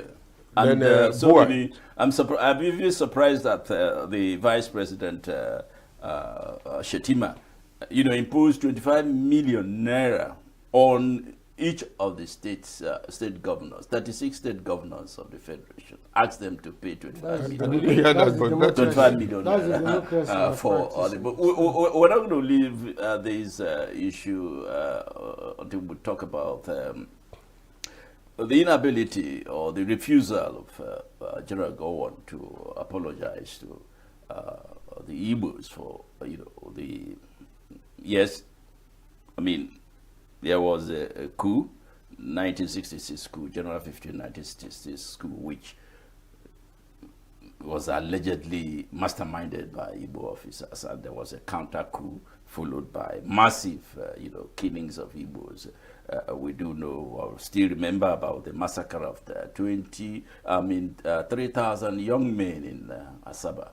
And nobody, even Gowon himself, Gowon was head of state when all these things took place. And looking at his book, no apology, no remorse, you know, for the unjust killings, you know, of Igbos during the Civil War. And I don't know how you respond to this. Well, a general is a general. So what do you expect from him? To start crying and then falling on the ground. So I think he has never done that. He will never do that. The man is at the departure launch, so he's racing against time, and he's able to come up with this book. So since he hasn't apologized from that date, of course, he has told us that it was in the service of the nation. All that he did was professionally, as a professional military man. So you didn't expect that it was a personal thing that he did. Both the Civil War, the engagement, military and all that, were all in the service of Nigeria. So it was not a personal thing. So you don't expect the man to apologize. He's a general and he remains one. Okay. Yeah. Okay. Because apologizing is almost like saying we regret the war. And then you can imagine the issues that will follow. So because if you say you regret the war, people say you should not compensate. People should say you should be able to Dr. KJ, so that's my take. There's something called karma, retributive justice. A lot of people have said that the killings in the Plateau region, I mean the current killings in the Plateau region, in his domain, which he has not been able to, you know, stop as a general, you know, is as a result of you know, the killings of Igbo, the massacres of Igbo, the program that took place during his watch as president, as head of state. I think we are Christians. We don't, karma is a kind of imagination. Actually, during the, let's say, pogrom, the traditional ruler of Jos did not want the Igbos attacked. Gongonjas. He didn't approve of it.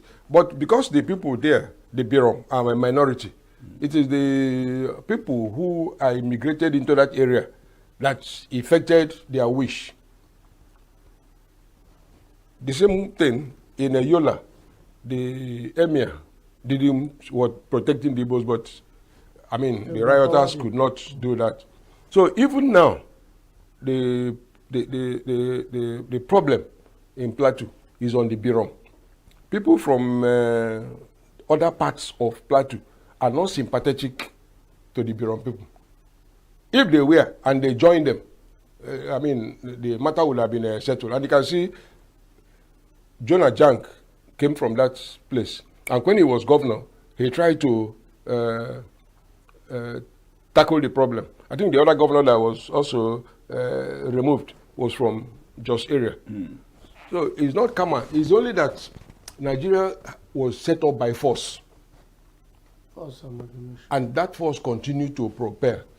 Just look at what happened in Oyo State. That place is Ogbomosho. Yeah. Area. Huh?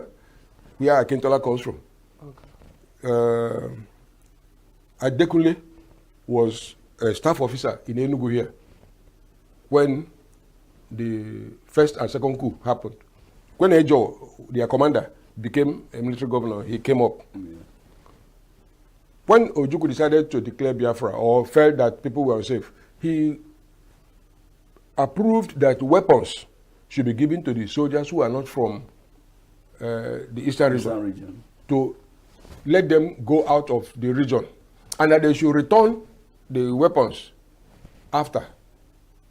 And Adekunle and these people moved, and they didn't return the weapons. One of the things that made Akintola bitter was that Akintola was from his area. He is also from Ogbomosho. Today, the people he protected are kidnapping his people, cutting off their head. Where is the anger? I don't think we should be bothering ourselves about this thing, because what when you hear some people, you discover that the factors of that war had damaged psychology. El Rufai's son, the one that is in House of Reps, there was a time he made a snide remark about Igbo people. He said the Igbo cry, because a lot of women were raped here. The people who raped them, when they went home, they made it a story. Sanusi Lamido Sanusi, the current emir or one of the emirs of Kano, he wrote in a book that Igbos were taught a lesson. He was a child at the time. You know, if you are talking about rehabilitation, the secondary school that Nzogwu attended, St. Patrick's in Kaduna, it had been converted to a Muslim school.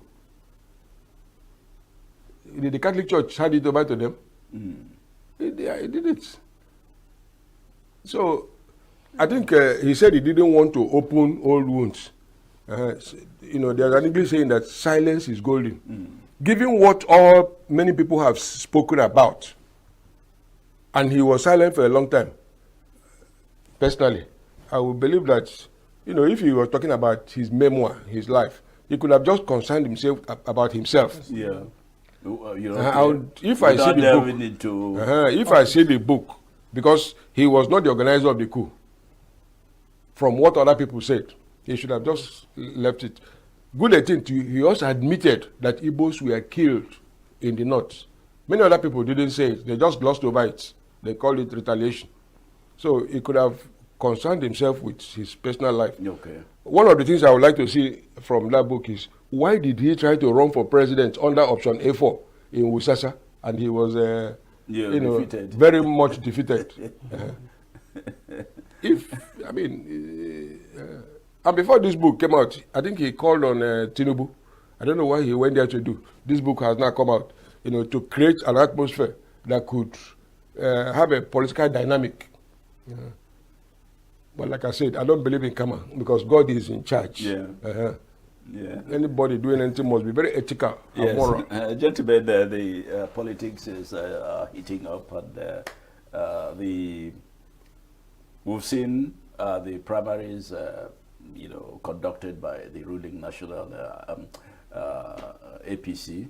And I believe tomorrow the presidential primaries will take place. But those, or is it today? Okay.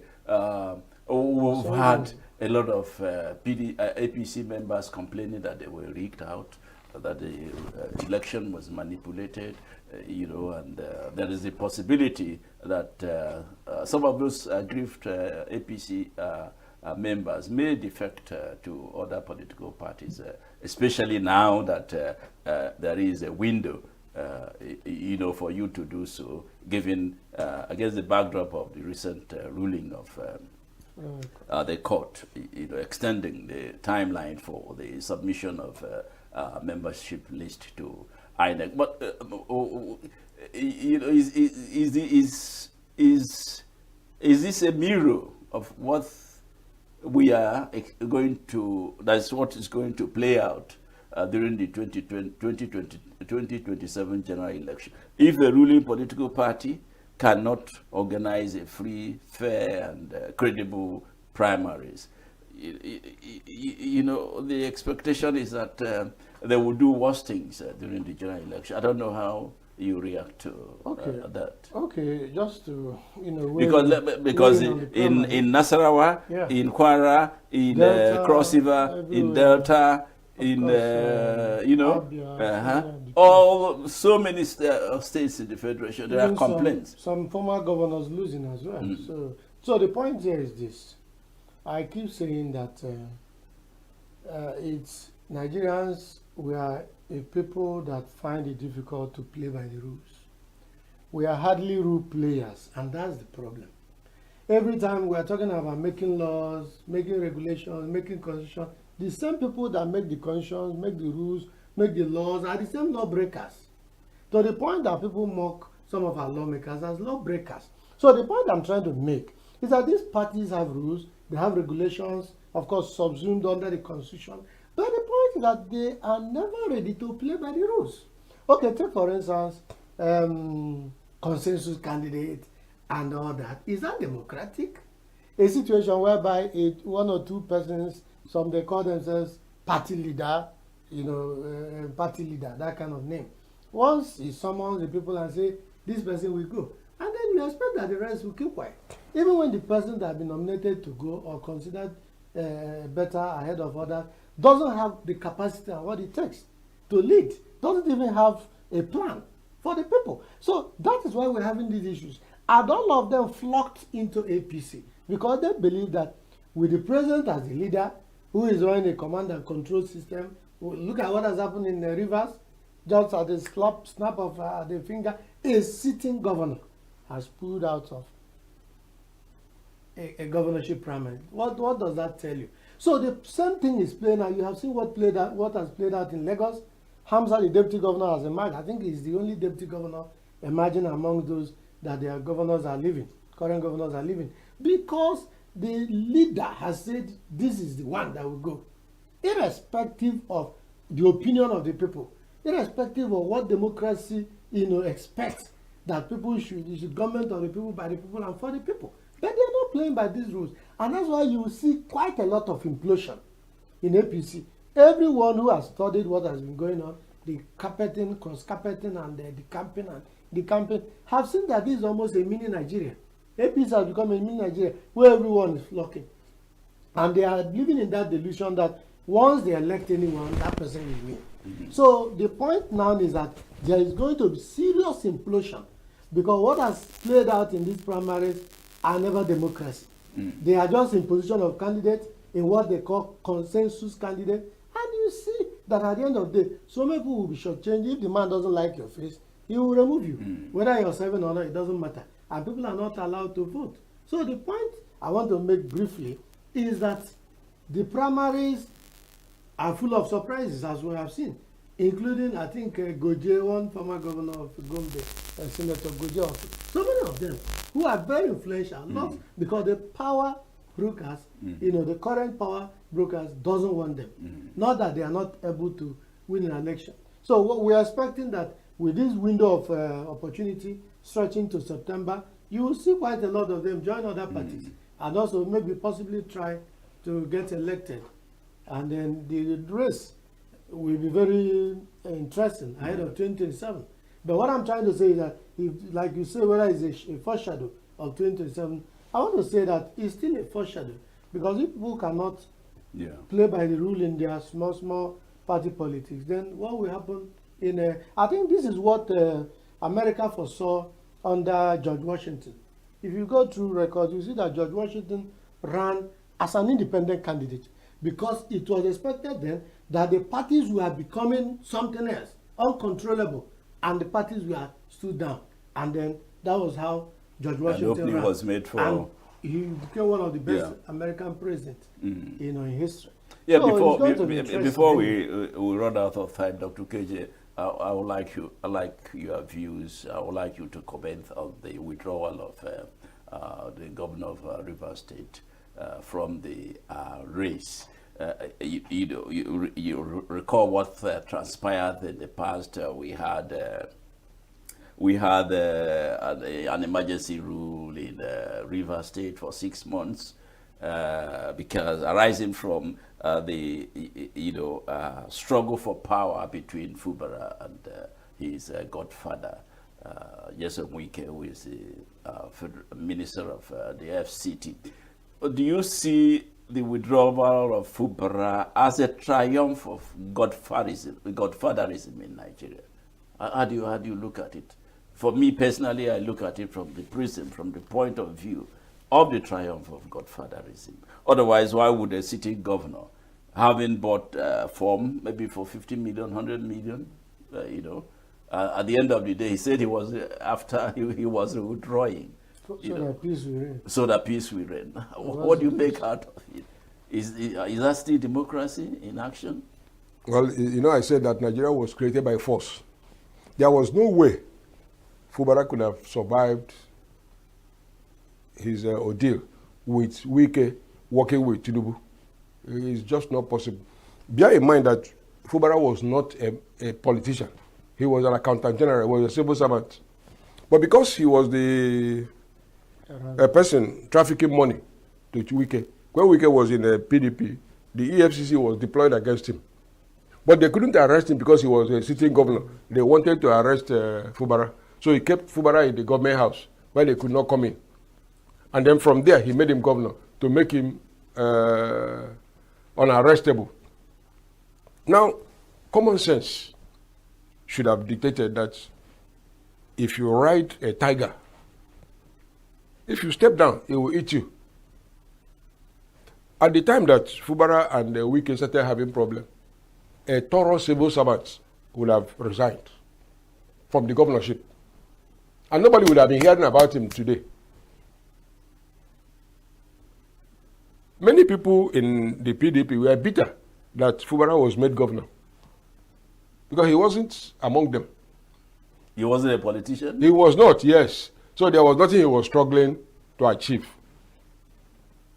And the person who could hold the balance, the president, was the employer of your persecutor. So I don't think, even saying that he withdrew is just like a joke.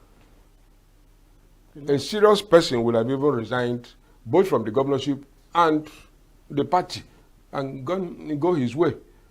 But the reward of public office in Nigeria is so high that even an angel will be corrupted by it.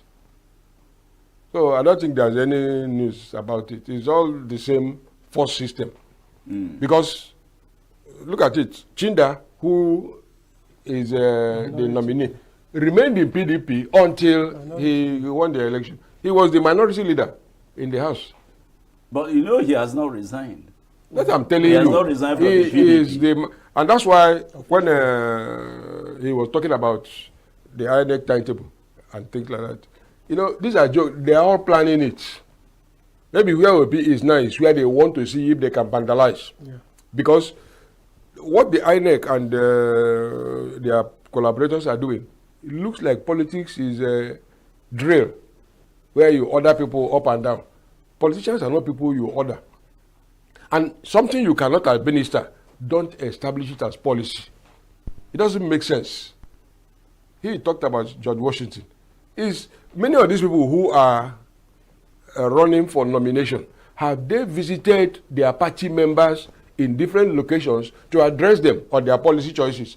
In the United States, in the UK, people who go on tour, talking to the constituencies, their party members in different constituencies. But have you ever seen it here? These people don't So matter. it's a drill list. Yeah. Once you have a list, you take, you share money, and people go. So I don't think we should bother ourselves about it. No, we should really bother ourselves about what has happened. I am saying it's a triumph of godfatherism. Yes. Because what happened in It's a triumph. Rivers, yes. And it's something that sends wrong signal to our democracy. That if one man says you are going to be there, then you'll be there. If that same man says you're not going to be there, even if the people love you, even if the people are ready to vote you 100%, you are not going to get any ticket. So that's the challenge. Remember also Wike mentioned that Ireti Kingebe was not going to return back as a senator. And suddenly there was a suit against candidature. Suddenly. So you can see the court has struck out that. Yes, just yesterday. You can see the influence of strong men in politics with deep pockets. Oh, we are no more talking about how they call up a judge at night and give him Ghana must go. And then the judge goes to the court and tells blah, blah, blah, blah, blah, and rules in their favor. You see the kind of influence they run. If they, so one young man was in Lagos, a House of Assembly member who was contesting a Surulere, and suddenly he said his police was withdrawn. Just to make sure, tell him, look, we don't want you again, and there's nothing you're going to do about this. So they try to. No, there is nothing surprising about this. So you know, Fubara comes from a family of highly learned people. I think about 3 of them, his brothers are professors. He shouldn't be in, he's not in weakest rank in terms of family background. Are you following what I'm saying? His hometown, Opobo, is one of the the cities that got education earliest. That's number one. But it's a machinery system. It's machine politics. Okay. We are hearing about Fubara because of where he is. As I was coming here, Okowa, Ifeanyi Okowa, the daughter, has won nomination for House of Assembly in Delta. Ibori's daughter,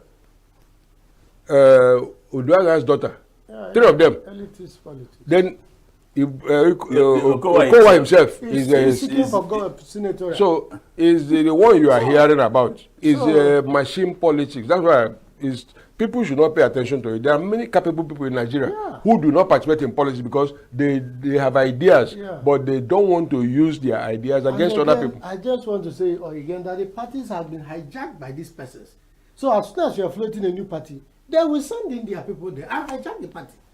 And the party will Just watch what will happen, because this rule by the court was not challenged by INEC. They say they are reading the judgment to know. They will discuss and say, okay, let us take it to December so that we can go and roughen the waters everywhere. So this actually informed why Obi foresaw this coming and ran away entirely and disappeared from ADC and launched himself in NDC.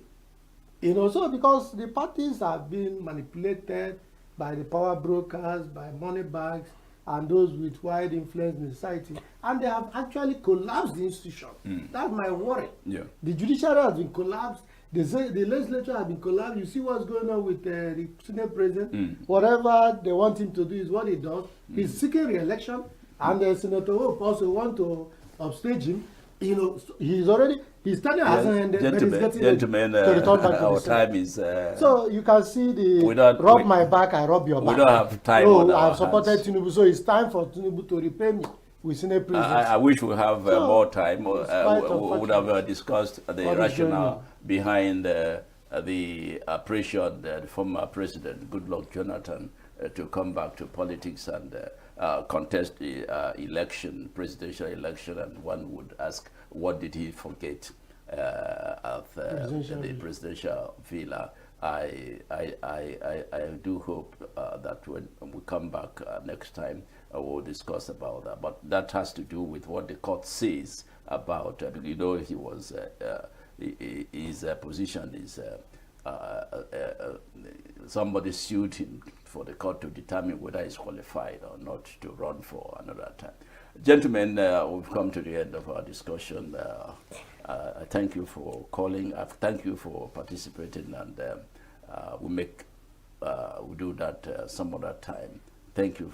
Thank you very much. God bless Nigeria. Thank you. Thank you, Mike. And deliver her from political bandits. Thank you, and for our viewers. God bless Nigeria and deliver her from political watching bandits. Signature That's our Television. prayer. Once again, Let God bless name us and leave Nigeria is alone. Mike Ubani. Thank you. Thank you.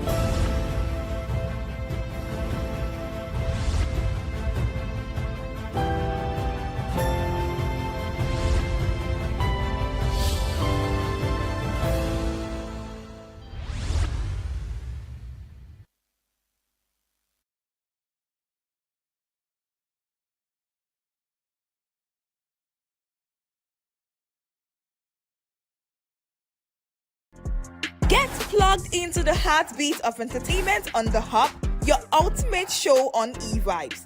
From trending stories and social media drama to top charting music, must-watch movies and exciting moments from the world of arts, we've got it all. Join us for unmissable conversations with your favorite entertainment personalities, plus fun segments every week. So I should try harder. So Okay, I don't know that one. outfit of the day. Oh, I don't do that. Oh. That's some Gen Z stuff. Oh, now you say it's a Gen Z stuff. It's everything you love about entertainment, served fresh every week at 1 p.m. with weekend repeats just in case you missed it. The Hub's on eVibes, where the vibes never stop. Only on Signature TV.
Signature TV, news in your pocket.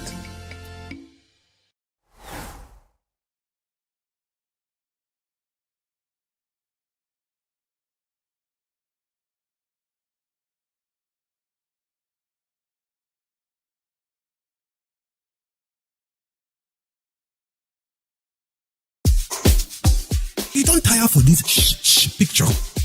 Oh yeah, make you follow Unorodo. Nigeria don't go digital with free TV.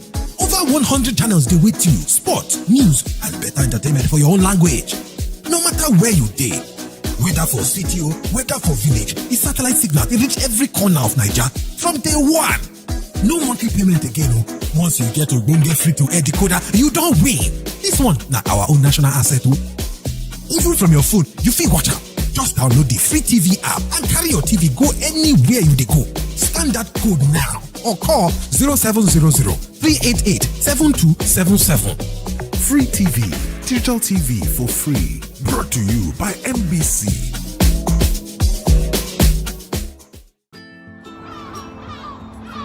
Bright and early as the day breaks, as the newspaper headlines trail the stories that shape the day. We at Signature TV trail the headlines that trail the day. We interrogate the headlines. We analyze the stories that make the headlines. Why is overrated, and they even overrated themselves and went into CBT. They are insensitive of some Nigerian children who have never had what is called CBT. With passion and emotion, we drive the conversation to change the narrative. Let nobody be deceived by Nigerian high level of performing in agriculture export.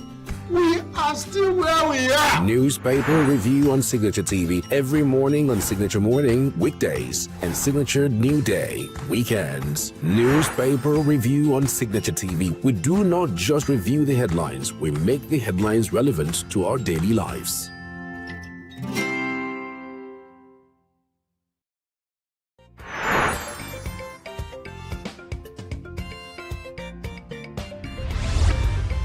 Signature TV, news in your pocket.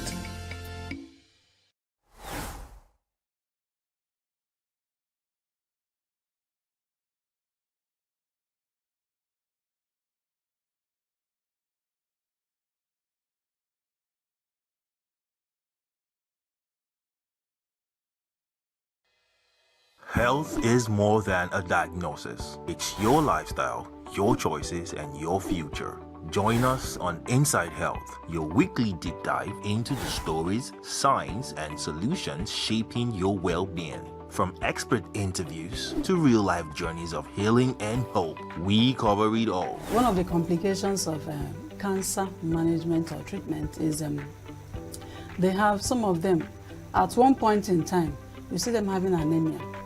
Okay, so you see them at times being transfused. But at the same time, you come in with a diet. Nutrition, mental health, innovations in medicine, fitness, and everyday wellness. Whether you're managing a condition, staying informed, or just living your best life, Inside Health is your trusted guide. I'm Chigichi Agorom, and I'll be with you every week on Inside Health, only on Signature TV.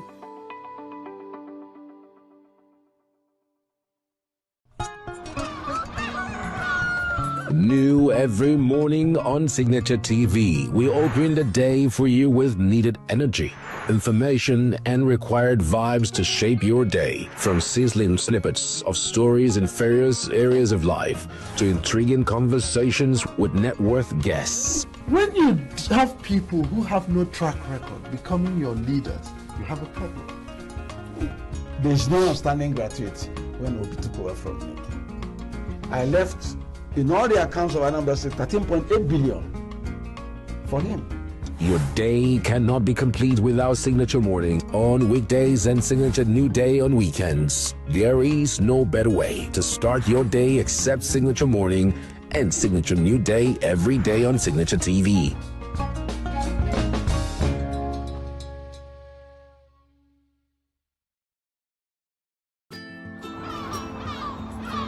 Bright and early as the day breaks, as the newspaper headlines trail the stories that shape the day. We at Signature TV trail the headlines that trail the day. We interrogate the headlines. We analyze the stories that make the headlines. Why is overrated, and they even overrated themselves and went into CBT. They are insensitive of some Nigerian children who have never had what is called CBT. With passion and emotion, we drive the conversation to change the narrative. Let nobody be deceived by Nigerian high level of performing in agriculture export. We are still where we are. Newspaper review on Signature TV every morning on Signature Morning, weekdays, and Signature New Day, weekends. Newspaper review on Signature TV. We do not just review the headlines, we make the headlines relevant to our daily lives.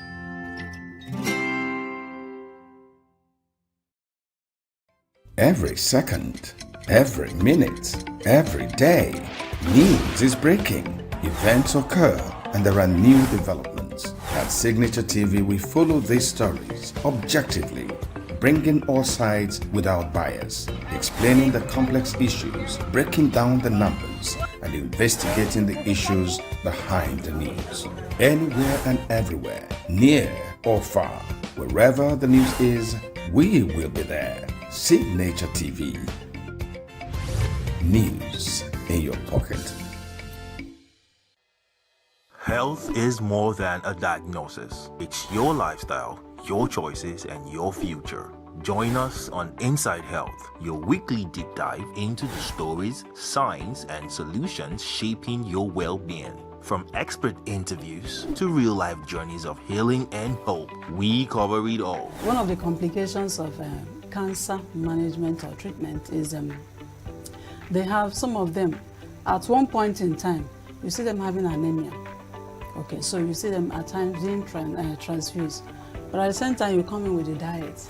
Nutrition, mental health, innovations in medicine, fitness, and everyday wellness. Whether you're managing a condition, staying informed, or just living your best life, Inside Health is your trusted guide. I'm Tigiti Agorom, and I'll be with you every week on Inside Health, only on Signature TV.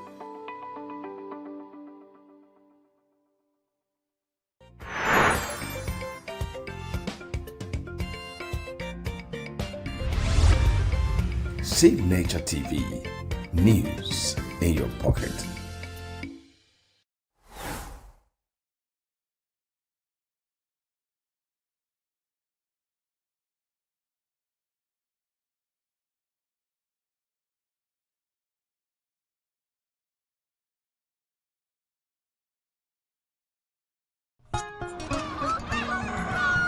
New every morning on Signature TV, we open the day for you with needed energy, information, and required vibes to shape your day. From sizzling snippets of stories in various areas of life to intriguing conversations with net worth guests. When you have people who have no track record becoming your leaders, you have a problem.